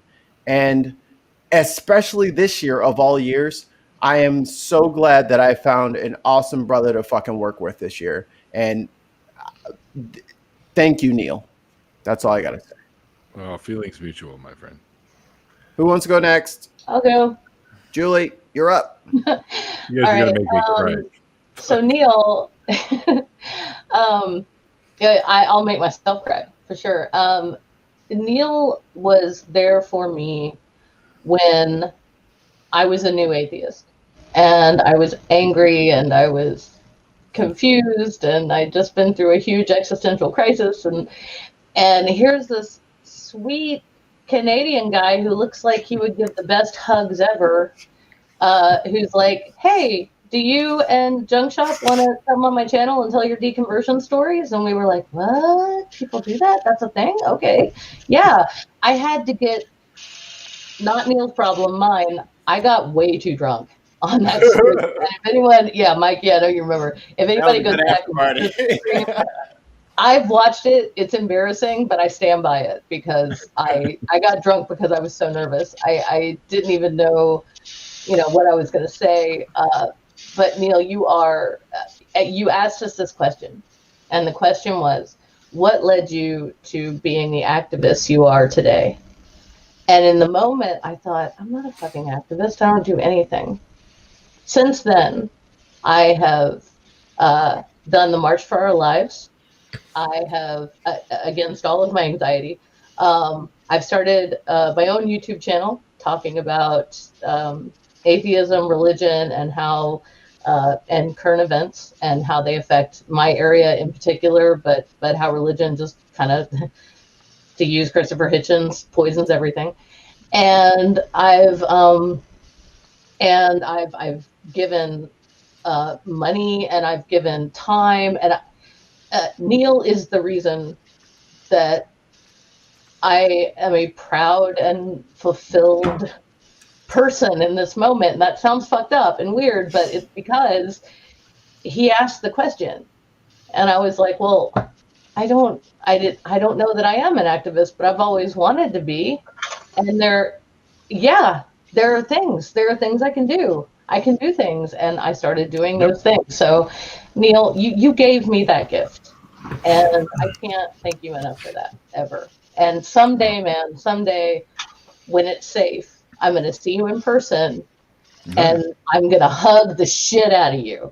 Fucking life out of your breath. I'll remember to wear diapers. There we go. That's a good place to stop. I love you, man. Thank you.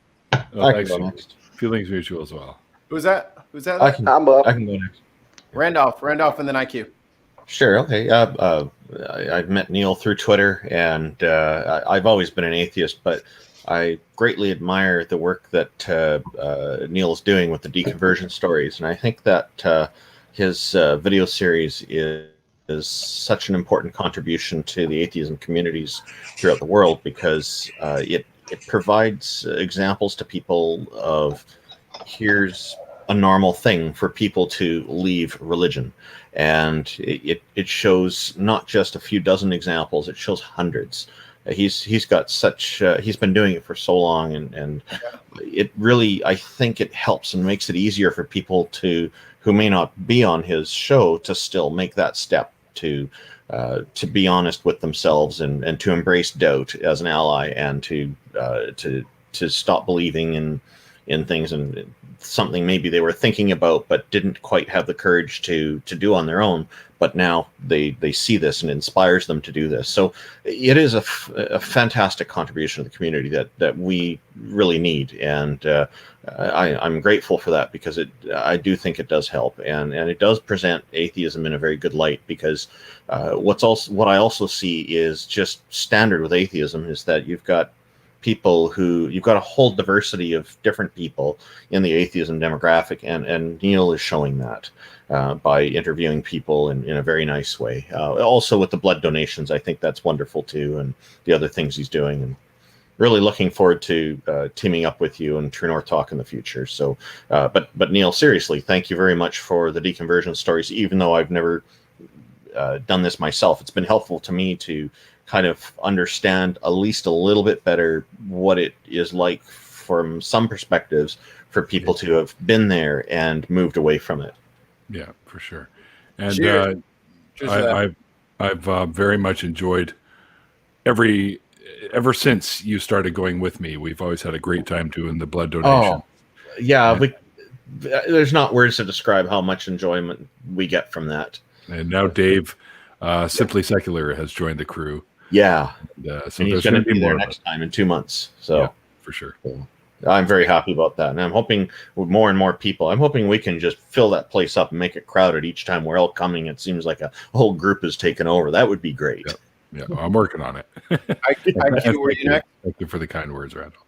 Yeah, thank you very much, Neil. I appreciate your friendship very, very much. You're a brother to me, my friend. Yeah. IQ, were you up next? Yeah, I'm gonna go. Oh, I have a picture of flowers here for him. You didn't show it, Mikey. Hold on. Let me get the flowers out. Hold on. Got a little bit of dirty. Get this shit off the table. It's like, why is it there? You said throw flowers at him. I thought this picture would fit. Fuck this, and fuck this thing in particular.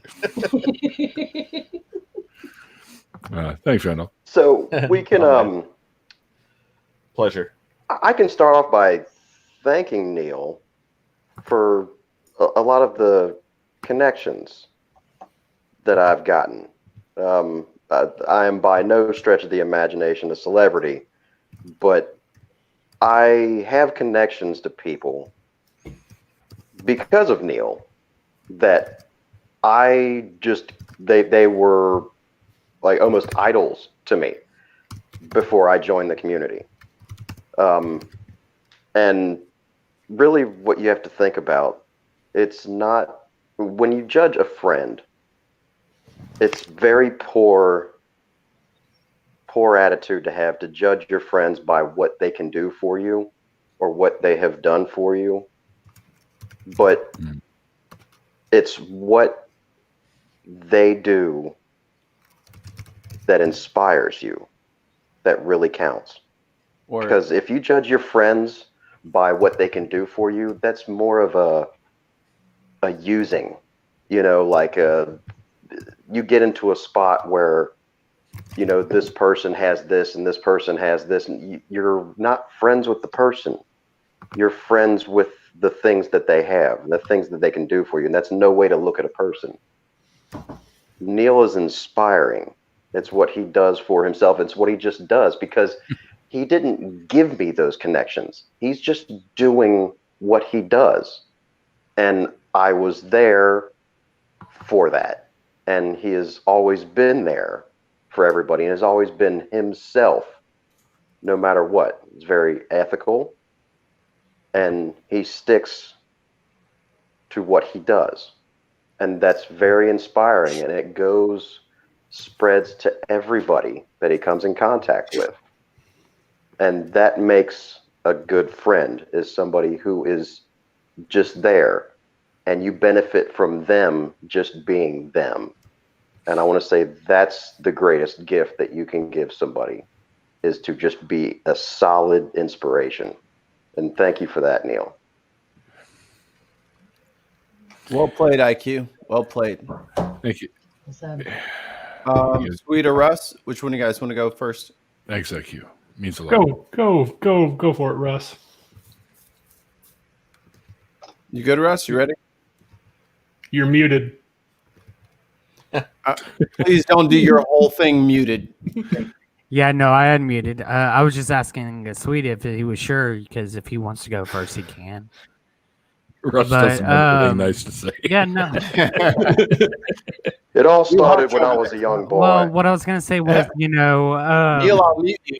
What I was gonna say is that I hate Neil so much that we're just gonna end this like that. No, but seriously, Neil's been a great friend for me, and I'm not always active as far as like talking to people whenever I'm just watching the videos. A lot of times I am, but there's been several times I haven't, and that's because whenever I'm going through some personal shit on my end, I always tune in to Neil's after shows, and I may not talk, but I'm there and I'm listening, and it's always because there's always a laugh to be had, and due to the fact that I deal with a lot of low moments in my life due to depression, it really helps me just listen and just kind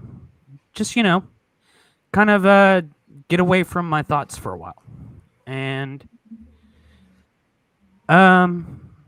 yeah, that's pretty much it. It's like I absolutely love listening in whenever I'm depressed, because I don't have to think, and thinking is usually my greatest enemy, and it usually helps me spiral even worse. And so I just tune into the after shows, and I listen to all the jokes that are being had, and I sit there, and it usually gets me in a better mood, and then I'll start talking or whatever. And so Neil helps me out a lot more than what people may realize. Oh, Russ, next time next time I'm down in Texas, we definitely have to get together, my brother. Oh yeah, definitely. Hey, it kind of looks like. If you want to watch the howdy, officer. If you want to watch the Oregon State Arizona State game, you can in my right eye. Roughly 3 years ago was probably when I deconverted, and it was probably the day, and I did a show. I was probably Neil's 10th show or something crazy like that. It was back when Google Hangouts was what he used. And it was at that point that I was still having nightmares of the Event Horizon variety, if you remember the hell scene from that. I do. Mm-hmm. And because, as per usual, the threat of hell is instilled in you through the church. And it wasn't until after I had done Neil's show that those had started to subside. Now, obviously, I'm correlating the causation here, but I think it really had something to do with it that talking with Neil, and then that also giving me the courage to turn around and talk to my wife about said deconversion, which went surprisingly better than I ever thought it would. And I have to give credit to A, Neil, and B, Seth Andrews for his letter to a Christian spouse. That was Sam. Sorry, That particularly got me through that particular moment, because it was also a very low time. 3 of my grandparents died that year, and it was before that I had gone through my journey and didn't have the comfort that I was hoping to have or used to having during that type of thing. And then last May happened, 3 years later, last May happened, and sitting there staring death in the face for a little while. And a couple of weeks after that, shooting Neil and Nathaniel a message saying, "Hey, I almost died and I lived." And then started getting on the show every once in a while, and learning how to joke about death has immensely helped things. But just having another place, and then obviously being as isolated as I am during the COVID crisis has been mentally taxing, as as Russ and Mikey can tell you more so than I can.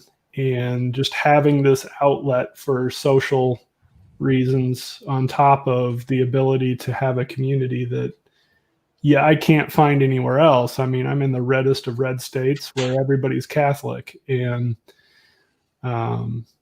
it's not one of the most friendly places. I don't think it's probably as bad as the South, but it's still, you just don't find this type of community around here. So I would say early on, it probably saved my marriage and my ability to talk to my wife about it, because she was worried that I was not telling her something and it was serious, and finally came out with it. And she goes, "Oh, that's a lot better than what I thought it was going to be." Wow. And then on top of that, having a place to come to after my surgery has been immensely helpful, especially with COVID and being locked away. So there's been a lot of moments that have been low, just like other people have said, that there's always, well, previously there was a Monday, Wednesday, Saturday to look forward to. And I never would have started a YouTube channel had it not been for you. So I still hate the sound of my own voice, but never get around that. But you got a great voice, so don't even kid yourself. But I think that's just a thing that you're not supposed to like. So no one likes their own voice unless you're me, and you're just such a fucking it's so silky smooth though, man. You make me. Oh man, I have to like dry myself off after listening to you. That needs to go on a t-shirt. Yeah, spit that flies out of my fucking face because I'm like fucking blabbermouth. I have to do the meme of the girl with the hair dryer underneath her skirt trying to dry herself out.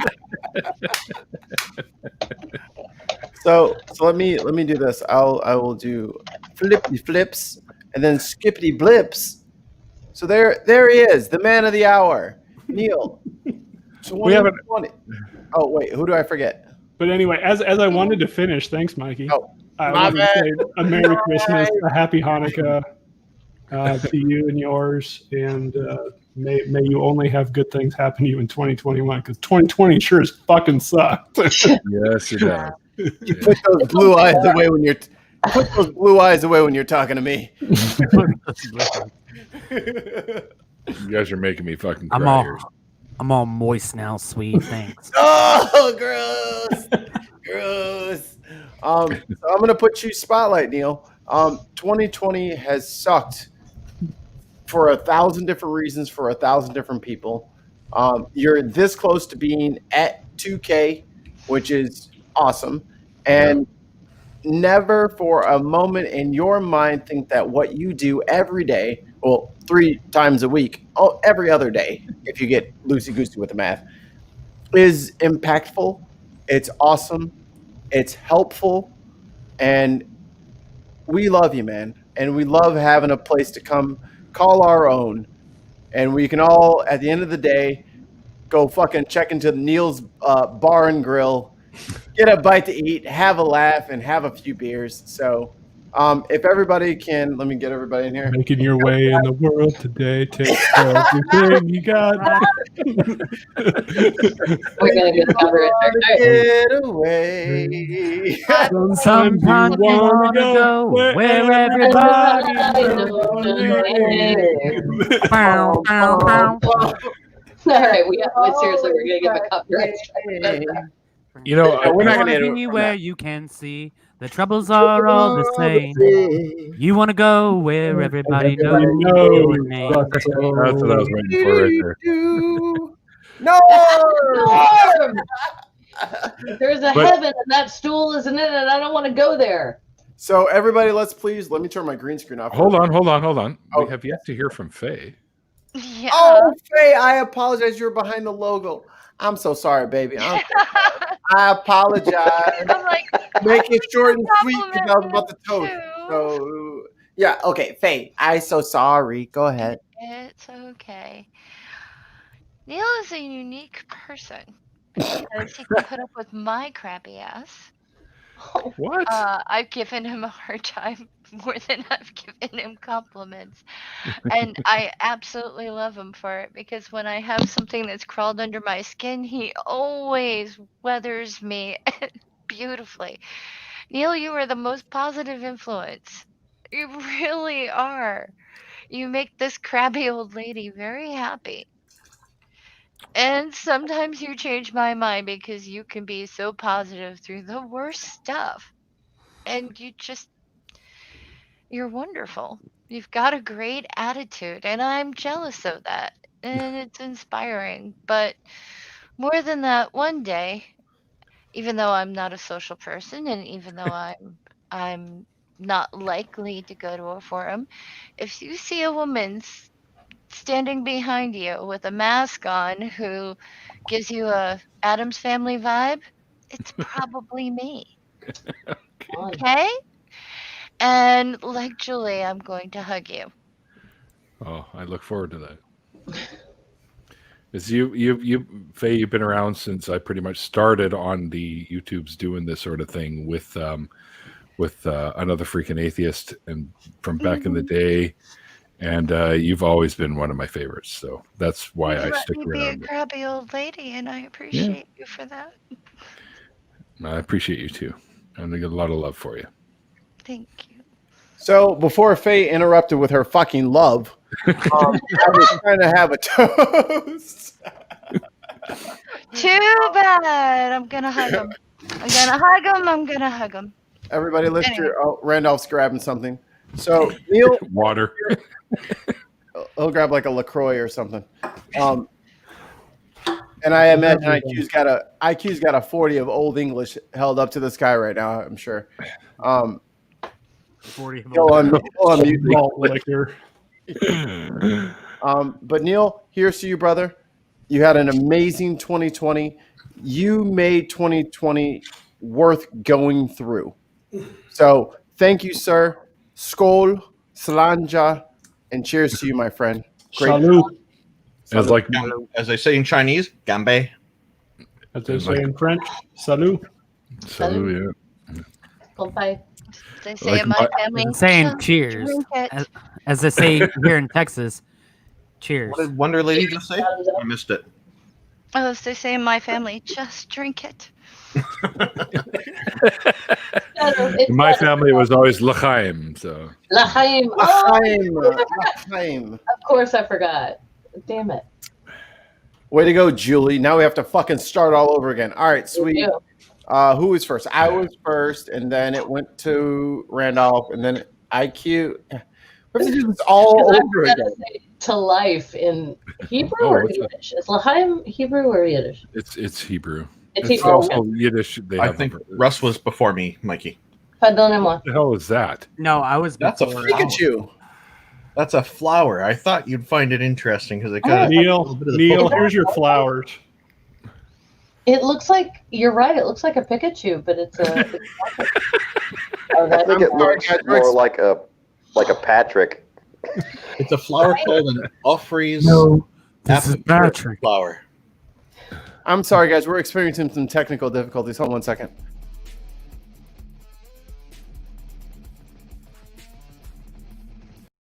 All right, got it all sorted out. Thank you, guys. So many things were in Neil's mouth. Oh, the cigarettes? Yeah, it's like a whole No, there were just lots of things.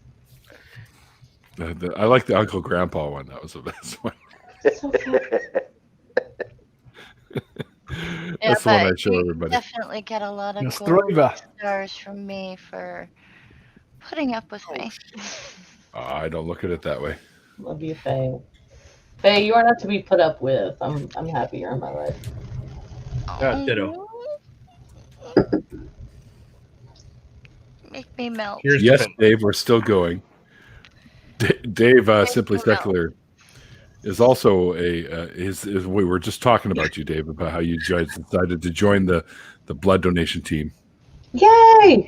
And by the way, yes, Dave, I'm still sober. I'm relatively sober. I'm not. I'm definitely not legal to drive, but I'm not like interview with Neil the first time drunk either. So driving. Trump would say Nostroivia. Oh man, I'm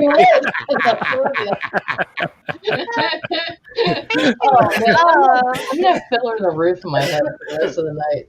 Just So you guys brought up driving a couple of times earlier, and I really wanted to talk about it, but the conversation got away from me. So I bought this Mini Cooper, right? And it's a stick. It is so much fun to drive. However, I haven't mastered driving at regular people's speed yet. What? My aunts both say once you go stick, you never go back. I did not find that to be the case for me.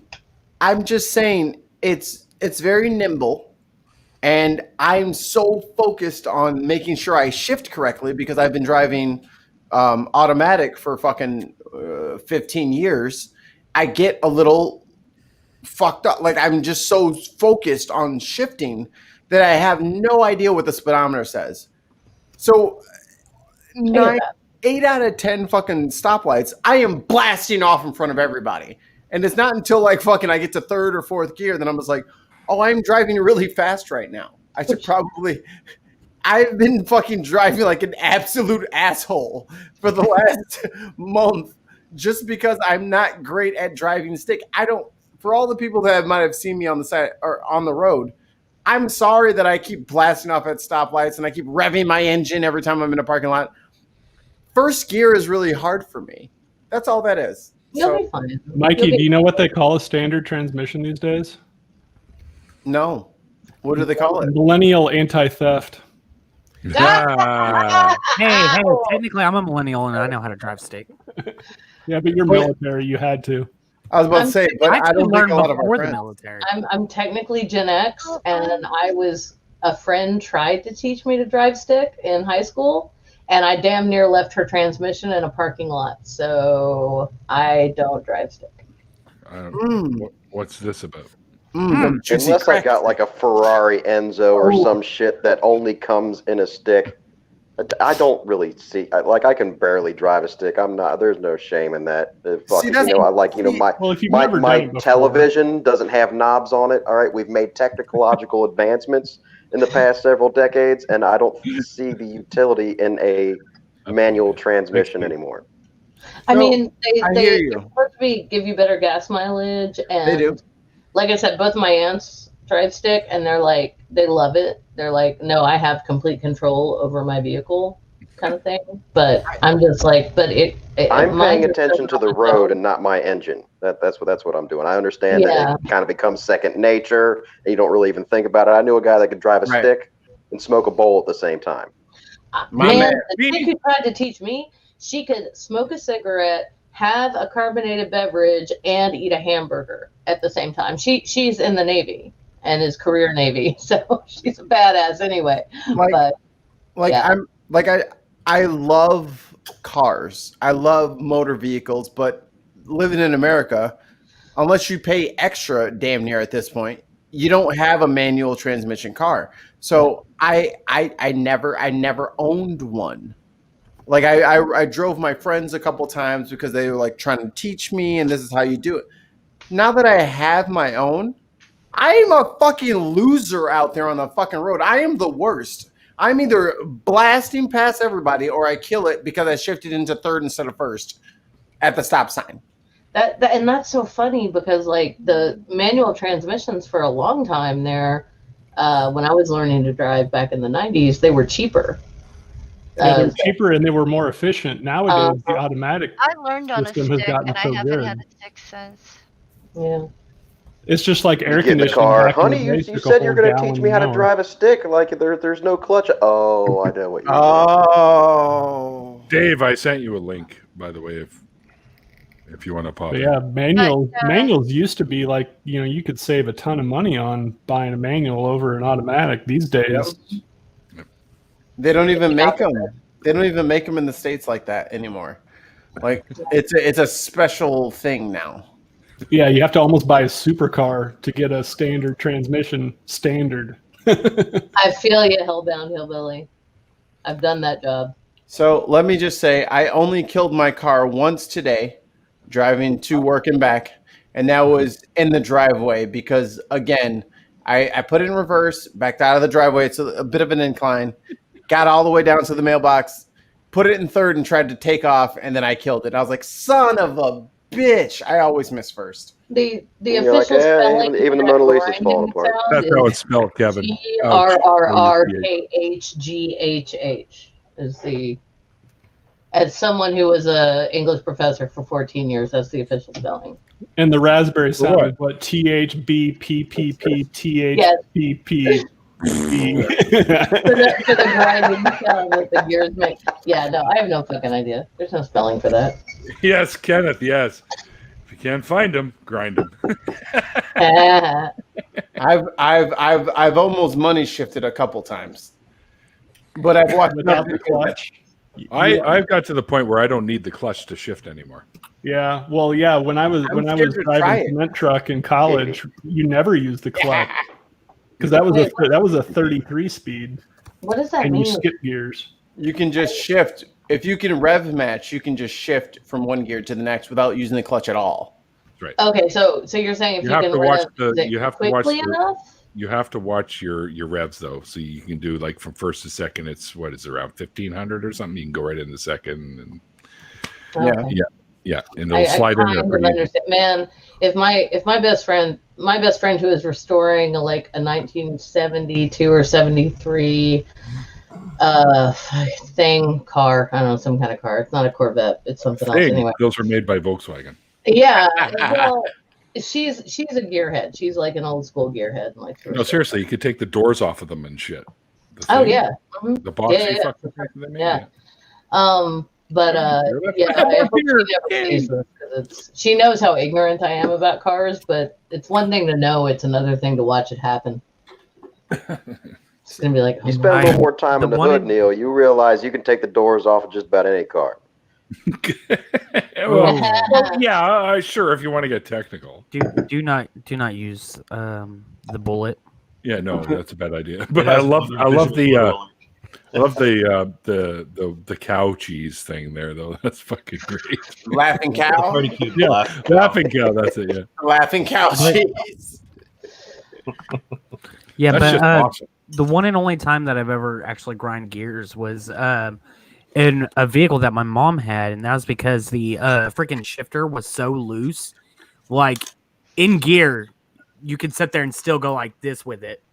And so I was I was over here trying to I had it in first, and I was going, and I could get it in second, and then when I go to get third, as soon as I popped it out of second, it was like all loose and whatever. And so I'm trying to find the third gear. I was like, and I was like, fucking hey, get in there, damn it. It's a lot easier on a Kenworth. For real, because that laughing every- cow cheese would probably serve as a good, maybe like a 3-amp fuse replacement. It's a lot easier to rev match on a Kenworth because each next gear is another like 50 RPM, so you can just memorize where you start it and what gear you're on, and if you can do it that way. Just You're to driving note, I cement once truck gave CDL. laughing cow cheese to a roommate that I hated. It's a foil wrapper. Forget about it. She didn't get the joke. damn it. Whoa. Oh, you called her a laughing cow? That's Only in terrifying. Canada. I'm glad Oh, that person's God. okay. Oh, that's anxiety inducing right there. Right? It really is. Thank you. Thank You're you, welcome. frustrated. It's just, it is You can see them anxiety-inducing. fluttering like shit. Yeah, I've been drinking. I don't need to take my anti-anxiety meds right now. No, that's not a good idea. That's No, one it's of not. the. Yes. That's one of my favorite types of videos to watch. Is those like close calls and shit like that, or like accident videos. Because that's training for me. Because I am a warrior out there on the road. I'm watching everyone.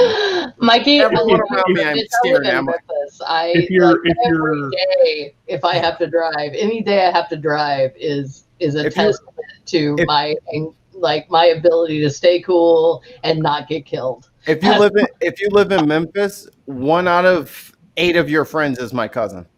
It sounds probably. like you, I'm from one of the biggest clans from fucking Memphis. it sounds like Oh you my need some God, party cues. dude! Someday when you're comfortable, if you ever are, no pressure. DM me your last name on Twitter, and I'll let you know if I know any of your family or not. Look. Mikey is not kidding. In Memphis, it's not 6 degrees of separation. It's like 2. Like my family is like a third of Memphis. There you go. Then I know some of your family.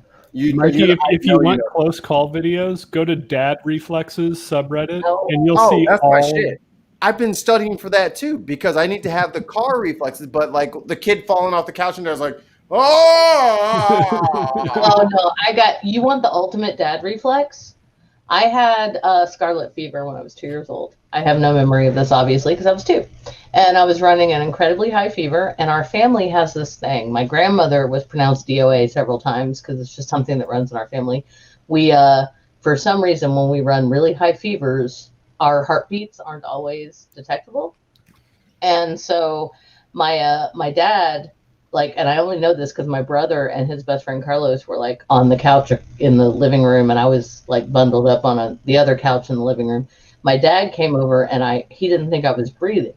And my brother told me he put his head on my chest, and he said, no heartbeat. And then he said, you and Dad were gone. Like, I'd never seen the old man move that fast.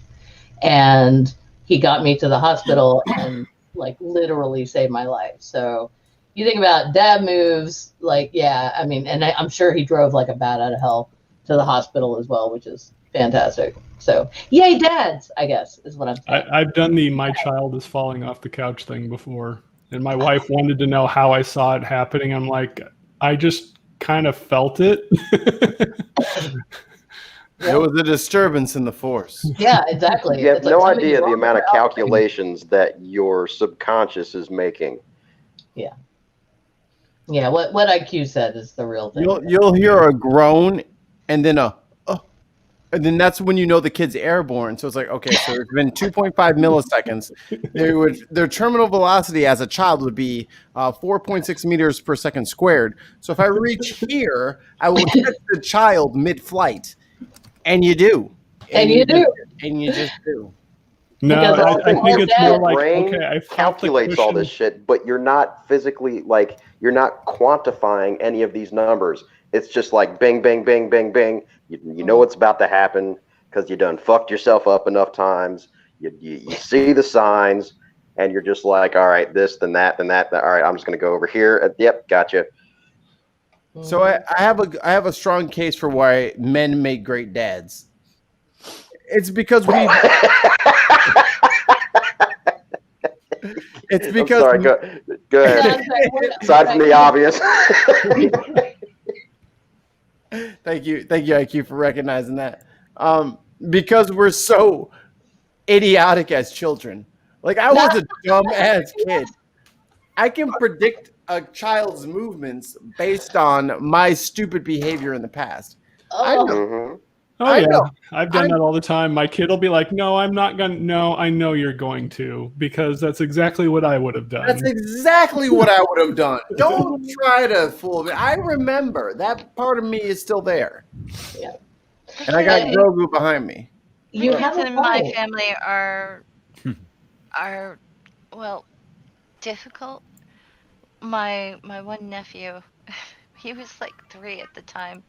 We were at a family party and there was a lamp on a table and he touched it and his father said, don't touch that, and he warned him. So little one looks at his father, looks at the lamp, takes his little hand and he pushes it off the table and it breaks. And my cousin is going nuts. He's, what am I going to do with you?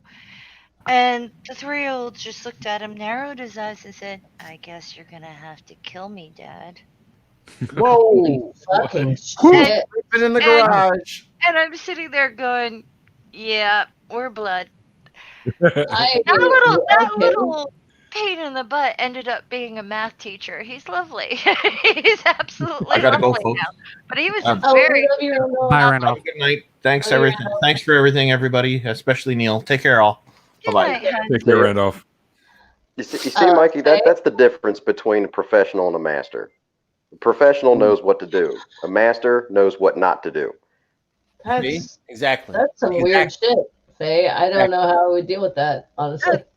The 3-year-old just like, guess you're just gonna have to kill me, Dad.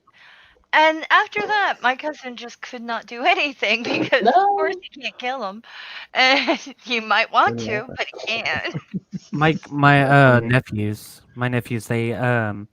they're doing the at home schooling, the virtual schooling, and my oldest nephew actually gotten his Xbox privileges taken away because he was behind on a lot of work that was like I'm talking like a month and a half worth of work that he just did not do. Like get left behind in the like it, you know what I mean, in the grade. Yeah, Not the books. No. Like these were assignments that were due that spanned back like a month and a half, and he That's pretty bad. He tried to sit there and come up with every excuse, and I sat there and was like, "That was me as a child." I sat there, just did not want to do schoolwork, and then made every excuse on why I didn't do my schoolwork, and I'm like, "This child is blood of mine. It's definitely mine." Oh yeah, this is my I had no problem doing homework because I had to live kind of a triple life with my parents. Like I couldn't talk to them about the fact that I liked girls and boys. I couldn't talk to them about the fact that I wasn't certain that Jesus was the Messiah, ex-Catholic, and I couldn't, there were just so many things that I was in the closet about that I was like, I'm going to make really awesome grades because I want to go to college and get the fuck out of this house. And then everything will be better. And that plan worked out very well for me. I mean, I have a ton of student loan debt, but it did work out really well. So it's weird when I think about like kids now. I see some of my friends with teenagers, and their teenagers I've had two friends who've had teenagers drop out of high school, and I'm just like, what are you gonna do with your life? You dropped out of high school, and one of them, it was so frustrating. Dropped out of high school second semester senior year, and then doesn't understand why it's important to have like an ID card, that they don't know how to drive. They don't, anyway. Not my kid, because you have no fucking safety net to fall back on. Thank you. Exactly. Don't have to drive. They still got Velcro shoes. Right? Damn, homie. Mikey, here's one for you if you become That's a downfall right there. Velcro Velcro fucking remember. shoes. Is I've started to deal with the kid who wants to run to his room to get away from being in trouble. And I learned that if you keep their room as their safe space, so like I'll stop at the doorway, I won't chase him into his room. He's much more apt to think that his room is a safe space and then start talking to you from inside the room to you about what was going on, about what he did, rather than charging into his room after him and him not thinking that he's safe in there. I thought you were going to say, randomly stretching saran wrap across his doorway, he'll learn not to, storm off into his room. Yeah, after a while. I would set booby traps in his room while he was at school. No, look, wait for him to get in trouble, try to retreat to the room, get stuck in the web of fucking saran wrap that I have laid for him. Look, I don't have kids. I'm 42 years old. I don't want kids. But Irish Swede, like solid gold star parenting moment there. Thank you. That was good. That was really good. And since we're on the giving out flowers tip, yeah, Irish Swede, good papa. You're a good fucking papa. Absolutely. You're a very good dad. And knock. Because that's and I hate to say this, my father probably was a little outmatched by me because I was the wild child, and he didn't know. I mean, not his fault. No parent has a manual in what to do, and it wouldn't be any good anyways because everyone's different. Yeah, and so he tried his best, but it was. It's not his fault he had you as a fucking kid. Exactly. Like, hold that against him. It's not his fault that my mom's genes predominantly made me the idiot child that I was. Oh. Oh, come on now. He had the cards stacked against him on that one. Like what the fuck was he supposed to do? The reason I bring up the knocking thing is like, if you don't want to see your son or daughter doing something you never want to see them doing and can't wash out of your brain, just knock. It's okay. It's okay to knock. That's all I'm saying. Okay. And on that note, guys, I've got to bring this to an end. God damn it. I'm sorry, Neil. 45-minute warning. No, it's not a 45-minute. Mikey's got stuff to do. I've still got to He's finish. pulling a hard filming my stop own. here. I got stuff to do myself as well. So, anyways, guys, which will be a T-shirt in the merch store. Yeah, Even gonna be. Bureau. I think it's gonna be on the back of any. It's gonna be on the back of every shirt somewhere, and the game is you have to find it. Oh shit, Jeff! If I'd seen that earlier, I probably would have pulled you in here. Sorry, brother. Can I talk about Ape again really quick? Of course. Yeah, Okay. that's important. That's important. His wife is having surgery this week, and we did a fundraiser, and we got him taxi money and some test money and things like that. But Excellent. I think she's going to be in the hospital for Christmas and definitely on her birthday. Oh. So if you want to send some warm wishes or a couple of tweets, if you know Absolutely. Atheist on Twitter, just send him some messages and buoy him up, because I think he's going to be alone for the holiday. Yeah, and John's one of the best of us, for sure. Gorilla? Yeah. No, Apetivist. Apetivist. Oh, Apetivist. Okay. And, Yeah, and that is that's he's rough. a very, very sweet man. Yeah. And he's bedridden. He has a wheelchair. So he's not going to be going to the hospital. He's a very vulnerable person. Like, COVID is a very bad idea. And this is very stressful, but it's a very important surgery. So, it's not something that they can avoid or put off. Right. And, Is Jeff Godless Scummer? Yes. No. Well, Jeff is God's Scummer, yes, but Yes. not the person we were just talking about. No. Yeah. sorry. Well, I offered him to come in here earlier, but I guess he disappeared. I can hang out. I can hang out for 2 more seconds because I want to see what's. No.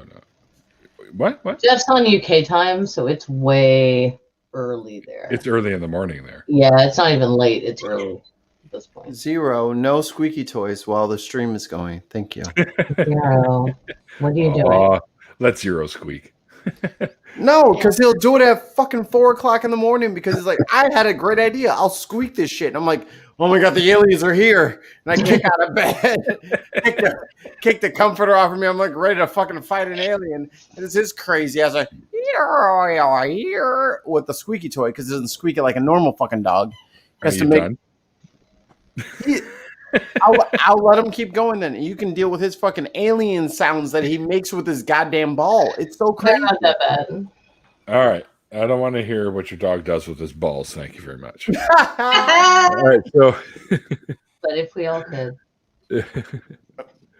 Oh, there's Jeff. All right. Hey, Jeff, brother, how you doing, man? It's 20 a.m. in the United Kingdom. Hi, Jeff. I love you. I'm not talking too loud. Hi, Julie. I don't know what the hell am I Drinking doing beer this and time of Jeff's on morning. his coffee. I'm on I tea, hope I'm on you're tea, on- mate. I'm British. You're on tea. Yeah, for sure. Respect, Jeff. Total Fair respect. enough. Can't believe you're Fair up. enough. In it. Absolutely. 225 East Coast of Canada. Oh, yeah, that's right. Abrams on the other side.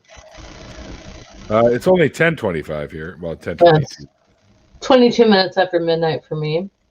Yeah, it's almost 1:30.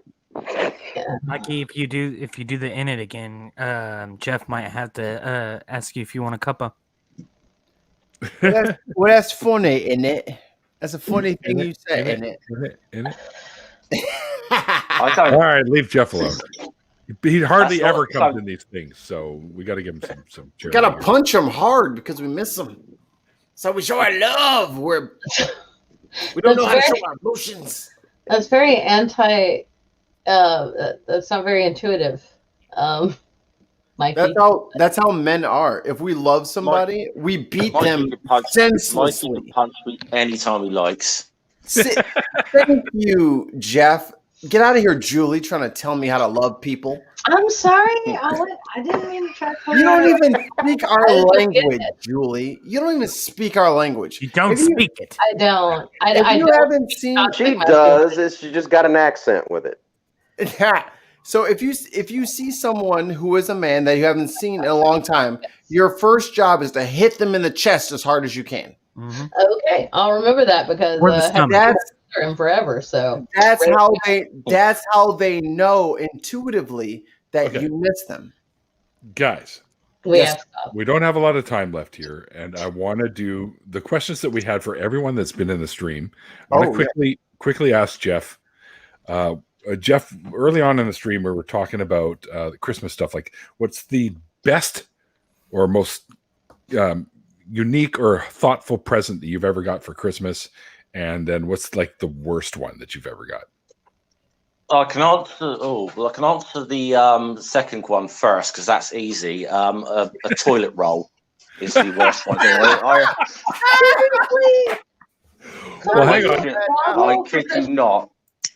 That's I got funny. a bog roll for Christmas. Yeah, that was like okay. Fourth thanks. one, do you know, I can't really think honestly. I cannot really think what's the best present I've ever had for Christmas. Honestly, even if it wasn't Christmas, what's like the best what about gift you ever had? Like, what about like you were wanting an album or something, and you got it, or something like that? Yeah, actually, I was I'm trying to remember. I'm trying to remember which album I was, because it was something my mum got me, and I was very surprised that she sort of knew enough about my music to actually get it for me. She got me a Satyricon album, which is like really weird because she knows nothing about metal. Holy crap! Somebody must have tipped her off. Someone must have tipped her off, but That's cool. That's cool. Who cares? That was awesome. Yeah. She cared enough to ask around if she got tipped off. Yeah, she made the effort. Yeah. Yeah. That's true. That's what counts. Any funny stories about the holidays you want to share? Not massively, really. I've got to be honest, I'm a bit of a Grinch this time of year, but then I've worked for the postal service in the UK for 20 years, so it just means more work to me. So, Fair enough. Jeff, I am now going to start sending several gifts to people over there in the UK just for you. That's fine. Make sure Jeff delivers this. Yeah, I'm going to write it on the package. I want Jeff to deliver this package. I must stop Christmas from coming. But how? I mean, in what way? Mandatory overtime. Oh God. I'm sorry. If you live in the US, that's really fucking funny. Yeah, I mean, Christmas is practically cancelled. In part of the country anyway. So because I just introduced another level 4 lockdown. Yeah, that's in southeast of the country, which I'm just out of that, but just down the road from me. That's going to be enforced. So it could be enforced where I am by the middle of next week. You don't know. Mm-hmm. Yeah. Well, let's hope not, because it's a time of year where we want to get together with friends and family, and as long as we practice whatever the social distancing and the masks and stuff, it should be okay. Yeah, but it sucks. It is sucks because generally the highlight of my Christmas day is going out to the pub, and that's not going to be an option this year. So that is generally a highlight of my Christmas day. Right. I feel for you, brother. I feel for you.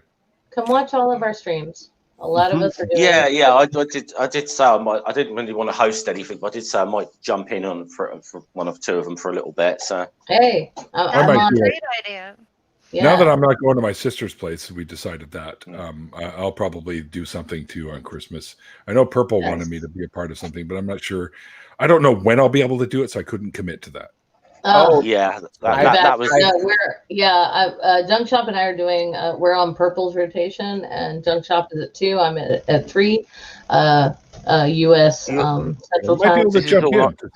This is all Purple's channel, isn't it? Is that right? No, we'll be hopping from channel to channel, but honestly, like anybody who wants to jump in can jump in. Like Jenny Morgan's going to jump in online. Yeah. Neil, if you want to jump in, you're always welcome. Sure. Or if you want to do your own thing. I think Jenny Morgan. I think Jenny Morgan's trying to get in on most of them. She's like, I think she's going to try to do the whole thing. Yeah. It's great. She is. She's trying to get in all of them. Sorry. One of my more memorable shows, definitely with Jenny Morgan. Anyway, Jenny's awesome. Yeah, she's amazing. I got to wrap this up, guys, because Mikey's got stuff to do, and I don't want to keep my producer hanging around here for until the early morning. I want to stay, but I can't. No, you got the girl there. You got to take care of her, brother. So I get it. And let me say this, Neil. Of all the shows that I are a part of, whether it be Voice from the Underground, the podcast, you can catch us on. No, I'm just kidding. Or the Bin podcast. She never watches any of them except yours because she likes you. Aw. She likes you. You give her a big hug from me then. Right? I'm gonna give her more than a hug. Oh, she's getting more than a hug, big fella. Let me tell you. Please tell me she has no idea who I am. Please tell me how good I was after you give her more than a hug from me. It will be in our DMs. It will be in our DMs after the fact. Also, yeah. Maybe she just has like the show going in the background. I'm like, oh, that's so weird that you want to listen to me talk. That's cool. Well, I can talk over you. Remember that there's only so far you can get into this interaction, Mikey, that you can say this is from Neil.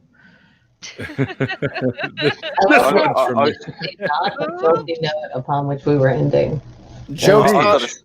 I think I'll paint the ceiling beige. Joke's on you. That's all Mikey does whenever he goes to have fun with his wife. Joke's on her. It's funny to me either way. All right. I've got to say as well, of all the streams I've ever been on, this is by far the most recent. I love it. Okay, that one deserves like 100 points because that was fucking funny. He doesn't. That would break the game. Oh, sorry. Speaking of points, we'll get to that momentarily. I just want to do a couple of quick announcements and shout outs, okay? So, just so you guys know, I'm going to be taking a break for the holidays after this show. This was technically supposed to be my last show, and I'll be on the Empathetic Atheist on Tuesday. I'm not entirely sure what time. But anyways, look for that on Tuesday on YouTube on the Empathetic Atheist Show. I'll be there with Justin. Don't forget that True North Talk is coming soon. With Randolph and I will be doing the call-in show. Every last Saturday of the month, I join Andy, who was with us earlier, to do Atheist Drinking Out Loud at around 2 p.m. Pacific time. And it's usually a lot of fun. We usually have a guest on with us as well. And also Martin and Jenna that were both in here with us earlier. We are co-hosts of the new or revamped, rebooted nonprofit show. So head over to that channel and give it a sub as well. And that's pretty much it. I want to thank, first of all you guys that are in here tonight. Thank you so much for all your beautiful, kind words. It means a lot. It lets me know that what I'm doing is actually making a difference, and that it means a lot to me. And of course, as Mikey's put up here, thanks to all my amazing patrons. And I didn't mention this earlier because I didn't want to embarrass her, but Jenna just became a $10 patron. Boom, boom, boom, boom. Rap battle horn. Yeah, so that's pretty fucking amazing. And of course, Jartan also became. I trained him well. Out the gate. Patron as well. You guys are you're all wonderful people, and I'm proud and honored to know each and every one of you. And all of you have touched my life in one way or another. So I wish all of you the best of the holiday season in whatever holiday you practice or worship, or not worship, but celebrate, etc. Even you, Wonder Lady, I know you hate Christmas, but pretend it's Hanukkah. And have a few latkes. They're good. Oh yeah. They're damn good. I love Jewish food. Last call for Jewish family. I love Jewish food. Oh man, my mom made the best latkes and the best knishes. Go ahead, Jen. I was going to say, I don't know if I want to touch your life, but I really do want to touch your hair. It's gorgeous. Well, the next time I'm in England, which won't be that long, by the way, I will. We're going to definitely get drunk and fucking headbang and drink a few beers and all kinds of shit for sure. Well, as Neil's producer, I'll have to be there to supervise. So I'll make sure I got a ticket for you too, Mikey. Hell fucking yes! I knew this shit would pay off in the long run. Yeah, transatlantic ticket. Hell yeah. There's so many people that I want to go and see and visit and hang out, and thankfully life has been pretty good. So that's probably going to be a reality in time once the vaccines have gone around and everyone's okay, and we don't have to worry about all the lockdowns anymore. You're going to see me more. I'll probably drop by your town, jump down the chimney, and put presents under your tree.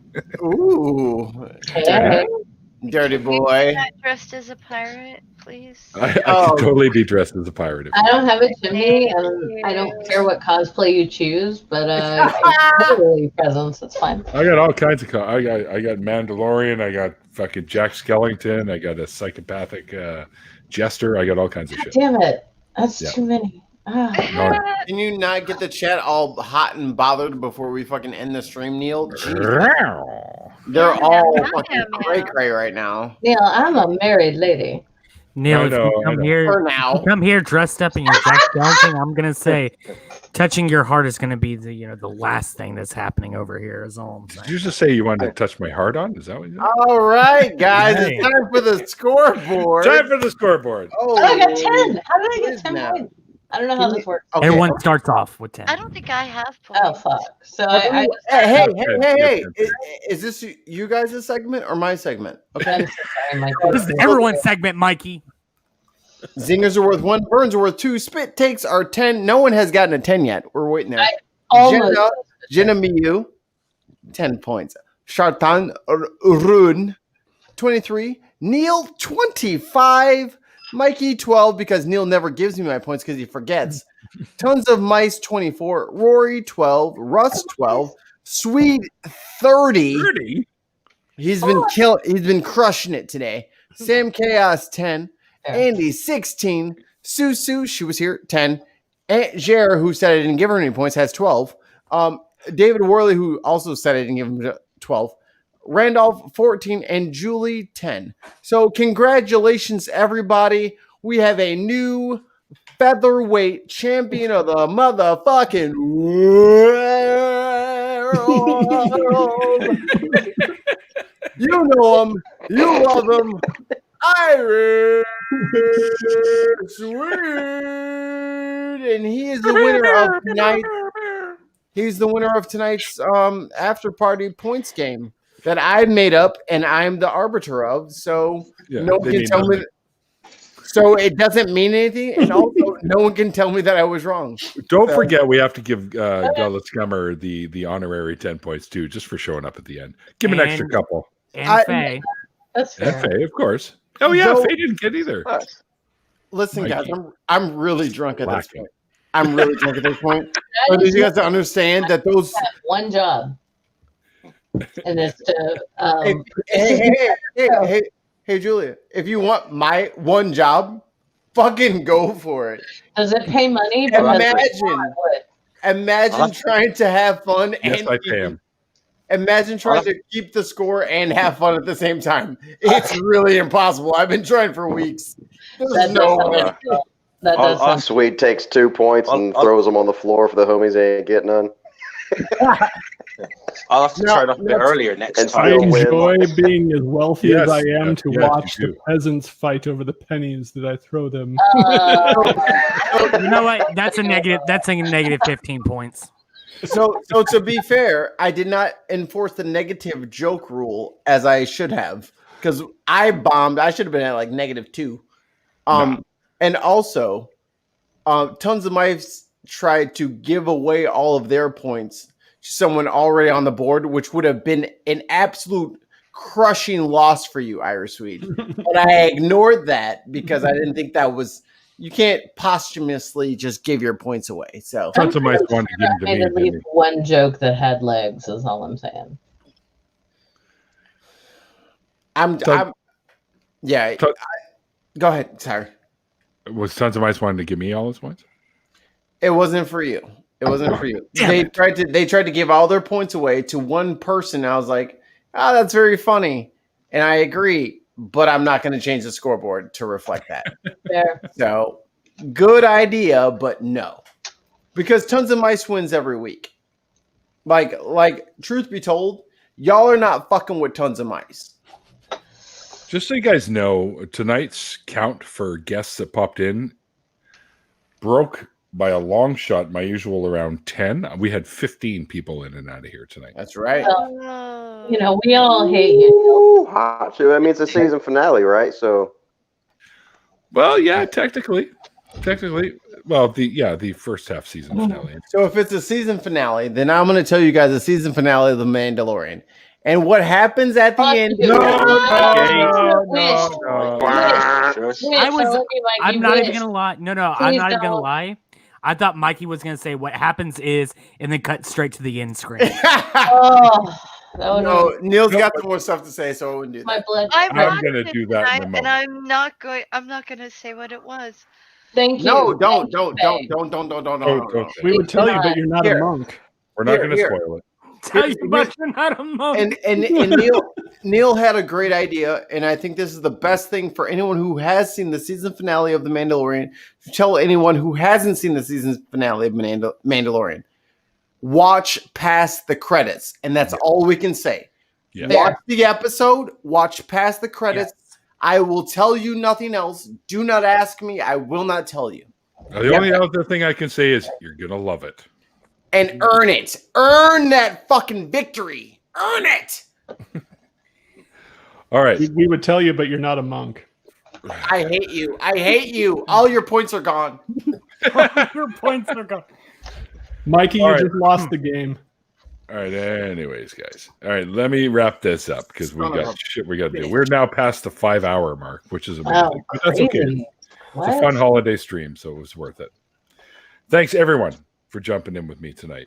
Everyone that was here tonight. I will put out a thank you tweet. It might take more than one, considering the amount of people that were here. So look for that. Also, thanks to everyone that's hung out with us in the chat. I noticed we broke 30-something people at one time. Oh, yeah, sure. Take the focus off me now, Mikey. Yeah, sure. But thank you, everyone. It's been a great year. I hope to see you all in 2021, and hopefully things improve and we're all able to actually get together in person, which would be really cool. And remember, even though we still have the COVID-19 thing going on, still, guys, remember to be safe and be well, and above all, be kind. And like the late great Christopher Hitchens once said, it's called faith because it's not knowledge. And like the late great Carl Sagan once said, extraordinary claims require extraordinary evidence. Hope you guys have a wonderful holiday season. My address, no, I'm not going to give you my address. They're sending me gifts. I'm kidding. Anyways, but my PayPal link is below. I'm still looking for Lego stuff. You know, like the amazing Lego piece that I got just recently with the Razor Crest there from The Mandalorian. So much fun. Until next time, guys. We'll see you then.